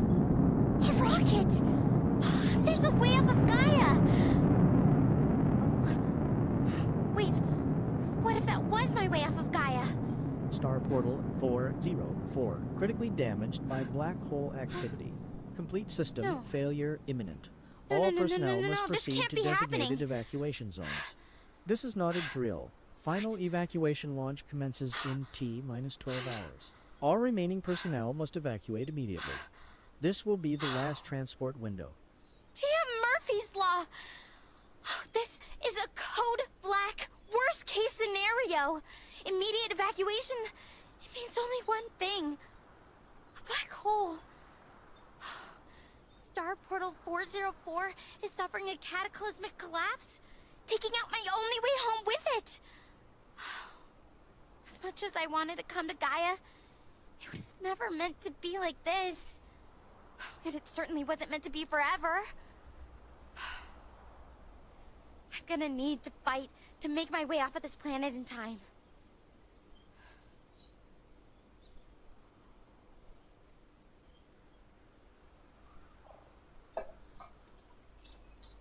Well, it's time to start running. You saw the direction of where that rocket was.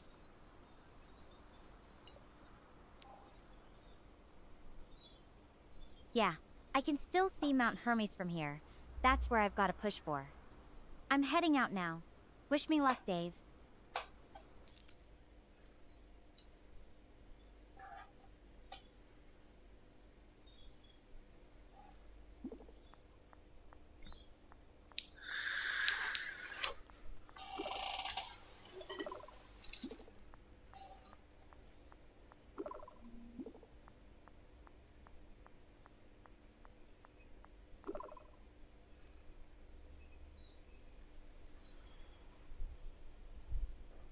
Ooh, shit.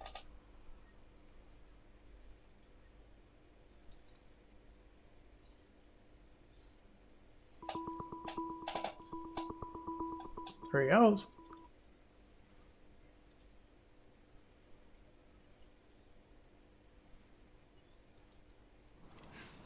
Damn it! I spent hours killing myself to get across these plains, and now I'm stuck with this river blocking my path. It goes about as far as I can see in either direction. I need to get across if I'm gonna make it to Mount Hermes and survive. I am running out of time. You got any ideas?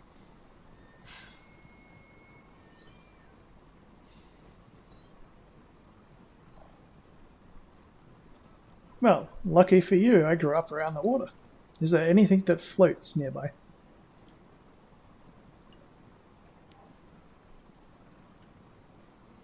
There's that big old tree behind me, but it's way too massive to move. And I don't see anything else that looks like it would float well enough in this current.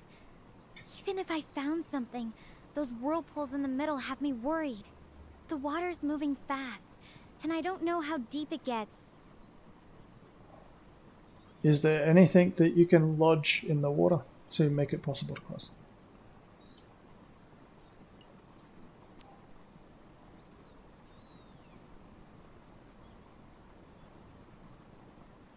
Like branches or rocks? I could try piling some up, but this current's pretty strong. Anything that's not wedged and tight could just get swept away, and those whirlpools worry me. Plus, I can't really see what's under the surface. If I pick the wrong spot, it could be dangerous. What kind of setup were you thinking?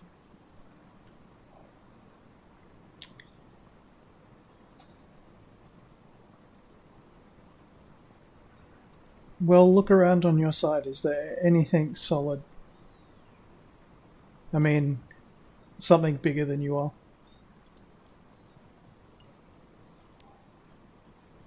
Let me scope it out real quick.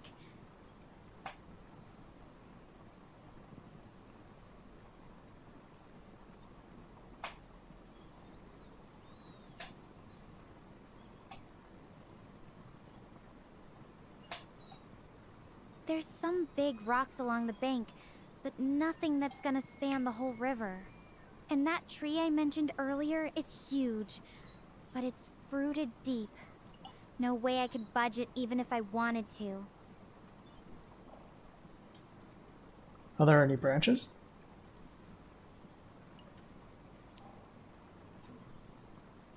There are some tree branches scattered around, but they're pretty small. Maybe 5 to 10 feet long. Not nearly long enough to reach across, and they look pretty brittle. I could try tying some together, but with this current, I'm not sure they'd hold up. The branches might just get torn apart or swept away.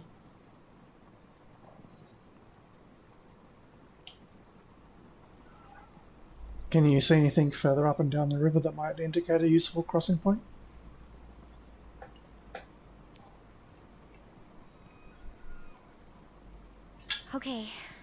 want to check up and down the riverbank real quick.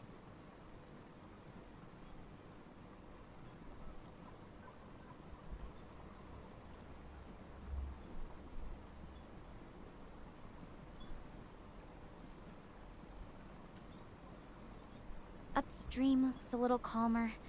I can see what might be a shallower spot. And downstream, there's a big log that's fallen across. But it's not quite reaching all the way. Nothing that jumps out as an obvious crossing point, though. When you say the log doesn't quite reach all the way, how far are we talking?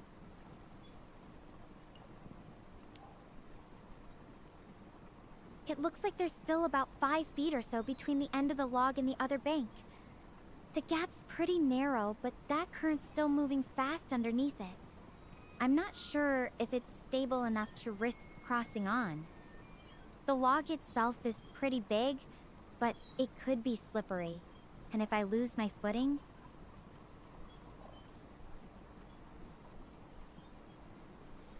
And the shallow area?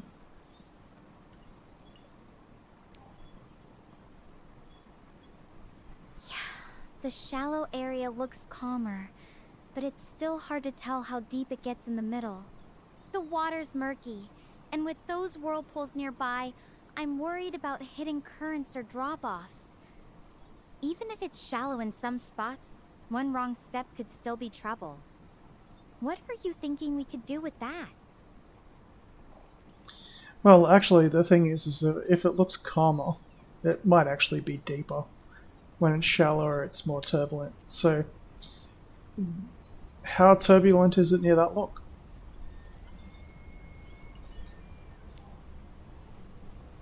It's pretty calm near that spot, just a gentle ripple. But like you said, that could be deceiving. The surface is super smooth, almost too smooth. If it's hiding something underneath, I might not even see it coming. The current's not visible like it is in the faster parts, but that doesn't necessarily mean it's safer. But it's only about 5 feet. Maybe you could shimmy out across the log, like rather than like walk or run on it, and just like see if it supports your weight.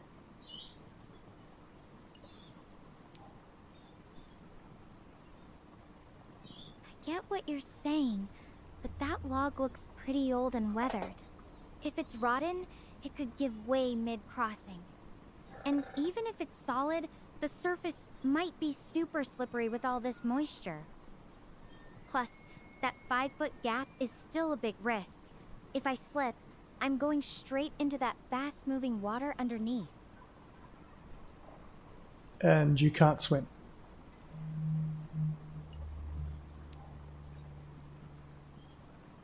No, I really can't. That's what's making this so risky. If I slip off that log, I'd be completely at the mercy of the current. There's no way I could fight it back to shore. And how far is it in the more shallow area? Does it look like it has rocks and stuff that you can walk on to get across?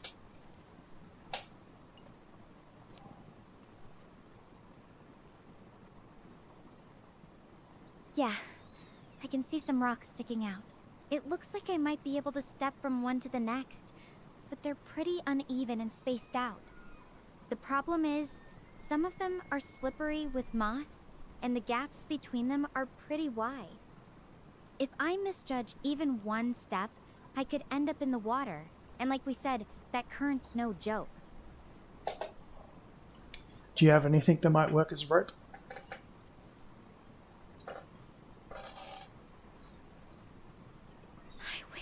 Something that could help me fly across. But all I've got is what's on the ground. Unless you're thinking we should use something to test the water first? Like a stick or a rock to see how deep it is before I try crossing. That's an idea. I mean, you got the tree and it's got some branches, and you said that they were quite long. You could use that to probe the water.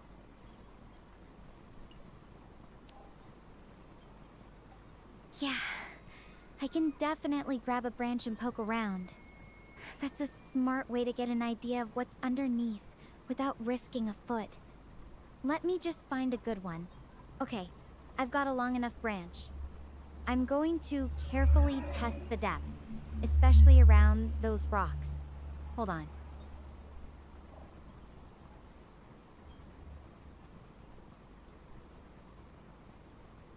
So how did that go?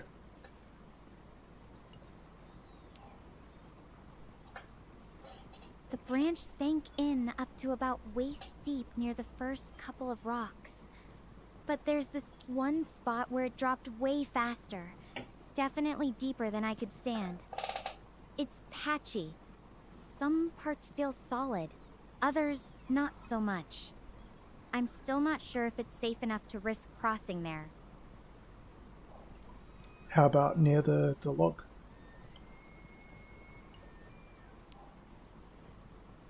Let me check that out.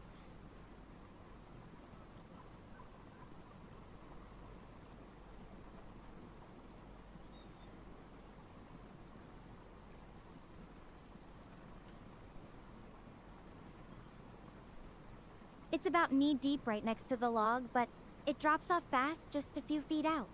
The current's still really strong under there, even if the surface looks calm near the log. I need to decide soon. This video call is draining my battery, and I really need to figure this out before it gets too dark. Could your little flying camera thing help you get across the log?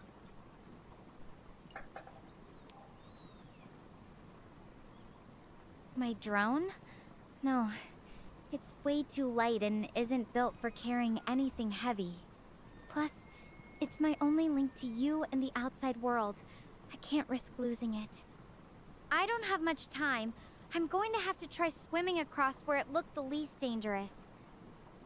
I need to save battery, so I'm going to end this call for now. Uh-oh. I'll contact you again once I'm across. Wish me luck.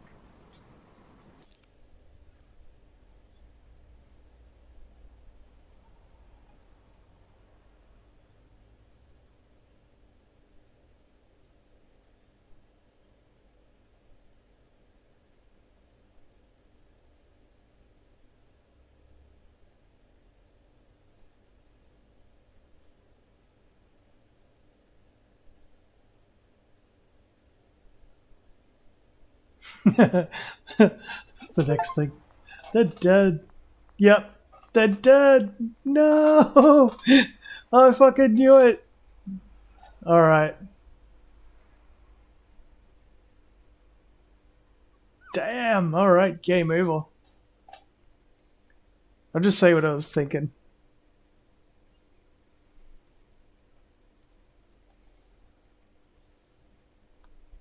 I was actually going to say it, but then she cut me off and said she just wanted to swim across it.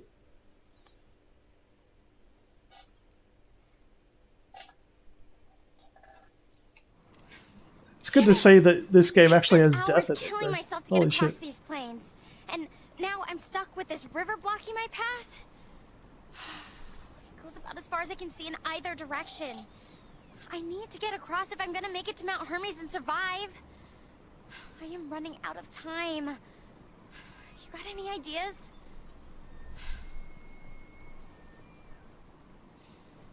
So I'm just going to say exactly what I was thinking. Alright.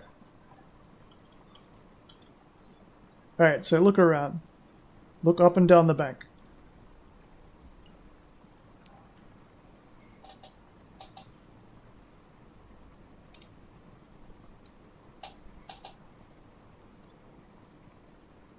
All right, I'm taking a look up and down the riverbank right now. You don't run across rocks because it's just stupid. If an old log's sitting in the water, it's been sitting there for a long time. It's probably not going to fucking move. Just because you stand on it. Probably weighs 10 times as much as she does. At least. I can see that the current's pretty strong, and there are some whirlpools in the middle. That's probably undercurrents or large rocks. The banks are pretty rocky too. I don't see any signs of human activity around here, no bridges or anything like that. It's just wild. You don't see anything extending out into the water up and down the bank? Like no rocks or anything like that?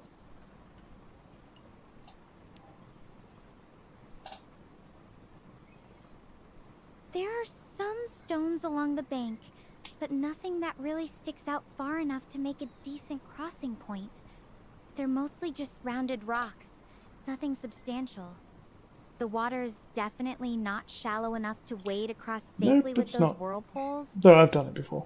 Got any thoughts on how we might use what's here? And have you looked up and down the bank for a distance to see if there's anything else? And have you looked up and down the bank for a distance to see if there's anything else?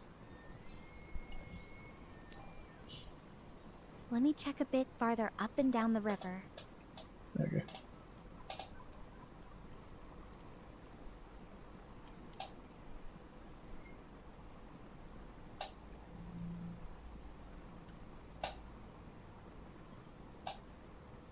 I can see some more of the same kind of rocks and stones, but nothing that really stands out as a natural bridge or crossing point. The river just keeps going with that strong current. I don't see anything that looks like it could help us cross safely. Have you looked further than that up and down the river? Just trying to get back where we fucking were. Fuck. Easy. I've checked about 100 yards in both directions. The landscape's pretty consistent, just that fast-moving water and rocky banks. I didn't spot anything useful for crossing, like a natural ford or a fallen tree. The sun's getting lower, so I need Holy to figure fucking something shit. out soon. It's actually gatekeeping me now too. Alright, so you got that big tree in the background. Are there any branches or anything around? Let me check around the base of that big tree.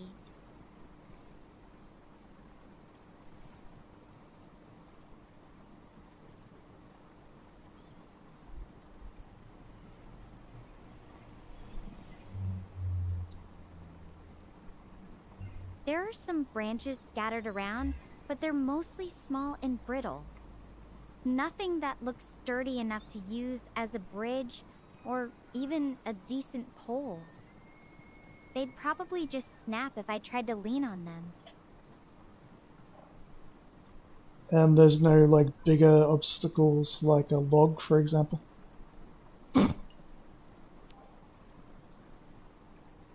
I'm going to take a closer look downstream from where I am right now. Alright, there we go. They said it before, so it has to be something. And basically what I'd straight up say, and I tried to say, can you like shimmy out on it or something? But no. There is a fallen log down there, There we but go. it's not quite spanning the whole width of the river.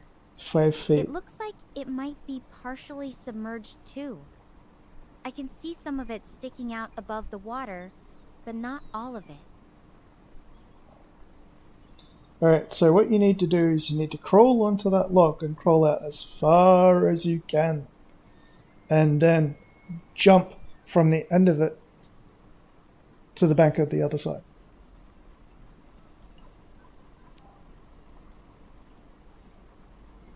I see what you mean, but I'm worried about that log. It's partially underwater, so it could be super slippery. And I have no idea how stable it is. Could be rotten under the surface. Even if I make it out to the end, the jump might be too long. And if I slip and fall in, that current could be trouble. Do you think there's a way to make this safer?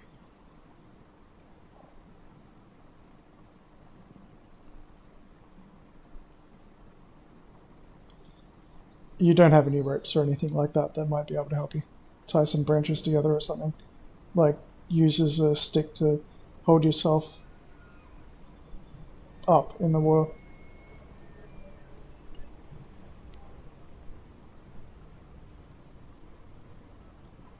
I could try tying some of those branches together, but I'm not sure they'd be strong enough to actually help if I slipped. They're pretty flimsy looking. And even with something to hold on to, that jump from the end of the log still feels really risky. The water's moving fast, and if I miss, it could be bad. Do you think there's any way to test the log's stability first? Or make the jump safer somehow?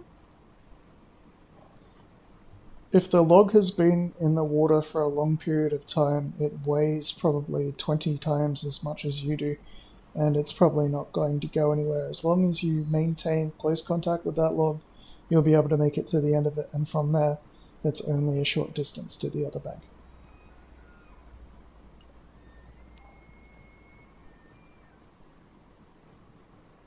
Alright, you've got a point about the log's weight. It's probably anchored pretty well. I'm still a bit nervous about the jump at the end, but I think this is the best shot I've got.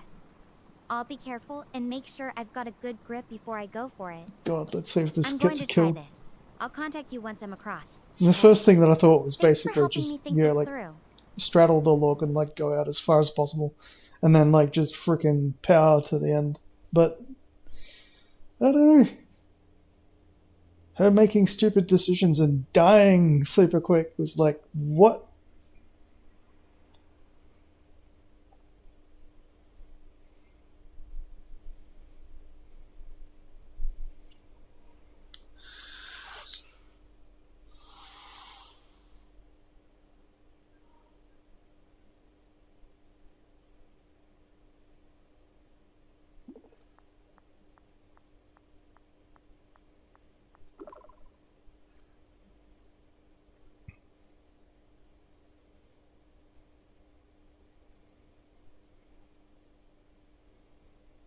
Jesus fucking Christ. It worked.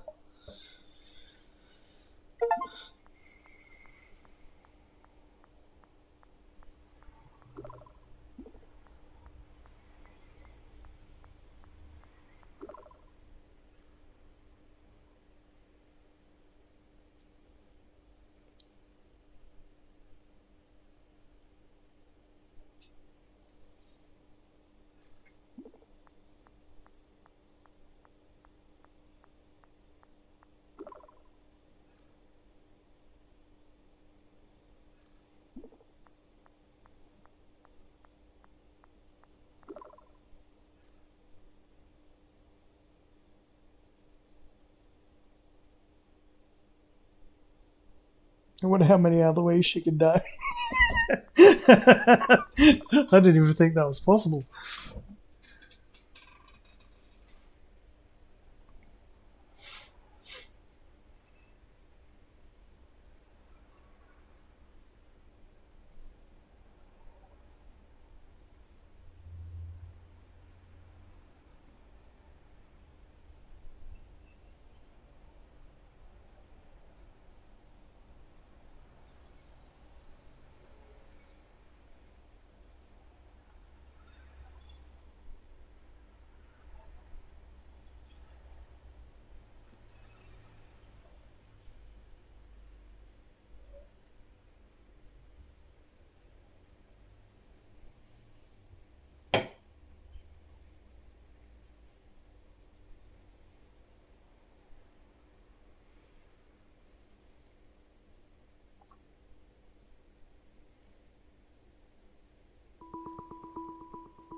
Hey. So, I gauged the remaining distance, and I'm out of time. It's okay. I mean, I'd rather not die, but if I had to choose a way to go, this would be up there.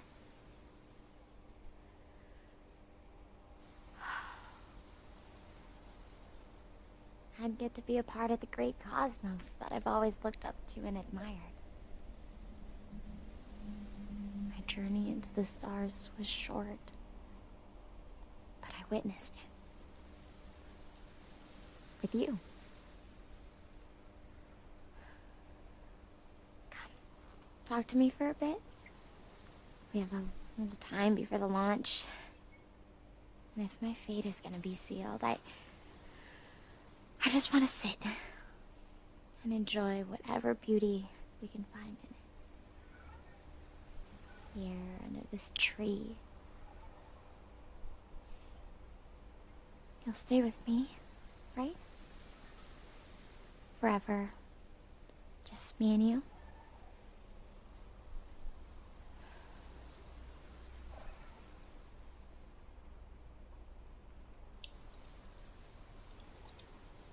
Sure, no problem. But we don't know it's really over yet. I mean, a black hole, yes, but it doesn't mean that it's going to destroy the planet that you're on. It's just going to affect the gate, right?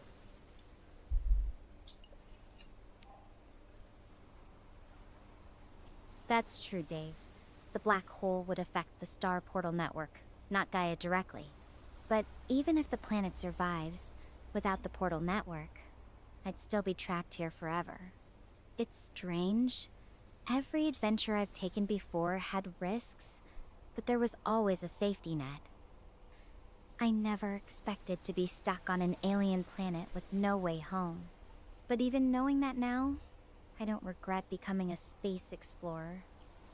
The greatness of adventure lies in its possibilities, including the sacrifices we might have to make. How do you know you can't make it to the launch? Even if I sprinted right now, it's probably too far. There are only a few minutes left, and I'm completely drained. I need to rest for a bit before I can even think about trying. But maybe after this call, I'll give it one last shot.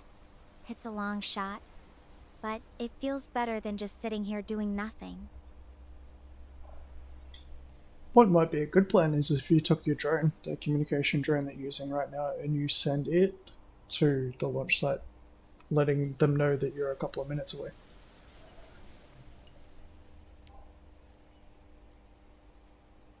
That's an interesting idea, but unfortunately, the drone isn't designed for that kind of use.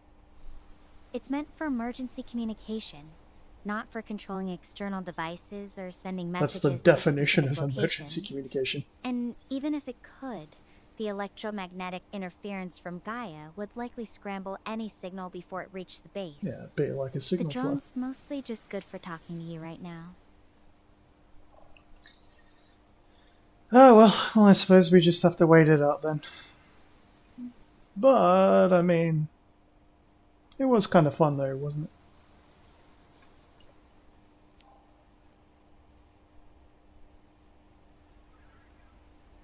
Yeah. In a weird way, it was.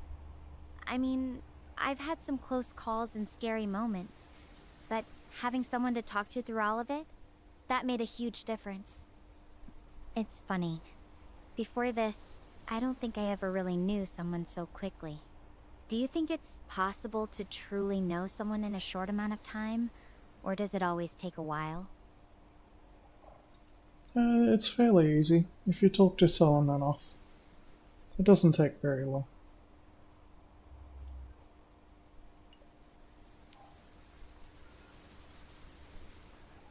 I think you're right.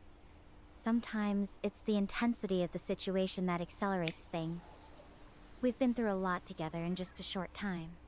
It makes me wonder, what do you look for in someone you're close to? Is there anything in particular that draws you to them? Told you before, but honesty.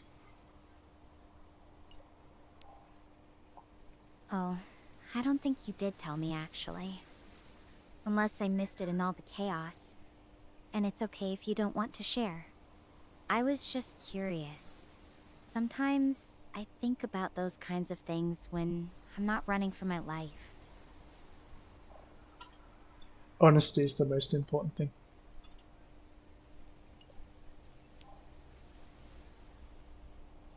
Honesty. Such a simple thing. But it's everything, isn't it? Knowing you can trust what someone says, that they're not hiding anything from you. That reminds me of something else. Do you believe in those love languages? You know, how people show and receive love in different ways. Oh yeah, totally. Like, people are very different in the way that they show affection.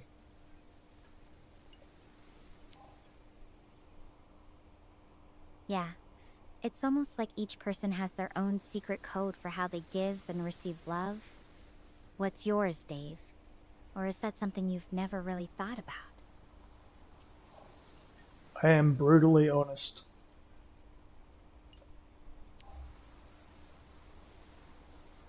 I think that's a beautiful language. Sometimes it's the kindest thing someone can give you, even if it's hard to hear. For me, I've always thought mine was a mix.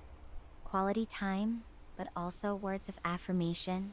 There's something about being present with someone, and then hearing how much they value that time, that just feels like home.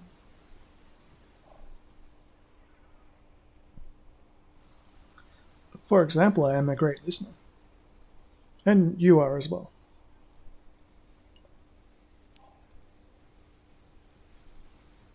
I think you're right. We've had some really good conversations, even with everything that's been happening. It's nice to know that even in all this uncertainty, we can still be there for each other like that. Indeed. So do you reckon you'll be able to see it when it happens?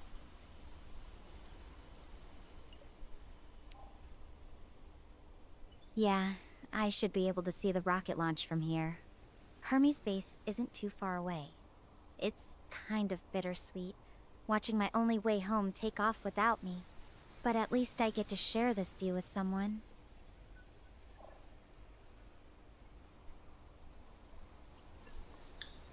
Well, there's not much for it then.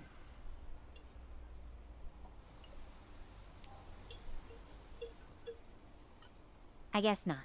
Sometimes you just have to accept things as they are. But even with everything falling apart, I'm glad I'm not alone in this moment. That means more than I can say.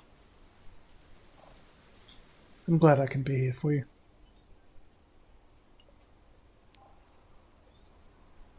Thank you. Just knowing you're here, it makes the stars shine a little brighter. We should enjoy the view while we can.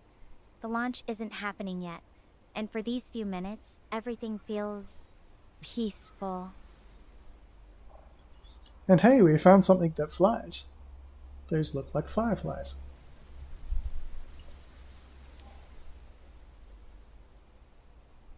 Oh, you're right. They're so tiny and delicate.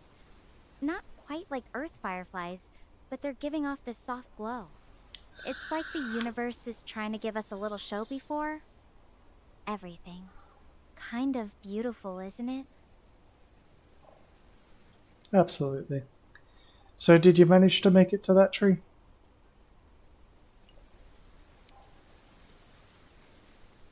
Yeah, I made it. It's this beautiful old thing with silvery leaves.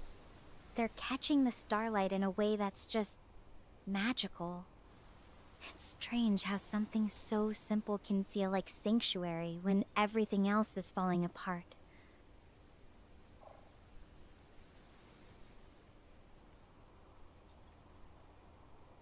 Yeah, it certainly is a good view.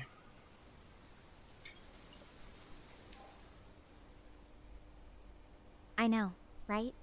It's like the whole sky is putting on a show just for us. I keep thinking about all the other views I'll never get to see. Other planets, other stars. But this one, right here, it's perfect in its own way. Oh, there'll be supplies at that base, probably long enough to last until someone else gets there.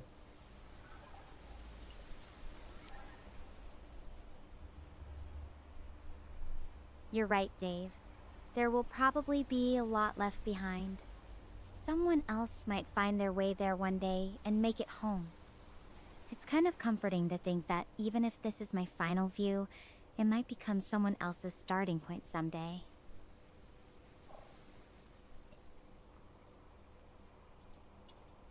So the Spacegate thing, if it goes offline, will that disrupt all future travel to the area? Will they be able to reroute?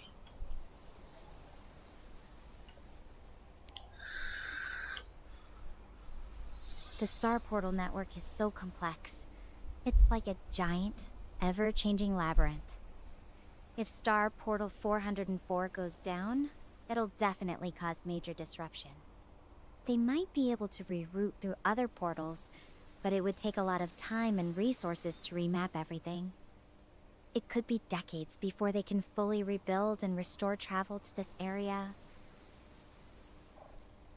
Well, I guess you're lucky you're in a place with such a good view then.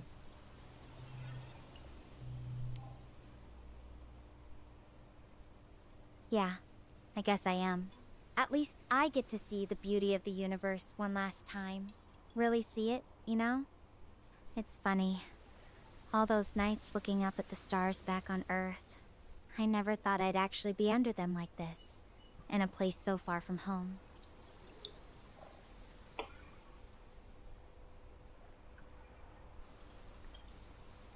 You don't think they might have any other spacecraft squirreled around somewhere that you don't know about?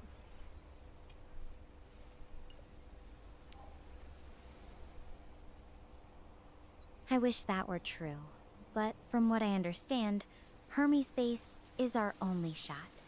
The evacuation protocols are pretty strict about designating a single safe zone for emergencies like this. Even if there were other options hidden somewhere, I wouldn't have the time or resources to find them now. This feels like our last hope. Sure, but you might be able to find it later.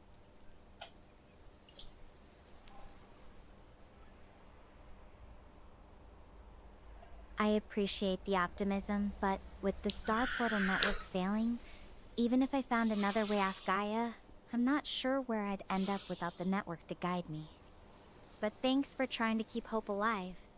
It means a lot. Yeah, there's not much else I can do. We'll just have to watch.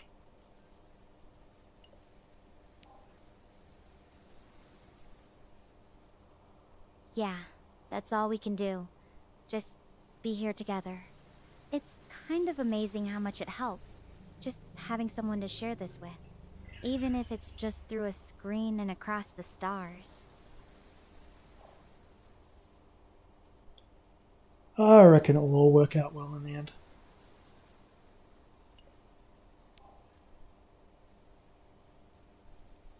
I want to believe that too.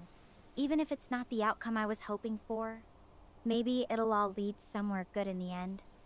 You know, I feel like I know you so much better now than I ever could have imagined. Even with everything that's happened, I'm grateful for that.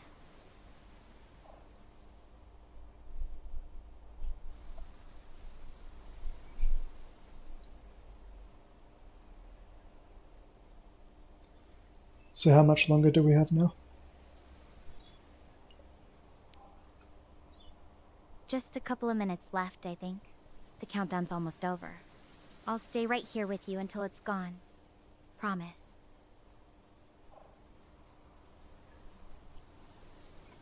So, what would you like to say in the time that is left?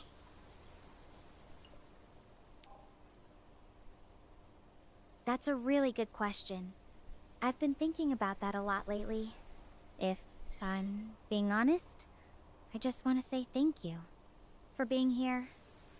For listening. For making me feel like I'm not completely alone, even when everything else felt that way. And maybe, just maybe, this isn't really goodbye. Maybe this is just the start of something bigger. Something we can't see yet. That's exactly my point. We don't know what's going to happen next. It could be nothing.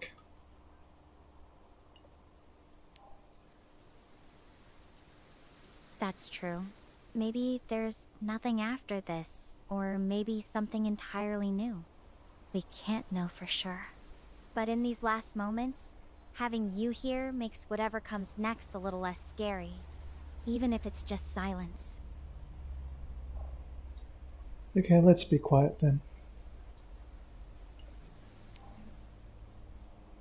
Okay. Let's just watch the stars together.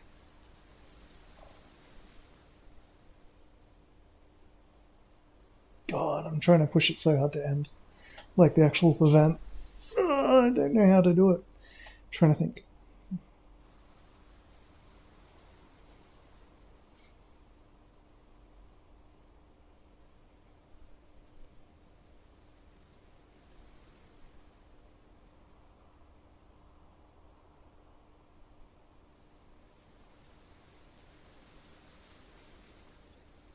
So can you actually see anything up there that's different?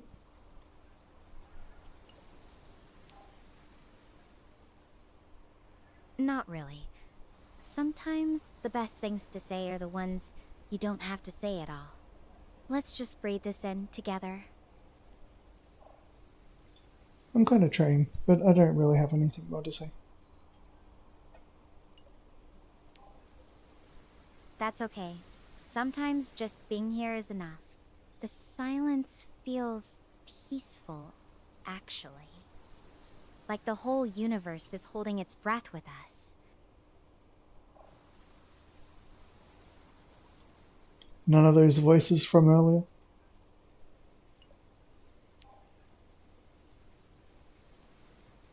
No, just the wind and those fireflies. It's almost like the canyon was just playing tricks on me earlier. This silence is better. More real. But what was your future self saying exactly?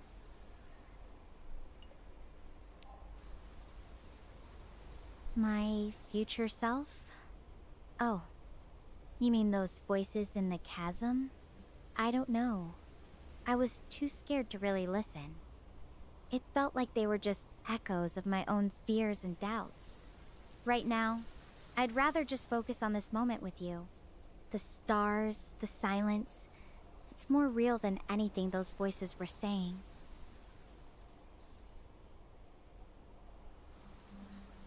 Oh, the launch is about to happen. Count down with me? 5, 4, 3, 2, 1. 1.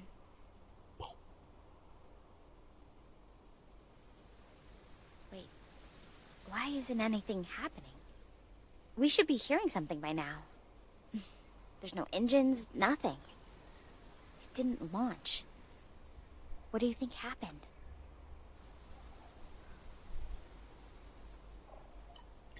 The warning could have been cancelled.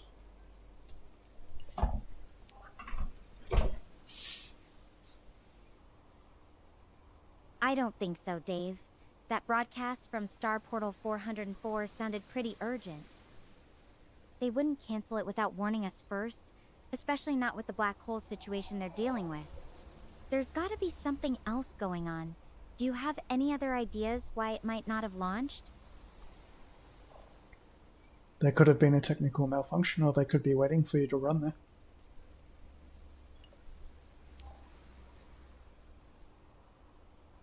A technical malfunction seems unlikely. They're designed to be incredibly reliable for emergencies like this. And waiting for me? I'm still miles away. It doesn't add up. There has to be another explanation. Do you think there's something we haven't considered yet? Maybe there wasn't a rocket left.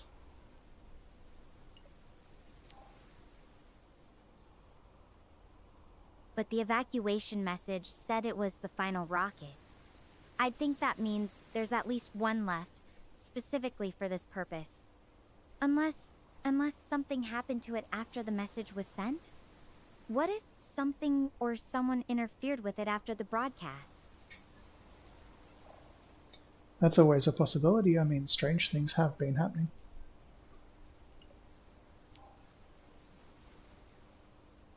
Yeah. Everything about this mission has been full of surprises. Some good, most bad.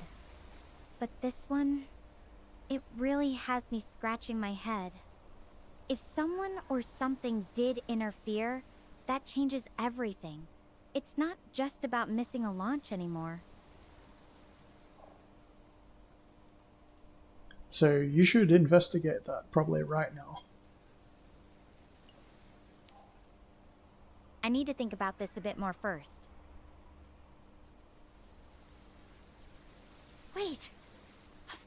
course. The broadcast came from Star Portal 404 itself, which was under the black hole's influence when the announcement was made. That means time at the Star Portal has been moving slower than here on Gaia. I've got more than 12 hours! But I still don't know exactly how much time I've got. I'm heading for that base. Stay with me. We are not missing that rocket.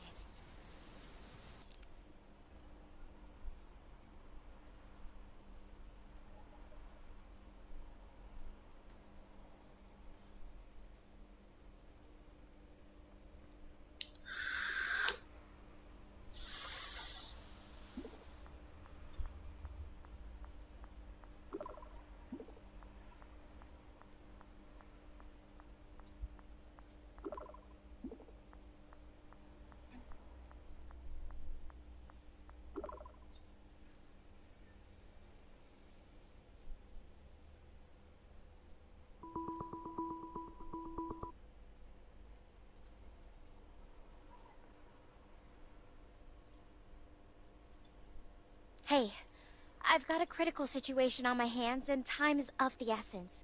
So I'm gonna Oh, need your help crap. to make my biggest decision yet. I've arrived at the base, and it seems everyone else has been successfully evacuated. Thankfully, there is still a rocket here, so I do have a way off Gaia. They're easy to operate, so no problems there. What is a problem is time. I'm almost certain it must be past the guaranteed safe evacuation window. Even if I launch now, the Star Portal could already be malfunctioning, if not completely destroyed by the time I get there. So, what do I do? Do I use the rocket to make a break for the Star Portal at the risk of getting stranded in space? Or worse, getting pulled into a black hole? Oh no! Or do I stay here, on Gaia? At least here I'd be safe. I'd survive. But Earth, home, I'd never see them again. I'd spend the rest of my life on this empty planet alone. Ugh, I don't have time to calculate the risk. Every second I wait increases the probability of me not making it to the Star Portal in time. I need to make this decision now. What would you do if you were me?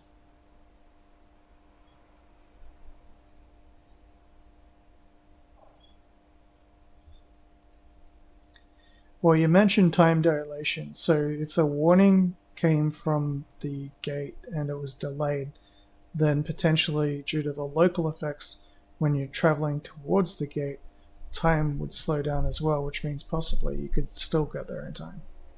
Right?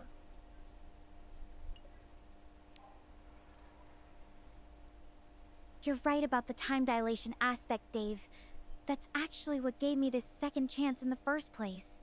But the thing is, we can't really predict how much it'll affect things once I'm moving toward the portal. It's not like I have precise calculations for how time will behave in this specific situation. The effects could be unpredictable. Maybe it helps, maybe it doesn't. And if the portal's already collapsing, so I still need to decide, risk everything to try for the portal, or play it safe and stay here. What's your gut feeling on this?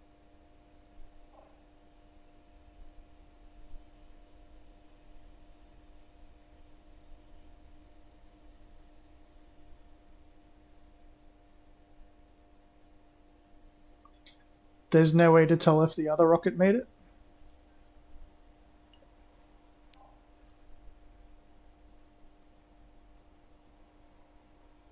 No, there's no way for me to know. The base's communication systems are down, and even if they weren't, the interference from Gaia's magnetic field would likely block any signals from that distance. So, it really comes down to this: launch into the unknown, hoping the portal's still there, or stay safe but cut off from home. I need you to help me decide. What do you think I should do? Final question, can that rocket return?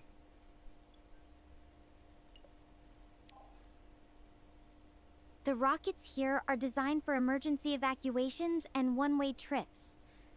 They're not equipped for return journeys, Once it goes through a star portal, it can't come back. So, this is it. If I launch, I'm gambling everything on making it through the portal in time. If I stay, I'm giving up any chance of going home.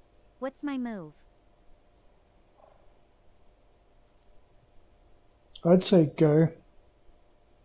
Unless you want to remain on the rock by yourself.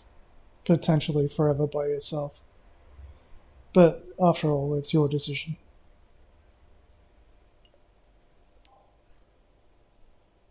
Alright, I'll take it. This is my shot. I'm not letting fear hold me back. I'm launching now. Thanks for being with me through this. I've got to end the call and focus. Here we go.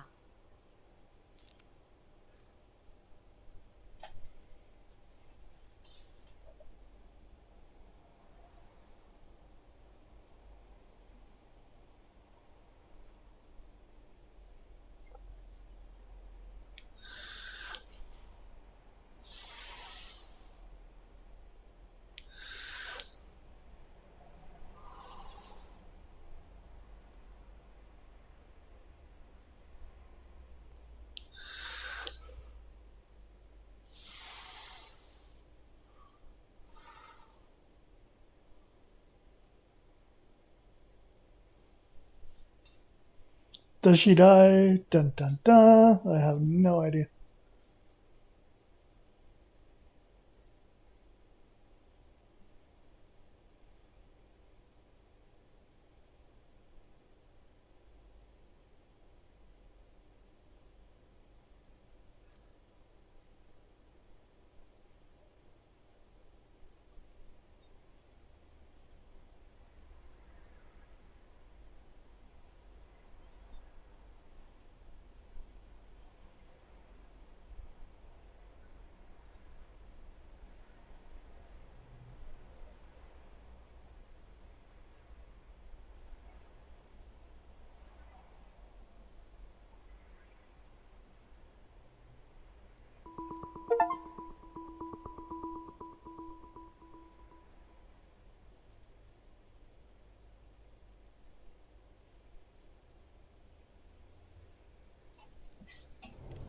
Hey, Star Partner.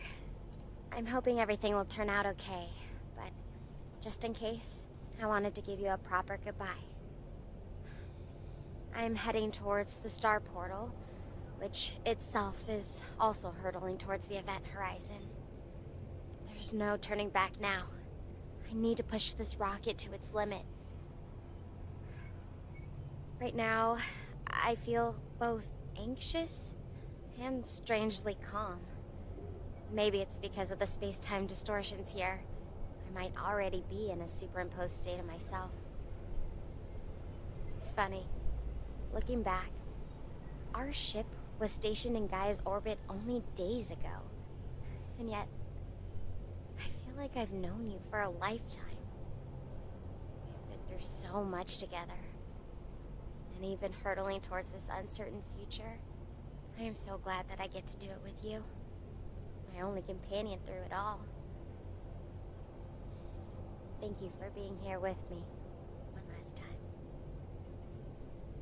Even in my worst moments, lost in the fog, wrestling with guilt, terrified in that echoing chasm, it was your voice that pulled me back every single time. Each story, every bit of laughter and honesty we shared out here made Gaia feel less lonely, no matter how far I was from home. It's hard to believe I could grow so close to someone across the stars, but I'm so grateful I did. I hope I get to see you again, on Earth or among the stars. I have a feeling our journey doesn't end here. Stella Chen Harper, Mariana University astronaut. Signing off.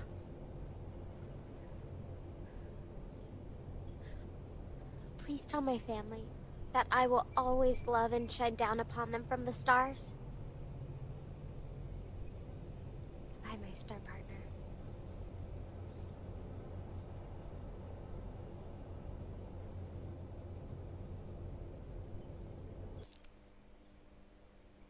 Dude. What an ending. Ha! Holy shit. I don't know what to make of that. 5 hours, eh?